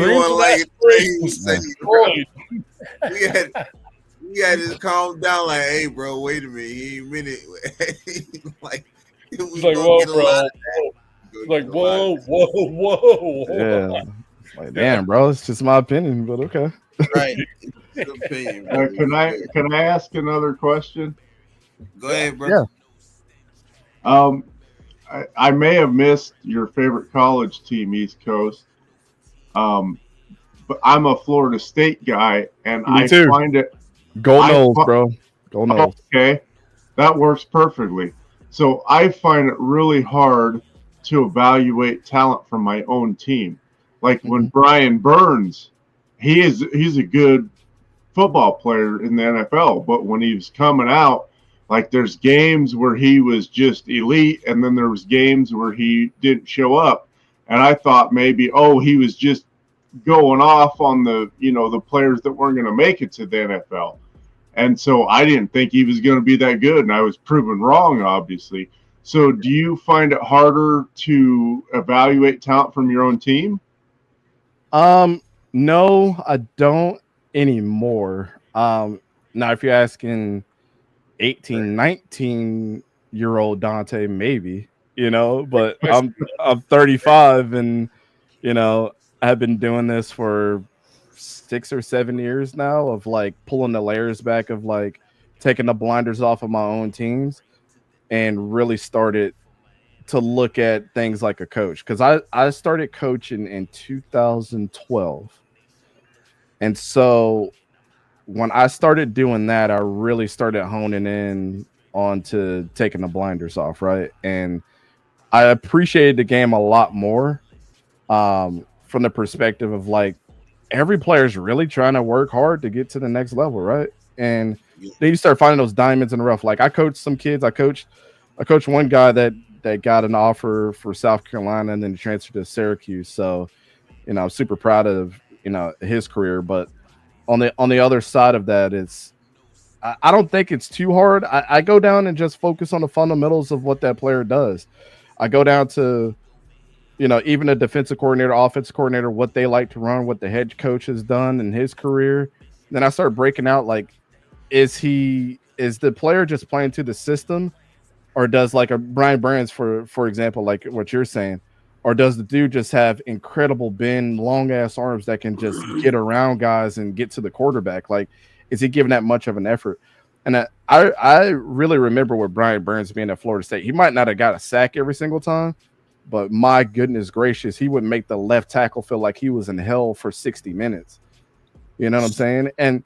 And so, like Shamar Stewart, right, from Texas A&M, is a perfect example of, and I know he's sitting out with the Bengals, and I'm like, you fucking knucklehead, like just take the money and prove that you're a first round pick. But Shamar Stewart is going to be an absolute fucking game wrecker for the Bengals. And he only had 2.5 sacks, I think, at Texas A&M last year. And people are like, well, you didn't put up the production. Well, Shamar Turner, Nick Scorton were on the same team. I mean, they can't all eat, right? And so, but what Shamar Stewart did was he was versatile everywhere. He played every single position against that offensive line. And he wrecked the right and left tackles all game long. Might not have gotten to the quarterback, but he made it easier for the rest of his teammates. And so a lot of people that are, this is not a knock at anybody that's watching, but a lot of people that are casual compared to a person like me doesn't see that. They go to the stat sheet first, and I'm like, that shit doesn't paint the whole picture. Because, you know, we can look at the stat sheet, and then Shamar Stewart, who we said was going to be a first rounder in December, and everybody was like, you're crazy. He only had 2.5 sacks. Guess what? Went first round to the Bengals because the talent is there, right? And he showed it. So I think from that aspect, when I started evaluating my own team, I took that into account too. It's like, if he was on another team, would this be an awesome performance? And then it didn't really matter what team he went against, to be completely honest with you, because a D1 team is a D1 team. That guy may have gotten an offer for Notre Dame and end up playing for, you know, University of Ohio, who is a group of 5 school, but couldn't go to Notre Dame because somebody already accepted his offer over that. And that was the only other team he could have went to. He was just late to the process. So that's a lot of the stuff we got to start thinking about at that level too, is like, this guy was really a Power 5 guy, but missed his opportunity and had to go to a team that he was just late in the process for. So that's like with the Ashton Jeanty thing. It drives me fucking crazy when people didn't give that dude his credit for running 2,600 yards. It absolutely blows my mind. One of the best college running backs that we've ever saw. Oh, he played in a group of 5. I don't give a shit about that. Why isn't every group of 5 quarterback running for 26 goddamn 100 yards a year? If it's such an easy division to get 2,600 yards, you know what I'm saying? So like your argument is already flawed there. Like this is Barry Sanders. They like Jeanty's, you know, he played for Boise State. Man, it's mad running backs that came out of Boise State that were good. Yeah. There was a lot of Boise State running backs that were really good. Yeah. And God Family and Raiders, the reason why I didn't take any job offers, first of all, scouts don't get paid shit. They don't. They get free lodging, free food, transportation. They get everything that the NFL players get, but they don't play shit. I'm not turning down my $100K job for a scouting job. Are you crazy? Yeah. And plus, I love what I do every single day for my day job. Like, I mean, I work for a great company. And I don't want to travel that much either. Like, that's why I do my own scouting. Like, I have a company where I can go to any game that I feel like and scout it for my own pleasure. You know what I'm saying? So I literally have the flexibility of doing it for myself than working for a team and have to be biased towards my team and what we fit. You know what I'm saying? I'm doing it to give education for everybody. So that's why I didn't accept the job positions. Right. We got my man Afakasi Raider in the building. Appreciate you pulling up on us, brother. Hey, what's going on, gang? AR, how you doing, brother? Yeah, Nev, man, good to see you. Buddy Bear, he's off camera, but it's the first time I shared the panel with him, and Sacktown as well. And East Coast Gridiron, I don't know if you remember me, but I remember you. I've seen you in a few chat feeds. I know you're knowledgeable. I know you know your stuff. So yeah, I've been subscribed to you for over a year now. So I usually watch you during when I'm like working. I can't really comment. So, well, I appreciate that. But like I do remember. I do know who you are, and I know that you bring a lot of knowledge to what you're saying and your takes. So yeah, I appreciate it, man. I have taken notice, my friend. Yep, appreciate that. So how y'all feeling, man? Rookie mini camp is out here, man. Have y'all seen anything? Y'all heard anything? Like how y'all feeling about it? It don't matter who go. All right, I'll shoot first, I guess. Since no, sorry, go. No, you're good. You're good. Look, I mean, to me, it's nothing to get excited about until we see some action. You know what I mean? Like that's just how I see it. Like until they put the pads on, it's live fire action in preseason. It's just practice for me per se. Right. Like I mean, I'm not the technical analyst that per se like maybe East Coast Gridiron is who can watch the tape and can see things that I don't. I'm just a casual fan, no more than the rest of us on the panel. You know what I'm saying? So for me, until they put the pads on and it's live fire, it's not too much to get excited. But it's still nice to see them in Raider colors. I'll give them that. Right. Yeah, man, they looking pretty good to me. Like bro said, man, we gotta look and see. And we gotta see how they're gonna do, especially you know with the vets coming in and with mini camp and then going into training camp and stuff. So I mean, are y'all excited? I'm excited, man. I'm excited for football this season. For real. Like it's the most excited I've ever been in a little bit. So y'all let me know how y'all feeling, man. Y'all excited, man, about this? Yeah. I'm gonna make it to a couple open practices around my area. So I usually go to the Eagles, the Commanders, the Jets, and the Giants. As long as sometimes they don't have them open, sometimes they do. Right.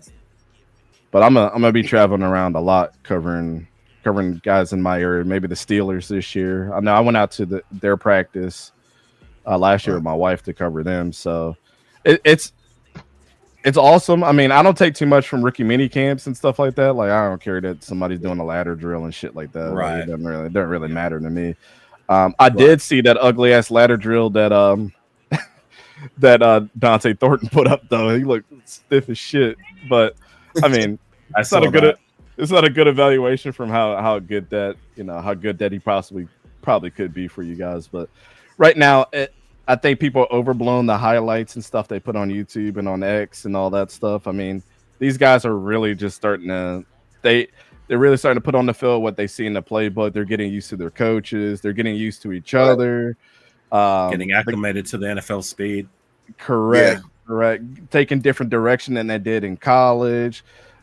Learning their, who their trainers are, their strength and conditioning coaches, like all that shit is different.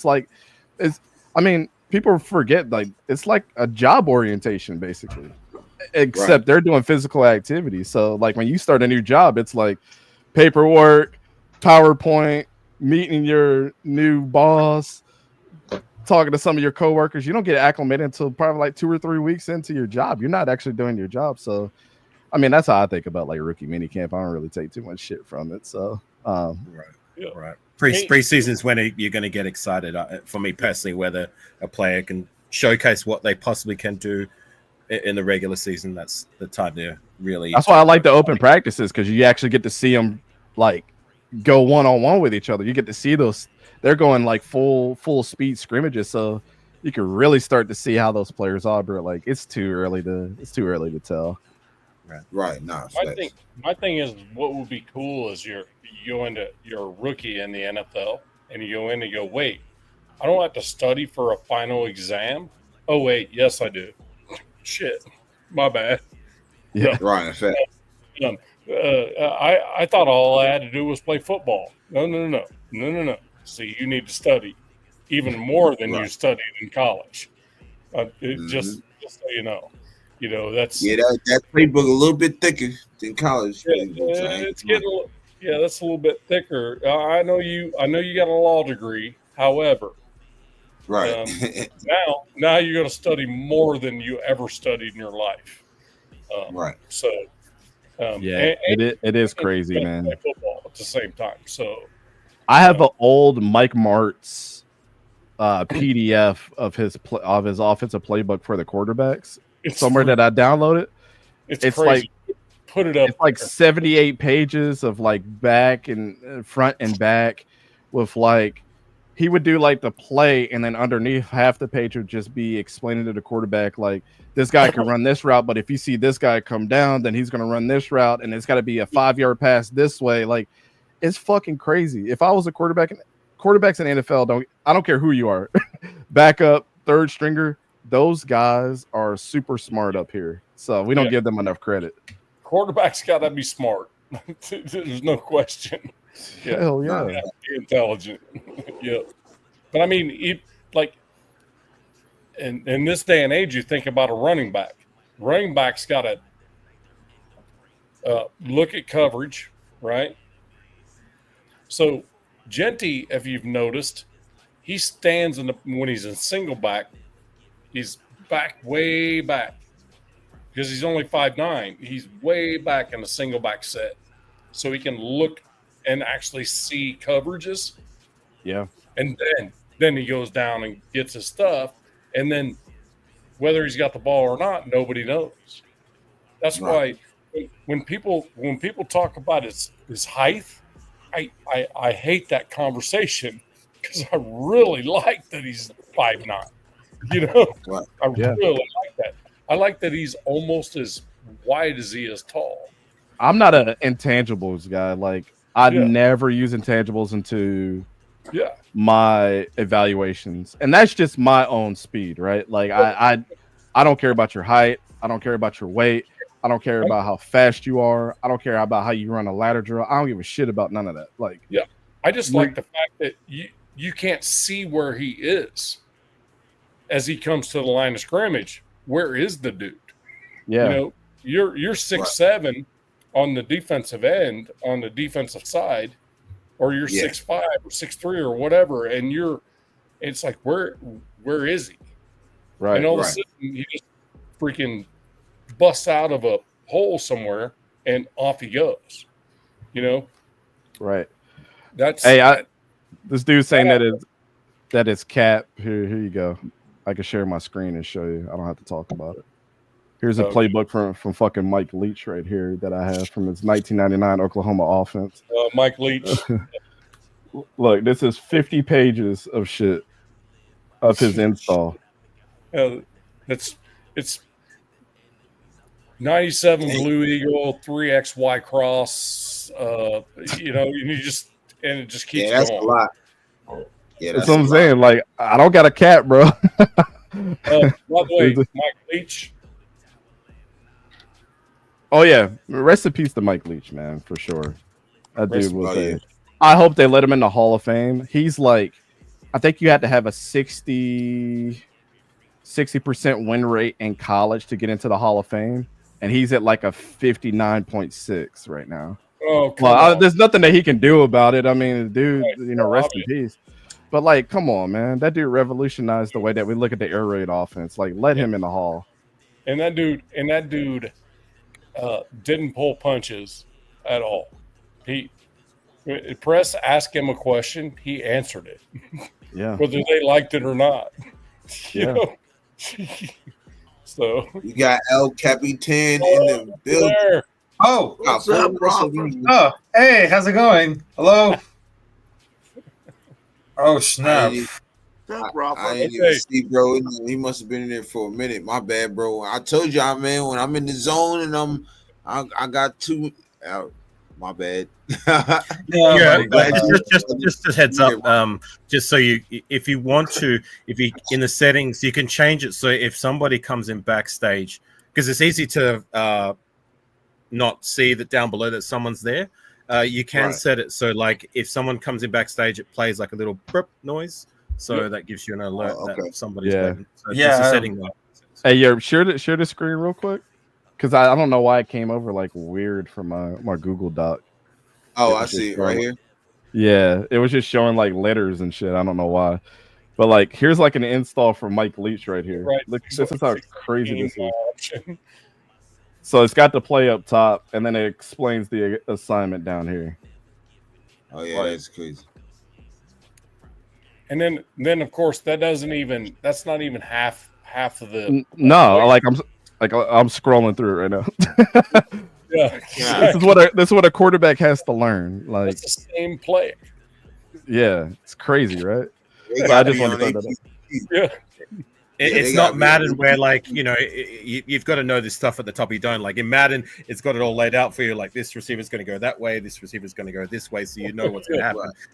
In real life, under duress and under pressure, under live fire, you've got 30 seconds to process. Right, this is what he said. This is where all the receivers are going to go. So I need to process that in the space of the 3 seconds that the ball is snapped and find the open guy.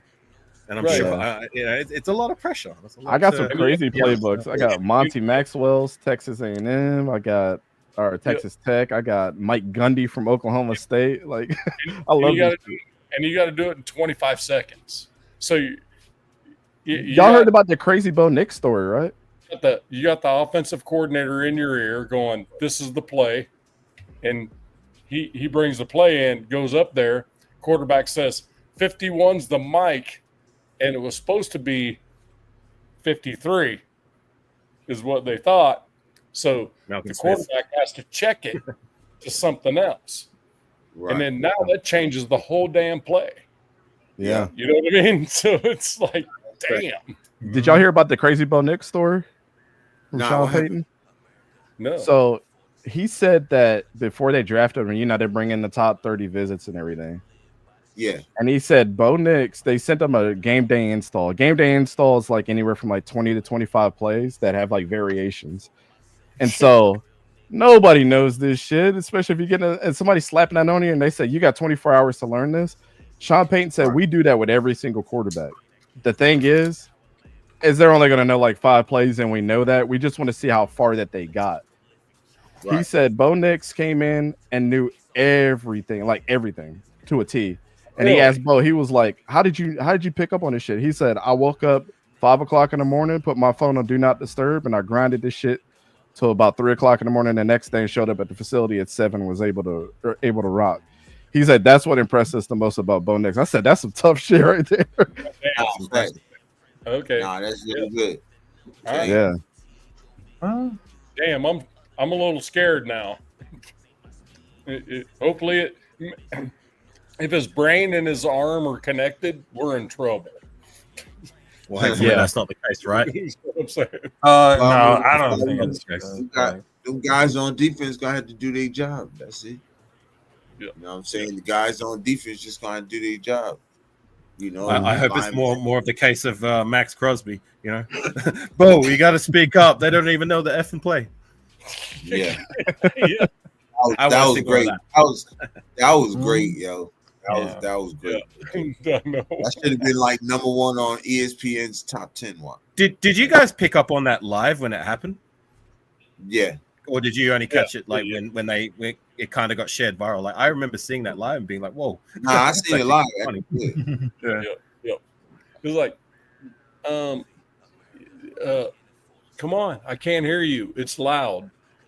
Yeah. No, he said, "Bo, you got it. They don't know the effing play. They don't even know." Yeah. He said, "Man, what is that for you doing? They don't even know the play." He got back in the stands and sacked him. Oh man. Lovely. Yeah, I thought that was awesome, but then you also understand the type of guy that Bo Nix is. Spinning his finger around his ear. Either I can't hear you, or Yeah. you're not talking loud enough, or some shit. Yeah. Right. And to your point, East Coast, they won that game. So. Well, Yeah. I got a lot of respect for Bo. I know everybody saw the clip of him yelling right back at Sean Payton. I was like, oh, that takes some balls, dog. Oh, Ricky. Yeah. Ricky's Yeah, like, too. yeah, Super Bowl winning head coach, and you're like, yeah, dude. He's like, fuck you, we gonna run this play. Right. Remember when Gannon there's clips of Gannon doing that to Gruden back in the day? Oh, He's literally did? yelling out, "Hey, fuck you!" Nah, he's done that Let his before. ass He's up. done that. Yeah, he's done that. They went back and forth before. Gannon lit his ass up big time on the sideline. Yeah, not just once either.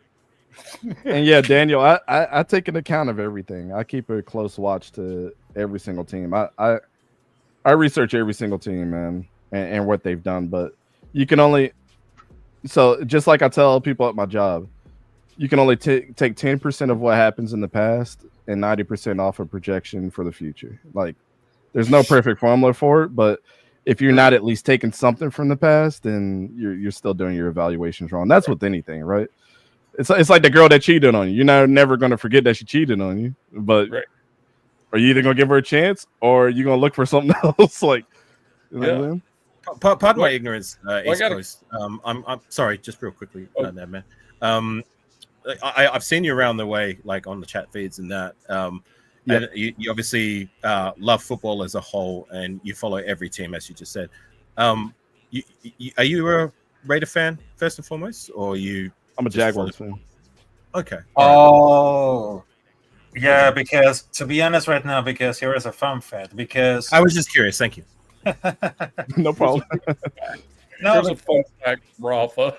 Yeah, I know, because I just wanted to let me speak, because a few years ago, that was back in 2020, 2022. That was the 2022. Yeah, that was because when I was in the beginning at the content creator, and I had the opportunity to interview with East Coast Grand Arrow, because I know that he was just like a master, just like a professor doing like at a college football in NFL. And when I just realized that he was a like Jacksonville Jaguars fan, I was like, oh my God, because look, I don't want to get into the trouble to say, because he got Trevor Lawrence. And then a few years later, after that, I just saw for like the press conference of Leon Cohen to say, oh my God, this is not going to be really good. But I know that some teams can be good, but the defense is the whole key to get communicated. I mean, that all happens. It all happens. Except for the Jaguars, we've had good defenses, and Trevor Lawrence has sucked balls. So, yeah. How deep is Trevor Lawrence into his Jaguar career? How many years has he been in the league? This will be year number 5 for him. Yep. Right, and he still has yet to establish himself, in your personal opinion, being that I don't know, because I don't watch too much Jaguar football, so yeah, you're the best person to ask. Yeah, I did I did a graphic the other day. Like, if you go to our Instagram, you can see it. But he's no better than Blake Bortles. Like, they had the same record in 60 games. Wow. Yeah, they had the same exact record in 60 games. Like, I was like, what the hell? Actually, Blake Bortles has better stats than him and more accomplished, because Are you serious? Yeah, he took the Jaguars to the AFC Championship. Absolutely. Yeah, I understand that. I'm like I said, I don't watch Jaguar football, so I would have thought Lawrence would have been at least better than Bortles. I mean, Bortles. I never got the hype. When Jaguars, they were successful. What was it? 2016, 2017? 2017 was the season. 2017, right? They made the deep playoff run on the back. Forgive me if I'm wrong. Mostly on their defense, but Bortles wasn't that bad, but he wasn't that great. And for you to come and tell me that he's not even better than Bortles, like, oh damn. Yeah, he had like 3,700 yards that season, about 29 touchdowns, I believe. And he had 2 1,000-yard receivers, which one was Allen Robinson, and the other one was Allen Hurns, who doesn't even play in the league anymore. So Trevor Lawrence has had better weapons than that in the Jaguars, and he barely could put up. He doesn't have better stats than Blake Bortles. It's insane to me. Gee. Well, I never wanted Trevor Lawrence. I had no idea. Yeah. And Blake Bortles had better stats. He, in the playoffs, he was a freaking stud. He never threw an interception in the playoffs. Trevor Lawrence threw 5 in one game. So that's right. Every game in the playoffs. Yeah. That's right. Didn't he go over to Denver for a while after his time at the Jaguars? Bortles? I believe so. Maybe. I know he was like with 2 other teams. Oh, was it? No, I got him mixed up with Paxton Lynch. It was Lynch who. Oh man, he was ass. I don't want to go. I don't even want to speak on Paxton Lynch. No, he was one who Khalil Mack made cry on the sideline. He was with the Denver Broncos and the Saints. So you're right. Yeah. Okay. Oh yeah. So I got a question. Sorry, before you do, I got to get going. I just got some family stuff that needs my tending to. Appreciate you guys. Thanks for having me on. Hey man, nice meeting you, man. And it's nice to meet you for the first time. I just subbed to your channel. I for all this time I didn't even know you had a channel. I just saw you in the chat feeds. So appreciate you, bro. Have a good one. All right, take it again for sure. Have a good one, Afakasi. Have a good one.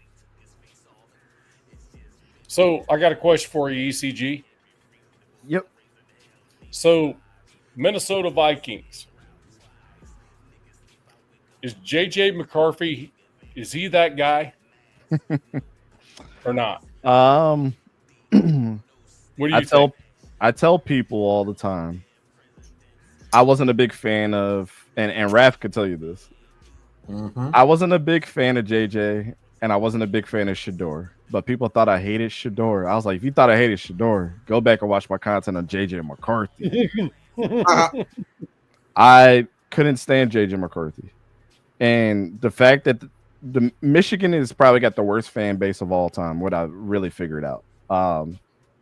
He threw 3 interceptions against Bowling Green, and people just swept that under the rug like it wasn't anything. To the point where I made a meme on it, and 2 of the Bowling Green guys that intercepted JJ McCarthy hit me up in the DMs, and they're like, "Thank you for pointing this out, because he couldn't do shit against us." And so, I think it was terrible that they let Sam Darnold go. For the fact that, Yes, why would you give up on somebody that took you so far? As far as statistically and that offense that had 1 year to mesh with these guys. he had one bad game. Yeah, he had one bad, but Vikings fans will tell you all day long that he sucked balls too. So I'm like, okay. That's one of those reasons. But I like what JJ did in the preseason, but I just don't see it on film if he could consistently do that over and over and over again, right? And so, in my honest opinion, JJ has a great arm. I don't know if JJ has it up here to be a great NFL quarterback. I do like the fact that he didn't get to play last year, even though it was for injury, but he got to learn from somebody that did it at a very high level. So if you would have told me JJ McCarthy last year, I'd be like, this dude's gonna suck balls. But this year, I'm a little bit more optimistic, but I'm not fully sold on him. I think what you're going to see is kind of like an Anthony Richardson 2.0 kind of situation for them. Okay, so you're saying the NFC North champions are going to be who? I don't think it's going to be Green Bay. Oh, I don't think it's going to be the Vikings. Detroit. It's going to be between Detroit and the Bears. Well, I mean, those are the only 2 left, right? I think Detroit sneaks it out, and they do what they did again last year. As long as those guys can stay healthy. Aiden Hutchinson's coming back. They had a very good draft, from my opinion. Wasn't rock solid, but it was very good. I don't know, man. The Bears, though, my goodness, they improved overnight. Great, they definitely did. In free agency, they went and got 3 offensive linemen. They went and got Grady Jeffrey from the Falcons. Why did they give him up? I don't understand. I don't know. One of the best defensive tackles in the league. They just let him go.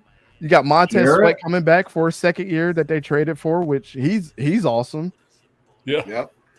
I don't know, man. I think that they're going to be pretty good. I still give it to Detroit though. Their team is so stacked. Yeah, it's going to be different because it's kind of like there's a little bit of a shift in momentum. Like C.J. Stroud had this oh my God moment as a rookie, right? Yeah. And then he fell off. Is Jaden Daniels going to have that same thing? Bryce Young had problems. Panthers are getting better. He got better last year. Bryce Young did. So are the Panthers going to win the North, or is it still the Bucks? Yeah. Sorry, the NFC South.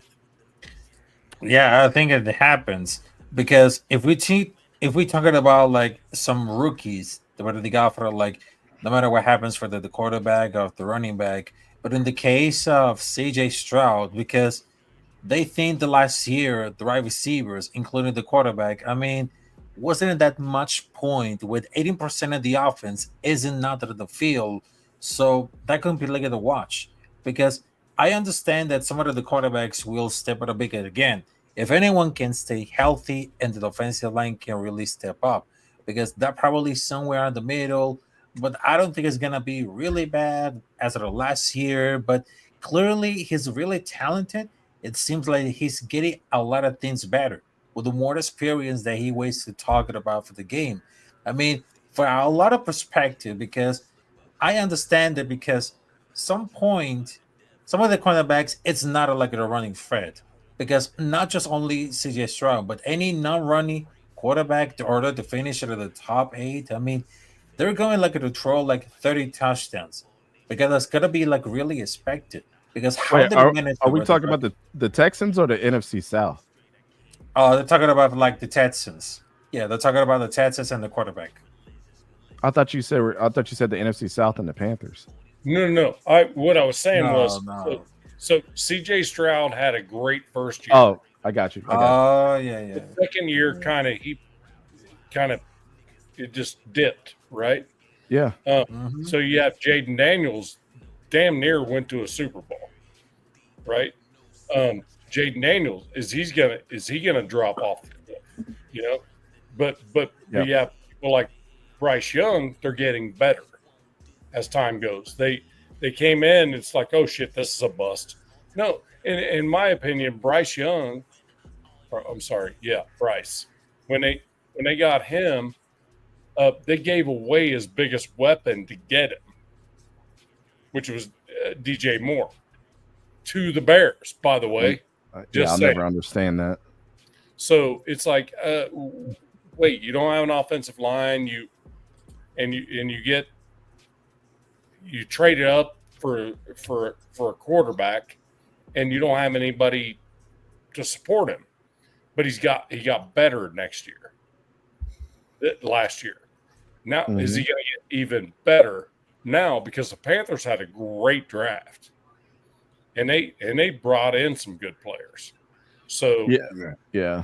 So if you're looking at it that way, and then Caleb Williams, same thing, got brought into a team, had no supporting cast other than DJ Moore, right? That was it. He had nobody to throw to. His offensive line sucked. Everything sucked. The Bears short all that shit up. So he's going to get better. So are these ones that had that first year freaking magic going to go down, or the ones that looked like they were a bust going to continue to ascend? Is my question. Yeah, it's a good question, man, and it's, you know, the way I look at it, it's like I don't want any of these kids, even the kids that I look at in the draft that I wasn't very high on, like Shedeur. I don't want none of these guys to do bad, right? You know, if everybody has success, everybody's team would be significantly better, but we know that's not the reality. So exactly, I really think, like, I'll answer your question like this.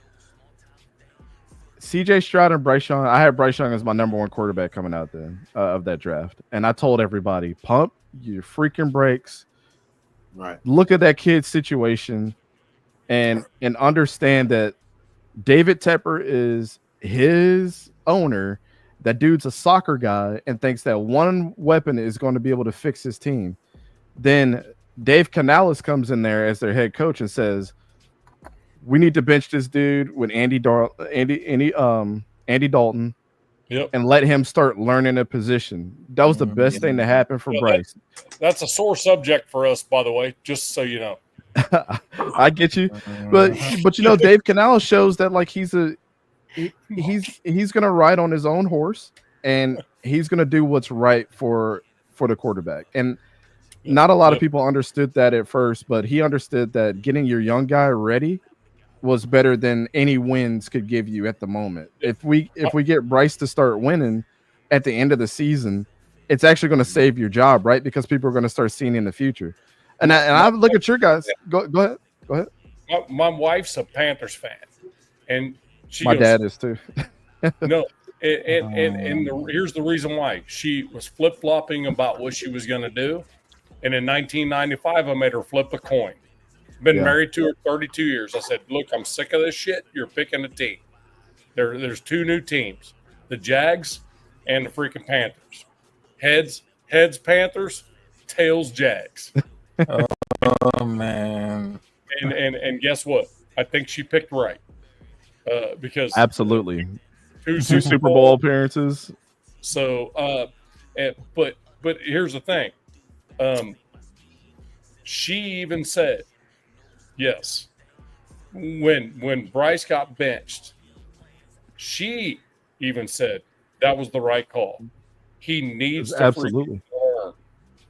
He needs to learn. Yep. And from a veteran. And that's my wife saying that. I'm like, shit, dude. That's freaking awesome. Yeah, I mean, I look at it like this.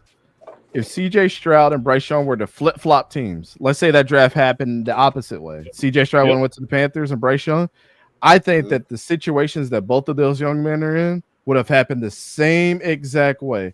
Bryce would have been on a sophomore slump. CJ Stroud at the end of the season would have did good. But the very first year, I think CJ Stroud would have got his ass tore up, and Bryce Young would have been the young quarterback that was doing well. I don't think there would have been a fucking difference. Kind of my point, though. You know what I mean? It's like it's a revolving cycle. It's like I'm not sure which one's better. The one that just kills it as a rookie, or the one that just progresses and gets better. And I'll tell you this, like, I had a resurgence on Bryce Young because the college career of both of those guys, I was high on CJ Stroud more than anybody. And then that last year that Bryce was at Alabama, this was the year after he won the Heisman, I'm still high on CJ Stroud. I'm like, I don't see it. Bryce proved more to me in a down season. He got beat up. I mean, like, beat down to the ground time after time after time, and still put his team on his back and was making incredible throws. I mean, like, he was getting beat down like Tua was and getting up and putting that team on his back. And that's when the switch in my brain went like, damn, Bryce Young might be a better damn quarterback than CJ Stroud. And then towards the end of last season, I was ringing the fence on everybody. I said, we give up on players way too fucking fast. This is why Trent Richardson had the career that he ended up having, because people gave up on him. People forget that he was pretty good his rookie year. We give up on players way too fast and don't put them in positions to succeed. When a player needs to be benched, you bench him and you have him learn from one of your veterans, or you trade him away where he can do that. I mean, Dave Canales came in with the Panthers and he said, "We're going to have you learn, and then you're going to come cook." And they just got him a big body target too. Yeah, the Panthers might win that division. They got him a little gadget weapon in what's his name? Jimmy Horn Jr. I like Jimmy Horn. That was an excellent pickup too. And their running backs, I mean, Chuba Hubbard is 1,000-yard running back. Like, their defense got better in the draft. They picked up Nick Scorton and what's his name? Umani Mellon, the other edge rusher from Ole Miss, that was awesome. That transferred from Florida. Like, bro, they're about to do some work, bro. Yeah, they had it really good. 1 second, y'all. This is the Europe Just Riz podcast, man. Welcome everybody. Thank y'all for coming in. Y'all make sure y'all hit that like button. Subscribe to all the channels up here if y'all can see them. Yeah. Jerbs, I sorry to interrupt right now, but I'm getting tired right now. But thanks for having me, because I know that I had short time to speak, but it was just like really amazing, because I know that it's almost like 3 a.m. because I was up there like this morning. But I just wanted to clarify this. All right, so I just wanted to tell you, Happy Mother's Day, and of course, much love to all of those mothers, because right now they're like the key to the communication, and of course, blessings, love, and of course, respect. So I just wanted to tell you about this one. I mean, not many quarterbacks, they have the same leadership, because a good quarterback needs to learn about leadership, discipline, and of course, learn about for the veterans. Because if they know that a quarterback is getting better, they say, "Oh, he needs to learn, do something brand new to get involved with this." All right, so I'm out of here, guys. So salute to you, Jerbs, and I was appreciate you, brother.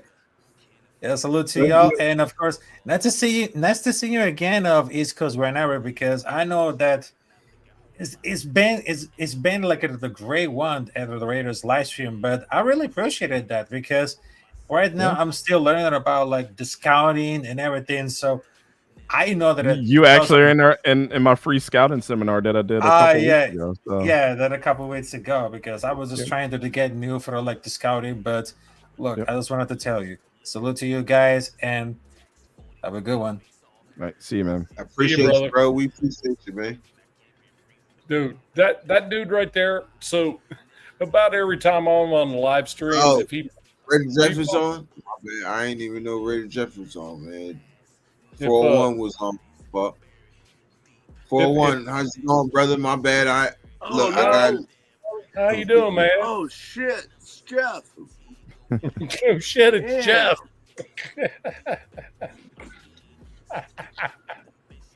Jeff, my bro, how you doing, man? Oh, sink some ships tonight or no? Fucking freezing here. I'm fucking freezing my ass off, man. This weather on the East Coast lately sucks. Is he Tell me about it. Tell me about it. One day you're outside in t-shirt and shorts with no problem, nice and comfy. Now I'm out there freezing my balls off. And then I'm on the show tonight with Chris, and he's like, hey, it's 97 here today in Cali. I'm like, fuck you. Like, God damn it. Yeah. So what's going on? What's new? How you doing? Good, good. It's all quiet since you got here. We're just waiting for you to say something. Hey? I got no words of wisdom right now. I'm just sitting here bored. Bro, so I'm sitting here bored. We appreciate you pulling up, my brother. We appreciate you no pulling problem. up. No problem.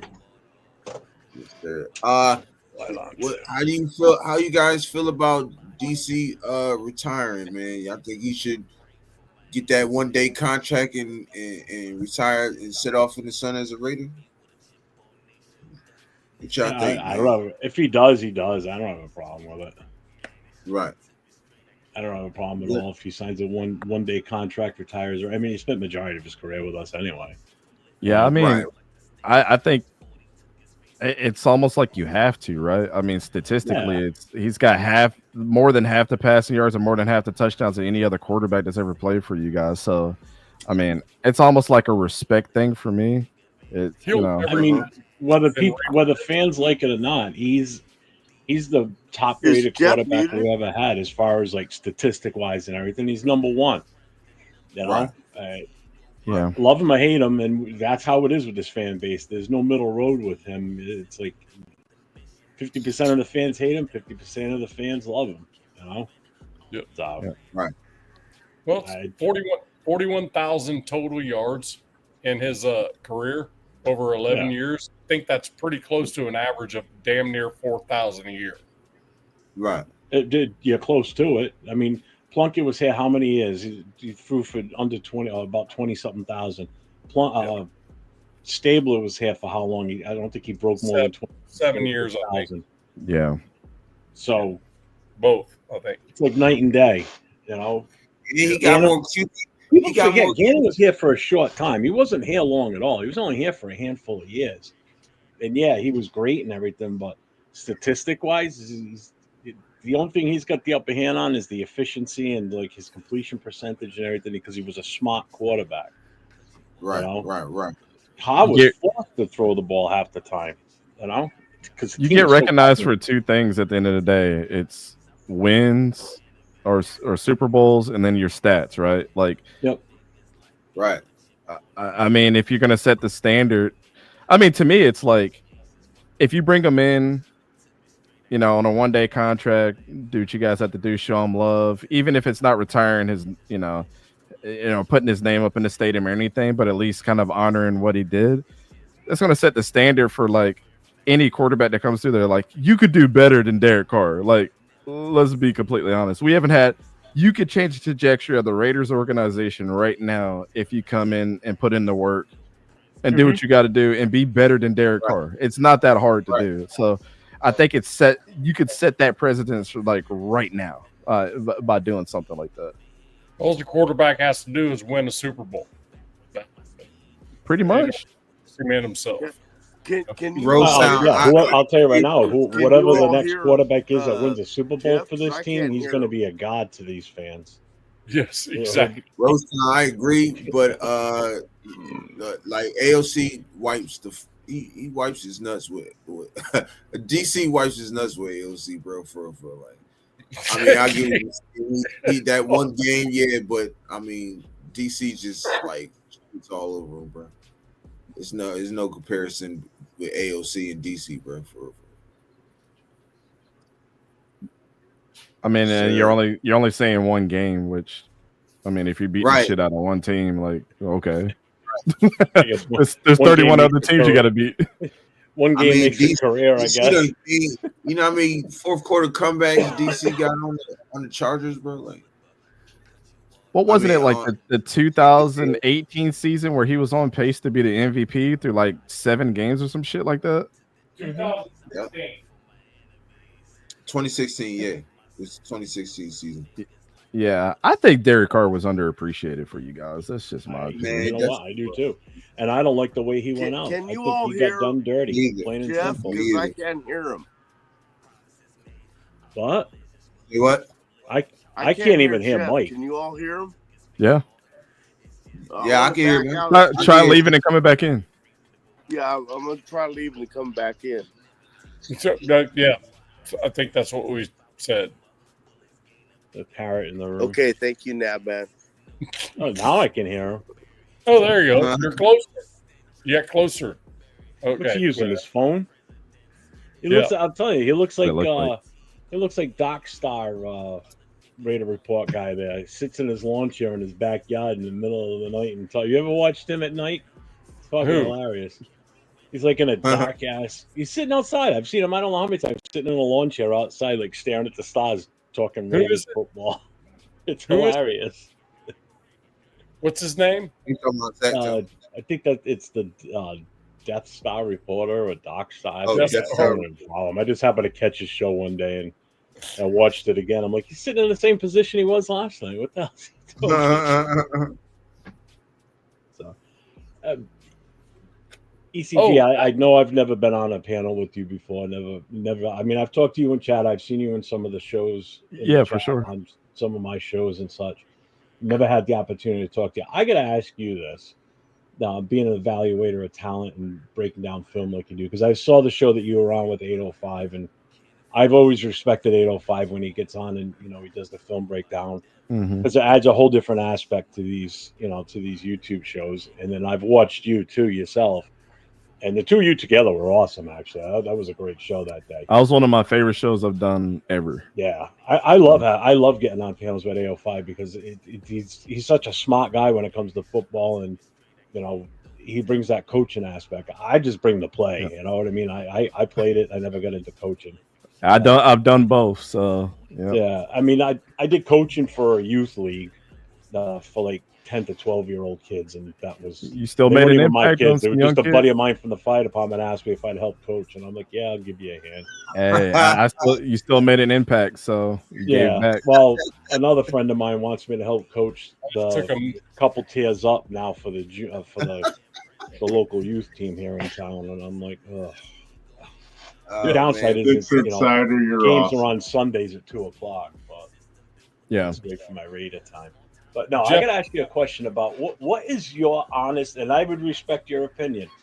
What is your honest take on Aiden O'Connell as a potential, anything more than just a backup? Because I mean, the situation with him and Raider fans. People love him or hate him, just like Derek Carr. I think the hate for him is a lot more than it was with Derek Carr, to be honest with you. Some people just gave up on him completely. Yeah, I look at Aiden O'Connell like this, right? In my talent evaluation of him, I thought he was a 5th round pick, and coming out of Purdue. Now, Purdue had some games where they upset some teams. I believe he upset Ohio State in the shoe. I think like his sophomore year being there. And the thing always about Aiden O'Connell, and you guys have probably heard this ad nauseum and seen this. Sometimes his arm is the best part of him. It's not his head. It's not, obviously the dude can't run. If you gave him if you gave him Lamar Jackson's legs, like he's not going to do that. That's not in his DNA. But his arm talent is there. It's just not consistent, right? And so when he got drafted as high as he did, a lot of people were like, okay, well, I guess there's something there. But obviously, all of us up here on this panel can understand that, like, Aiden O'Connell's situation is so similar to Daniel Jones' situation, is not even funny. And so I feel like with a talent like his, not being able to bring a proper quarterback coach in, or Geno, let's put it like this. Geno Smith coming in at this point in time in AOC's career does him no favors. Like, if Geno Smith would have came in when he got drafted and he was able to sit behind somebody like him, then we're talking about maybe AOC being the quarterback of the future for you guys and being better than Derek Carr. That's the projection because he already has the arm, right? Yeah. I think, I mean, I agree with most people that say you gave up on him way too soon. And I feel like it's with the Gardner Minshew situation in Jacksonville. The dude threw 2 picks against the Titans at their stadium after all the hype was there after him having, I think it was like a 4-touchdown game, but the week before. And then we bench him and he never saw the day of light. And I'm like, the fuck are we doing? Like, we got to give these guys time to develop. And because the NFL has always seen, what can you do for me lately?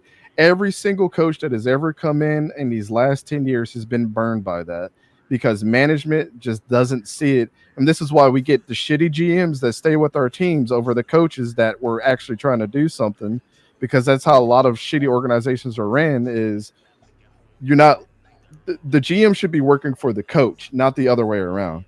And we gave him way too much power to the GMs by not being able to put people in the right position to succeed for the coach and the players that are there. So, and now we're starting to kind of see it turn a little bit. Now it's like starting to get back to that culture. You guys just got out of a really shitty situation with Antonio Pierce.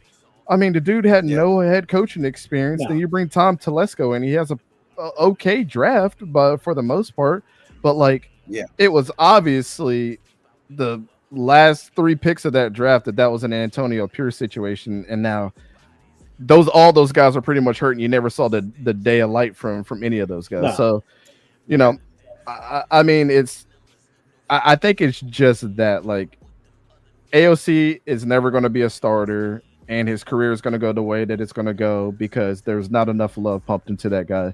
Instead of you guys being like what Bryce Young is getting, the same treatment that Bryce Young got, I know we just talked about it, but the same treatment that Bryce Young got with the Panthers is what AOC should have got, where Bryce Young was bad after bad after bad after bad game after bad game. And then you're like, all right, bro, you got to do something. Andy Dalton's coming in. 3 weeks later, Andy Dalton gets in a car accident. But that was enough time for Bryce to be like, oh, shit, I can get replaced as a number 1 overall pick. Yeah. You know what I'm saying? And I got it. Lit a fire under him is what it did. Correct. But they didn't give up on that kid. And now they had a hell of a draft, bringing them more weapons. And the excuse that was never given for Bryce was his offensive line, because you know what they did that offseason? They brought in 3 guys that came in there, and he had all the time in the world to throw, and he just wasn't processing how to get the ball out quick enough. So, yeah, I think you guys gave up on him a little bit early. But hey, being a great backup, knowing the system is still better than, you know, starting and throwing picks. You guys got Geno Smith in there, and maybe Geno can pass some of that stuff off to him now. That's why I laugh when people are like, we should trade AOC away, you know, during the draft. Do you realize right now that he's probably one of the better backups in the league? First of all, you know, what are you going to replace him with? If you don't, you're going to replace him with somebody that you just drafted, or you're going to replace him with Connor Bradley back there. Yep. You know, that's you're going to be a replacement for AOC 12. You're not going to bring in another free agent quarterback. Who are you going to bring in? There ain't nothing out there. There's nothing. There's nothing out there that you can honestly sit there and say is better than AOC. Absolutely not. That's out there as a free agent that you're going to bring in as a backup. You've got the best backup that's available right now. Why would you get rid of him? And second of all, he's on a rookie contract. You don't get rid of guys that are on rookie contracts. Right. You know, that's short money you're paying out for this kid.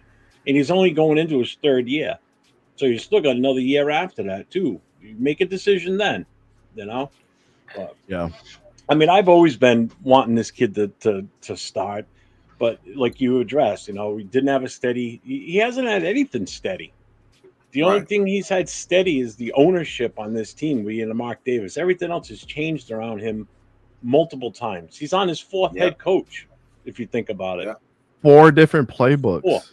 Four playbooks. I just showed the Mike Leach playbook about an hour ago to these guys. Like, that shit is hard to do. Yeah, like that shit is hard to do with all the installs and everything that you have to remember. You have to know everybody's routes and everybody's job. And being able to recite that back to them and have them, like, that's part of a quarterback's position. Like, I play quarterback. This shit's hard. Where you tell the kid, run towards the fence and hook a right. And, this shit's timing routes, the whole 9 yards. Yeah. And then multiple offensive coordinators, multiple offensive line changes in front of them, a lack of or non-existent running back rooms. Wide receiver. What was his options last year? Once Devontae was gone, he had 2 options to throw the ball to on a consistent count-on basis, and that was Bowers and Jacoby Myers. Other than that, it was a crapshoot who else was going to catch the ball on that team. And learn 2 different systems. Adam Gase and then Norv Turner's son came in for you guys, right? Yep. So him and his dad. His dad was there as a consultant. That's the other thing. We had a team. We had more head coaches on that team than any other NFL team. It was insane how many former head coaches were on our team. I would never understand the Adam Gase hire ever.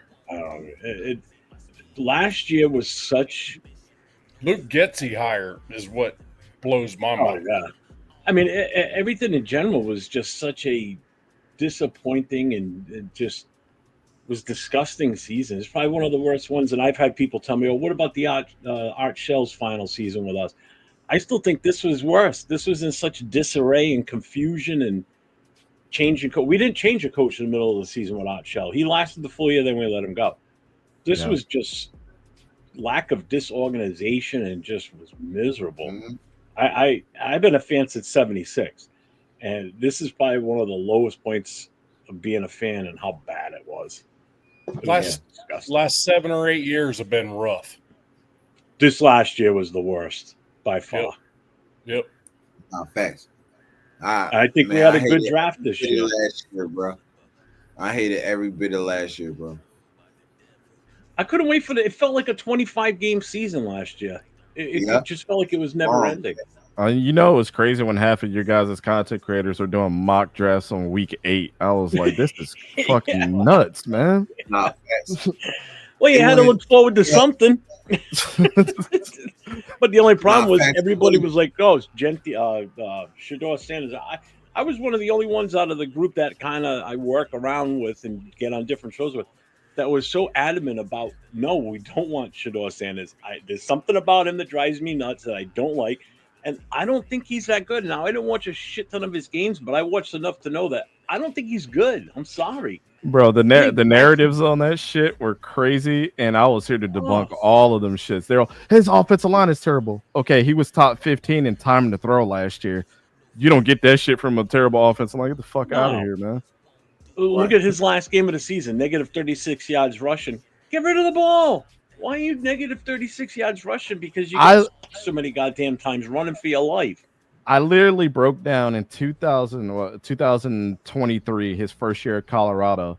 They were playing Oregon, and they could have kicked a field goal. I'll never forget this shit. Now, this is where I was like, Shedeur is ass.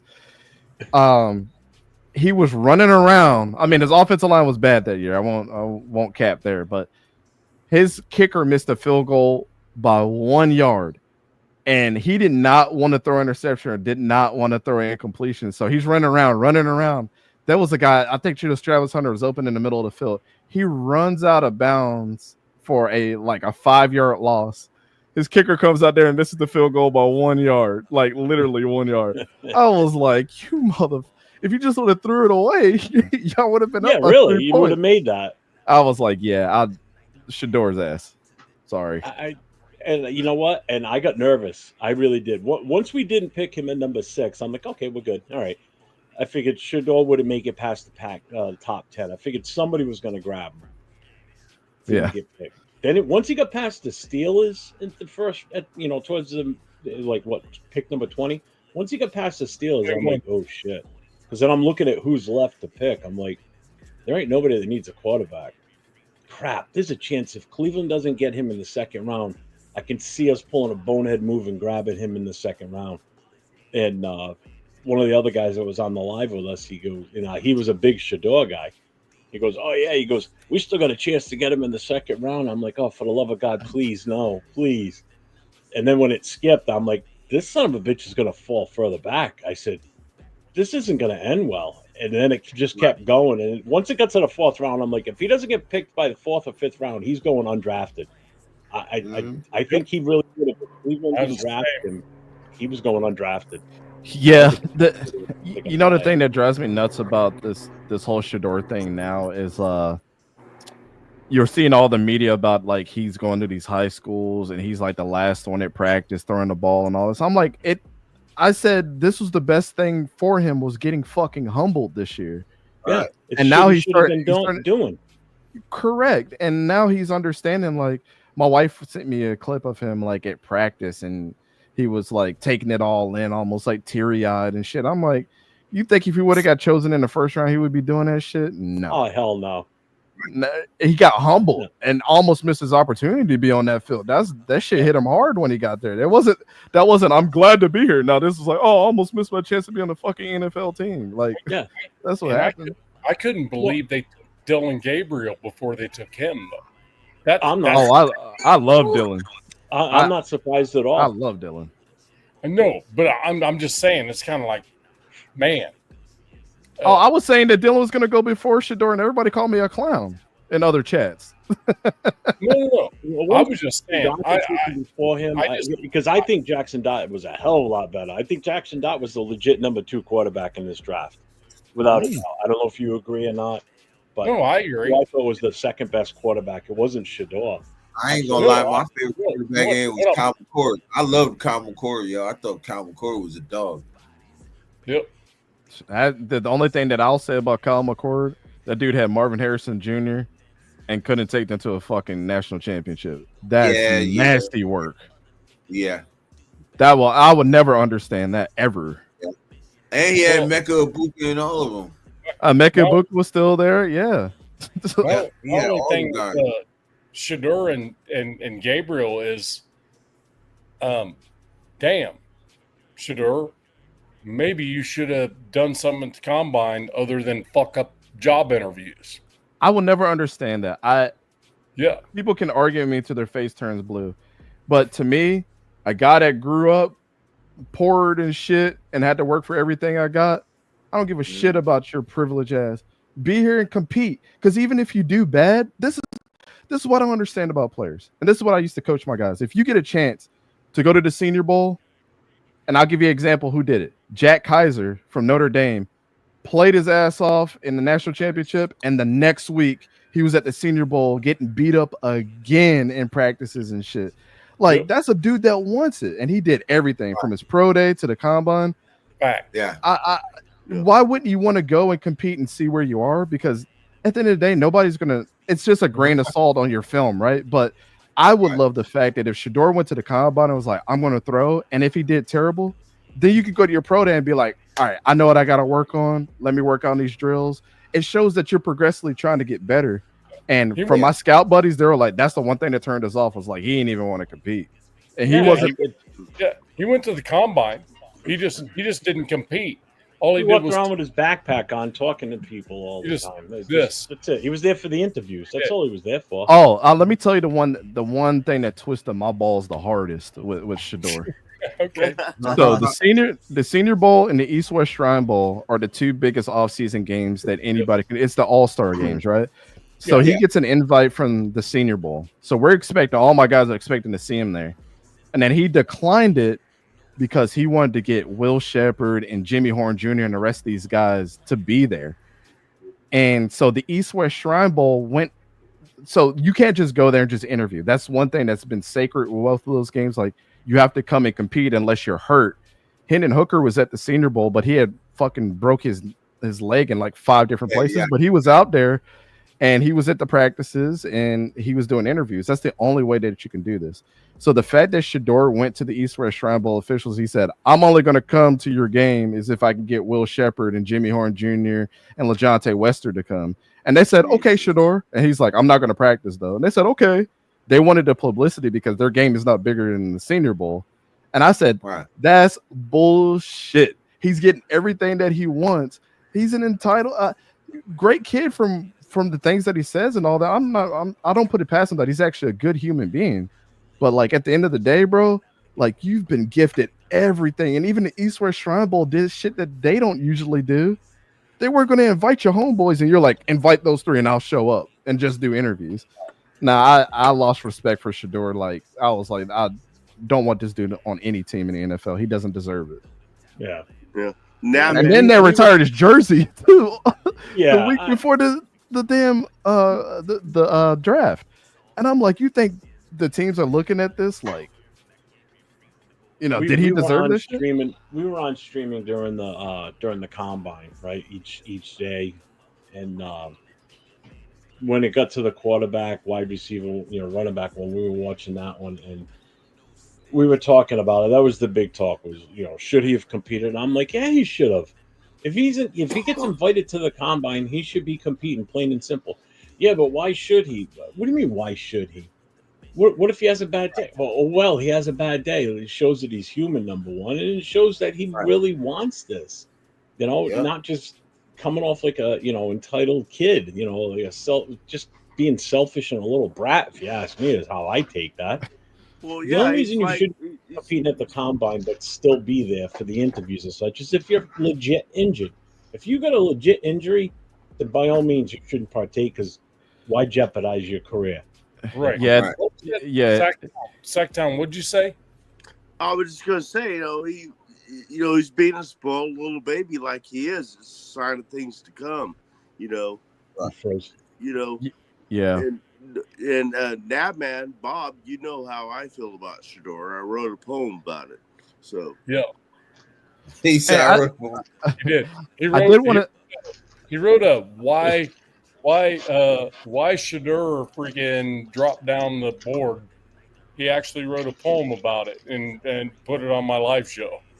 Yeah. I did want to say this though, and this kind of like sums up everything for me here with Shador. Right. If Shador had any decency about himself, and this is another thing that really turned me off. Do you guys know who the best player to wear number 2 at Colorado is? He played in the NFL for like 10 years as well. Do you know who that guy is? If you don't, I can tell you who it is. He wore number 2 as well. I'm trying to think of who was that. Cordell Stewart wore number 9, I believe. His name is Deion Figures. And Deion Figures was a cornerback. I don't know. He was a cornerback that wore number 2s in the College Football Hall of Fame. Right? Yep, he played at Pittsburgh. You got it. And he was the best cornerback that ever graced Colorado, wore the number 2 in the College Football Hall of Fame. And so when Shador was getting his number 2 retired, if it was me, I would be like, I don't want my jersey retired. Deion Figures was the best number 2 that ever fucking played here. His number should be retired. He's in the College Football Hall of Fame. That's what a decent human being would do. They would respect the fact that there was somebody better than them wearing that number before they got there. History can only be made for the success that you've had previous to you. And so the fact that he didn't, I have no respect for the University of Colorado for not retiring Deion Figures' number, and I definitely don't have respect for Shador not speaking up and saying something about the best number 2 ever. That's bullshit to me. Like, I mean, that pissed me off. I was like, Deion Figures was the best number 2 ever at Colorado. That's crazy to me. Yeah, my thing is, I know who wasn't the best number 2 for us. I think someone up here, who was it, said Phil G-Fam up here.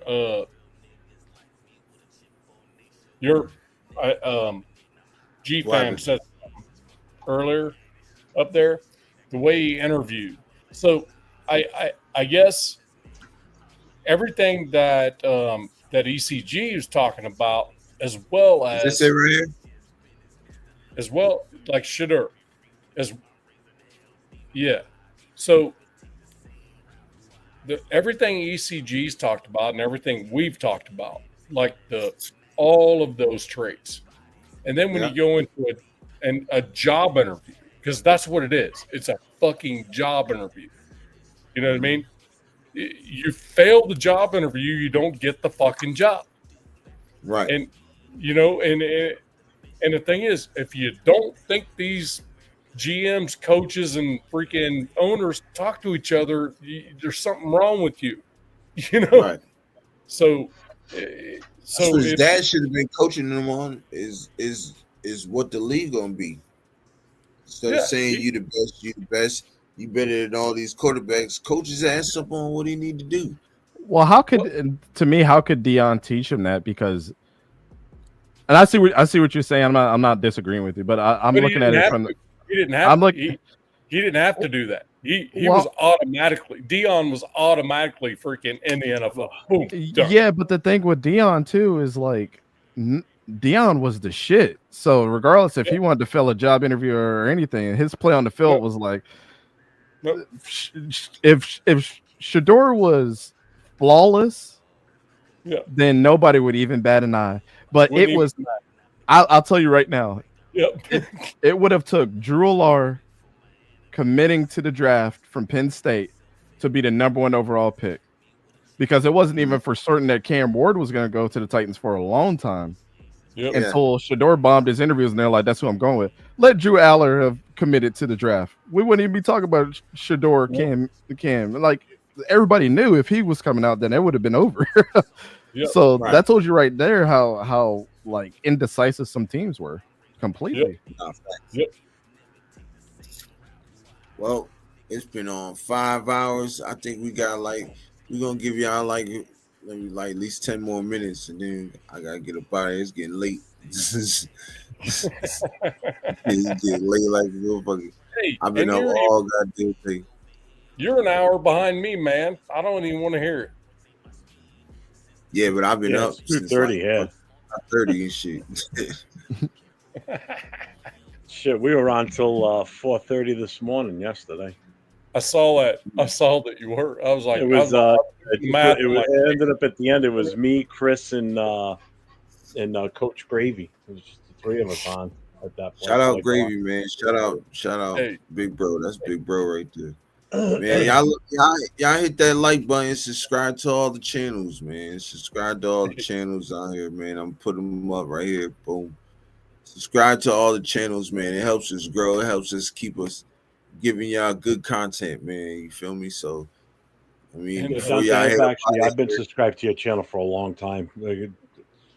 I appreciate that, man. I think not too long after I started doing this shit in August last year, I saw your shit pop up as a suggested, so I went and checked it out. I'm like, oh yeah, I'm definitely subscribing to this guy. So Appreciate that, man. yeah, no, I've been. I'm already subscribed to you too. I've been subscribed to you, so you know what I mean. I've been watching you for at least about a year now and stuff. So yeah, man. I'm so excited that you on here, bro. I ain't even gonna lie, because man, I seen you on a lot of platforms. I'm like, bro, really got the knowledge and shit. So yeah, I'm really excited. I appreciate that, man. Yeah, it's every day for me, man. Nothing nothing that I don't try to get into when it comes to football. So the only thing that I didn't do this year that we usually do is the UFL or the XFL in the spring. I just I didn't really have the time to, So do you watch that at all? The last 2 years we covered it like top to bottom. Yeah, I could tell you that I've probably only watched. I think I watched the Battlehawks game against Michigan like 2 quarters in, and I'm like, I just got busy with something else, man. So it was really because like I told my wife, I'm like, I gotta slow this down so you don't divorce me. So I will take away spring ball for right now and just focus on college and NFL. But, right. No, I don't think I've watched even a minute of either since it's been back on again, or since they've been back in action.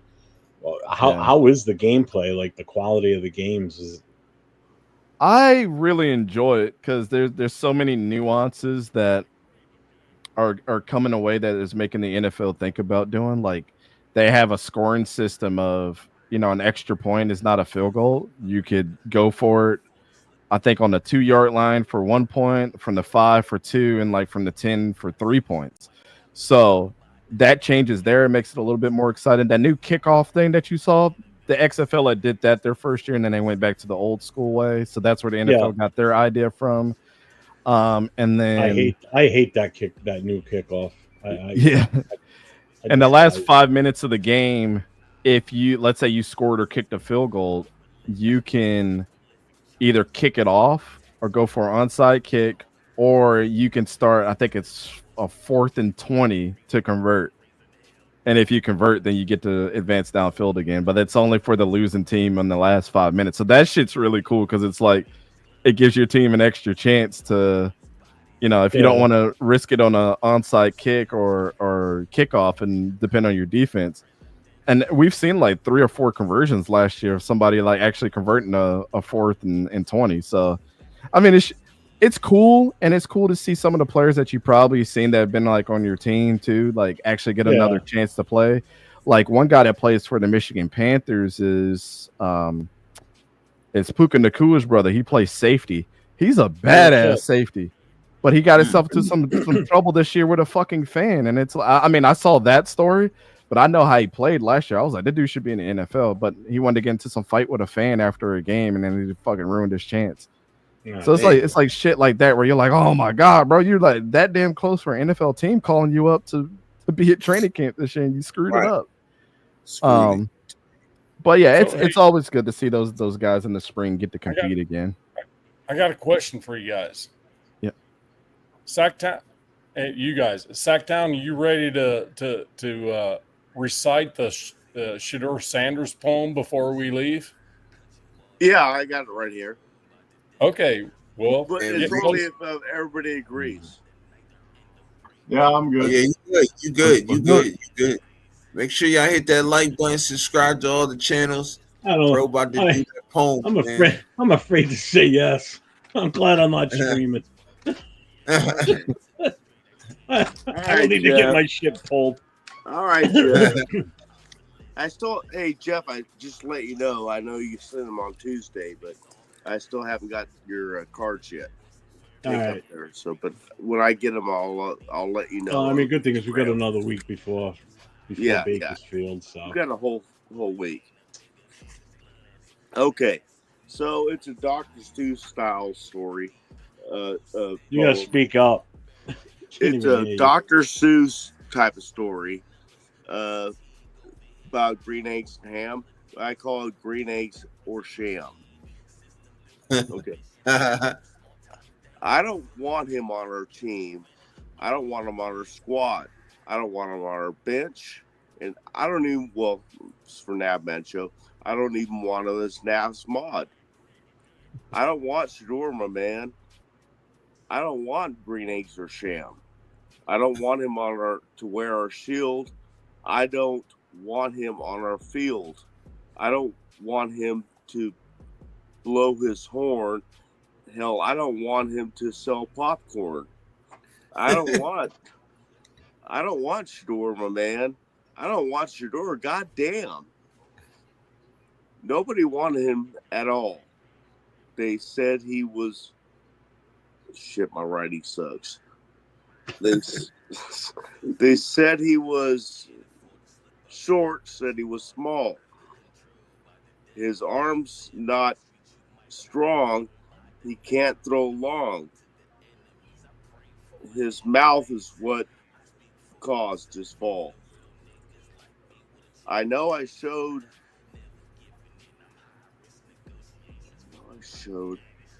My fucking writing sucks. Sorry, you can get through it. All right, I'm trying.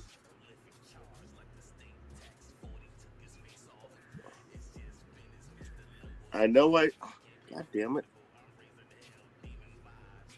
Man, I'm sorry. Dude, you're sitting in the dark too. That doesn't help. Well, I got one light out here. That's all I got. He's sitting in the freaking like weed picking room too. That doesn't help. he said Sacktown, you're a natural poet. Looks like he's sitting in front of a creepy barn. I'm Okay, waiting for someone to come out and attack him. I got it. This is the last one.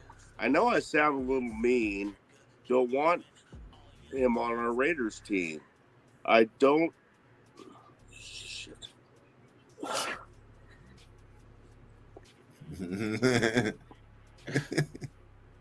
Where's the flags? This is crazy. He's also probably incredibly stoned. Oh, okay. Yeah, I am. I don't want to sound. I don't. God damn it! I don't mean to offend my bro. I just don't want Shaduri, you know.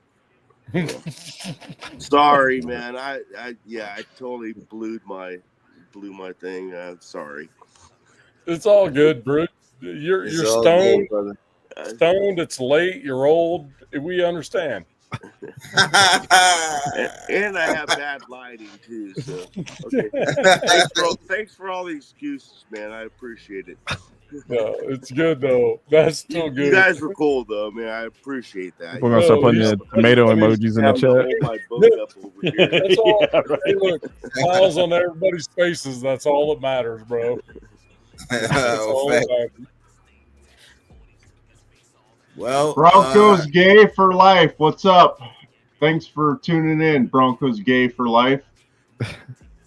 That was better than watching Tyree Wilson trying to sack the quarterback. Broncos fan for life. Did he sack anybody yet? I'll take that. Oh, Rosetown. As 805 says, do you want Tyree Wilson blocked or unblocked? Which version of Tyree do you like best? Oh God, oh God, he annoys the fuck out. I want that guy off this team so bad. I really do. Agreed. I laugh when you guys took him over Jalen Carter. I'll never forget that shit. Oh my God. And there's still some people that defend Tyree. Oh, it's his third. Yeah, I'm like, son of a bitch, was the 7th overall pick. When you get the 7th, I had him as a pick, second round I'm grade. sorry, but I expect a guy that gets picked in the top 7 picks of the first round to be an immediate starter. That's the whole reason you're picking him that high to begin with. You're not picking him as a backup, Absolutely. or as a project. Good God. Gonna get me all worked up now. Which is why I didn't. That's the only reason why I didn't want Shador in the first round, because he wasn't going to touch the field for at least a year or two. Right. You know, how is that value for your first round pick at number 6 when you're going to get a guy that's going to sit for a couple years? Everybody's like, "Oh, he's the future." Yeah, you can also get a quarterback of the future later on. Nah, facts. I feel like he would have sat longer though. That's crazy. Yeah, he had the most sold jersey in the NFL this last couple of weeks. How many people? Yeah, how many people have ever bought a backup's jersey that much? That's crazy to me. He's like 5 quarterbacks deep on that roster. They're gonna be mad when Kenny Pickett's over too. That too, yeah. Cleveland Browns won that just by jersey sales. That's what they did. Oh yeah, they're not stupid. The money they're gonna make off of their percentage of the jerseys, hell yeah. You shitting me? Right. Shit, now they can open up a popcorn stand at their stadium. They're so happy. Popcorn stand. That team is such a sorry franchise. Walking I'm around sorry. carrying that shit too, with his jersey on. Yep. Maybe they can pay the Cleveland Guardians back for the loan that they took out too. I'm still trying to, and here it is how many years. I'm still trying to figure out what the hell they were even thinking about with doing the whole Sean, the Watson deal. Like, why? I think. Why would you want to do that? You lost him for what? 11 games he was suspended. You paid him all that money. Yeah, he was a good quarterback at one point. I think he's done now. You're only never going to see him play again. I think what they did, to be honest, Jeff, was, and it was just apparently there was a bunch of teams that were doing this because they were the highest bidder. But I think what they did is they looked at that 2020 season, which he was fucking phenomenal, like the best quarterback in the league statistically. And I think what people were banking on was like, what if we get that guy? And so there was like 6 teams that threw money at him like crazy, and the Browns were just the highest bidder. So I think that's what happened is like we're just gonna guarantee your contract, and he was like, okay, fuck yeah, I'll come there. So but again, he still had that issue hanging over his head that wasn't resolved yet at that point. Yeah. Again, that's a big deal at that point. I agree. I would have never let him touch my team, but hell no. I mean, some teams are just desperate, bro. And I mean, honestly, that's what it was. It was desperation because if that case would have dropped or settled like it did, now they're like, okay, we can deal with that. And then it's like, okay, maybe we can get 2020 Deshaun Watson. But what we found out is Deshaun wasn't really working out and doing shit like he was supposed to do to be on top of his game. But I mean, to his credit, I'm not saying that Deshaun is not a piece of shit human being for what he did, but like that's a lot of stress for him too. You know what I'm saying? So what did people expect him to come in and like be a superstar? But I will say this though, Browns fans are some piece of shit by booing him and saying the shit that he did when he tore his Achilles. Like, I understand what that dude did in his personal life, but that's fucking crazy. And here's the funny part. Just the other day, I asked a buddy of mine, I said, hey, he was talking shit about his Baltimore Ravens, by the way. He was talking shit about how badass they are, right? So I said, I got a question for you about the Cleveland Browns.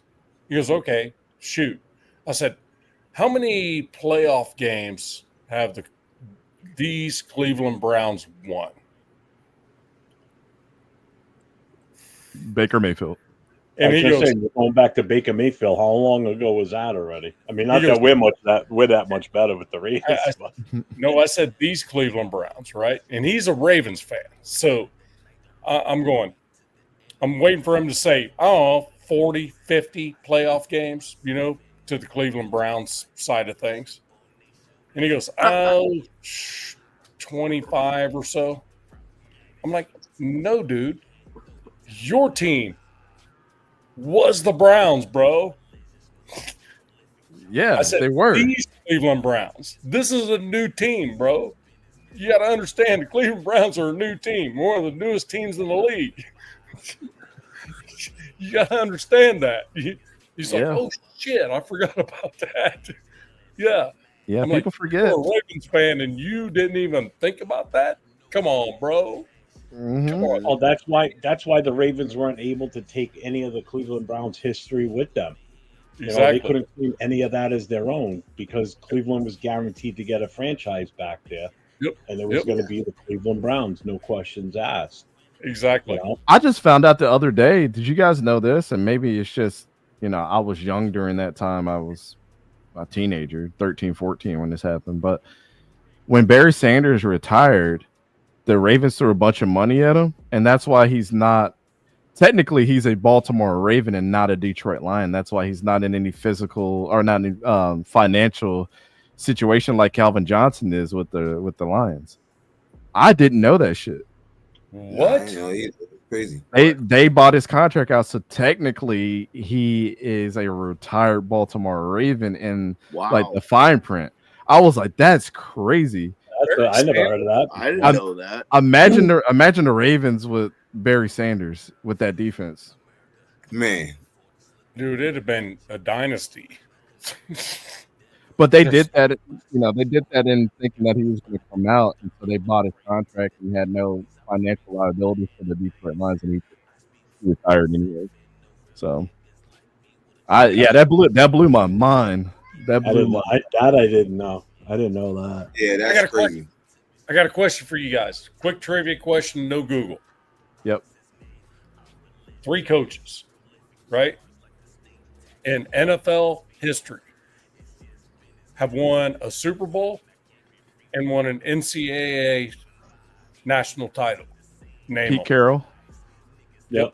Pete Carroll's the first one I think of. Jimmy Johnson. Yeah. Yep. Yeah. There's another dude named Switzer or something like that. Yeah, Barry Switzer. Yeah, Barry Switzer. Yep. That's the only 3. Oh, well, I didn't know that. Who's the only player to ever win a MVP, a Super Bowl MVP, a college football Heisman, a national championship? Come on, bro.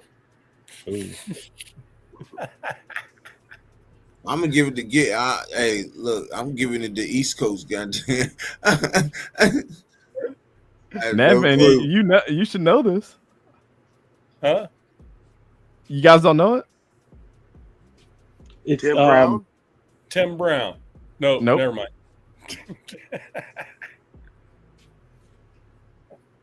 You say you won the Heisman? So he won a You can't- Heisman, a national championship, a Super Bowl, a MVP, and a Super Bowl MVP. Plunkett. No. Yeah. What? No, you're right. That's He didn't win a league MVP. He did win the Heisman. Charles Woodson never won Super Bowl MVP, so that's not it. He's never. You guys are league going to MVP. smack yourself in the head. It is Marcus Allen. Oh Jesus! Yeah, there you A go. lot of folks just put that. Yeah. Yeah. They won a championship at USC when he was there. Mm-hmm. Yeah. Yeah. Oh, I don't remember that one. Damn. I guarantee if Christopher Raiders was here, he would know. Or Nate LV Raider 10 would know because they're both huge. He'd been like, USC Marcus Allen. Marcus Allen. Yeah. I guarantee they would have. Yeah. I never even, you know what? I didn't know he didn't. I knew about the other stuff. That's why I never said Marcus Allen. I didn't know he never won a U.S. Championship at USC. He I didn't didn't get- realize that. He said he didn't get Super Bowl MVP though. He didn't think. That's what WTF. No, I knew Marcus Allen won a Super Bowl MVP. Yeah, he won it. He won a Super Bowl MVP. Yeah. He won. It's the Redskins game. Yep. He won it in that one. Yeah. Yep. I didn't know he won in that. He won an NCAA tournament. Super Bowl 18, right? Yeah. Against the Redskins. Yeah, 38-9. High at that time, the highest point differential in Super Bowl history. Yep. Highest score in Super Bowl for a winner too. Yep. That's a crazy stat. Like you'll always remember that now. Nah. That's Yeah, right. because the big thing was they beat us earlier in the season, and everybody thought we were, and they beat us bad. They thought they were going to kill us in that Super Bowl, and we were the underdogs in that Super Bowl. We supposedly weren't even going to stand a chance against them, and they couldn't do anything. We just showed up that day. Yeah, whenever I talked to my friends group about like who is a top 3 best running back of all time in football in general, I mean, always like the Jim Brown. Jim Brown, I mean, he's up Jim there, Brown right? unanimously should always be number 1. Yeah, he's up there. You know, you could say Barry Sanders because of his collegiate career and his NFL career, some of the greatest. But I would say those two, and then Marcus Allen is like my number 3 just because of that shit. Like, we'll never, ever, ever, ever, ever probably see that again. That's like Wayne Gretzky's records would never be broken, right? His point record, it should have never be broken. I don't think anybody will ever do that like Marcus Allen did. It just did. No, that was his goal record, not his points record. His points record is like ridiculous. Yeah. Oh, I got you. Okay. He averaged like 2 points a game. It was insane. Like you didn't like OJ running? OJ used to run that rock though, man. OJ Simpson. Yeah, I liked it. OJ was good too, but like Barry Sanders is still number 1 in yards. Oh yeah, he's elite. And then Barry Sanders would have been number 1 in NFL yards if he didn't retire early. So I mean, just to show you how impressive Barry Sanders was, he had a game the year he broke the 2,000 barrier. He had a game where he finished with, I think it was -5 yards at the end of the game, and he still broke the 2,000-yard barrier that season. Yeah. Could you imagine, and I've said this all the time, and just to think about it just drives me nuts. Could you imagine if he played for the Dallas Cowboys during that era when Emmitt Smith was down there with that offensive line? He didn't have Oh an my offensive God. Right. Someone else said the same thing I was thinking. He would have been so much better with that offensive line and Emmitt Smith. He would have had 2,000 yards rushing. He would have had multiple seasons of 2,000 yards rushing with that offensive line. That offensive line for the Cowboys in that era was just untouchable. They were phenomenal. You know, they were huge, and man, could they just overpower a defense. It didn't matter who you put up against them. Gents, I gotta go. I got a Mother's Day thing going with the wife tomorrow, and I'm trying not to be. I'm trying to be awake for it. So, hey Nav, before you leave, let me give you one more crazy thing to remember about Barry Sanders. It's gonna blow your mind too. Barry Sanders had the most tackle for loss yardage ever at 700 yards in his career. Holy shit! I do know that. I was going to say that. as Crazy well. work. Crazy Yeah. work. Crazy work. Yep. All right, gents. Hey, everybody in Well- the chat. Thank you so much. I appreciate you. You're Yes, sir. Thank you so much for being on with me, man. I appreciate Have a it. good night, Bob. Take us home. I'm Back finna down. take us home. So y'all Suck make down, sure see you y'all hit Monday. that like button. Y'all subscribe to the channel. And with that being said, y'all know what it is. Your Raiders. Oh, yeah. Yes, sir. Y'all have a blessed one, and I'll see y'all tomorrow, man.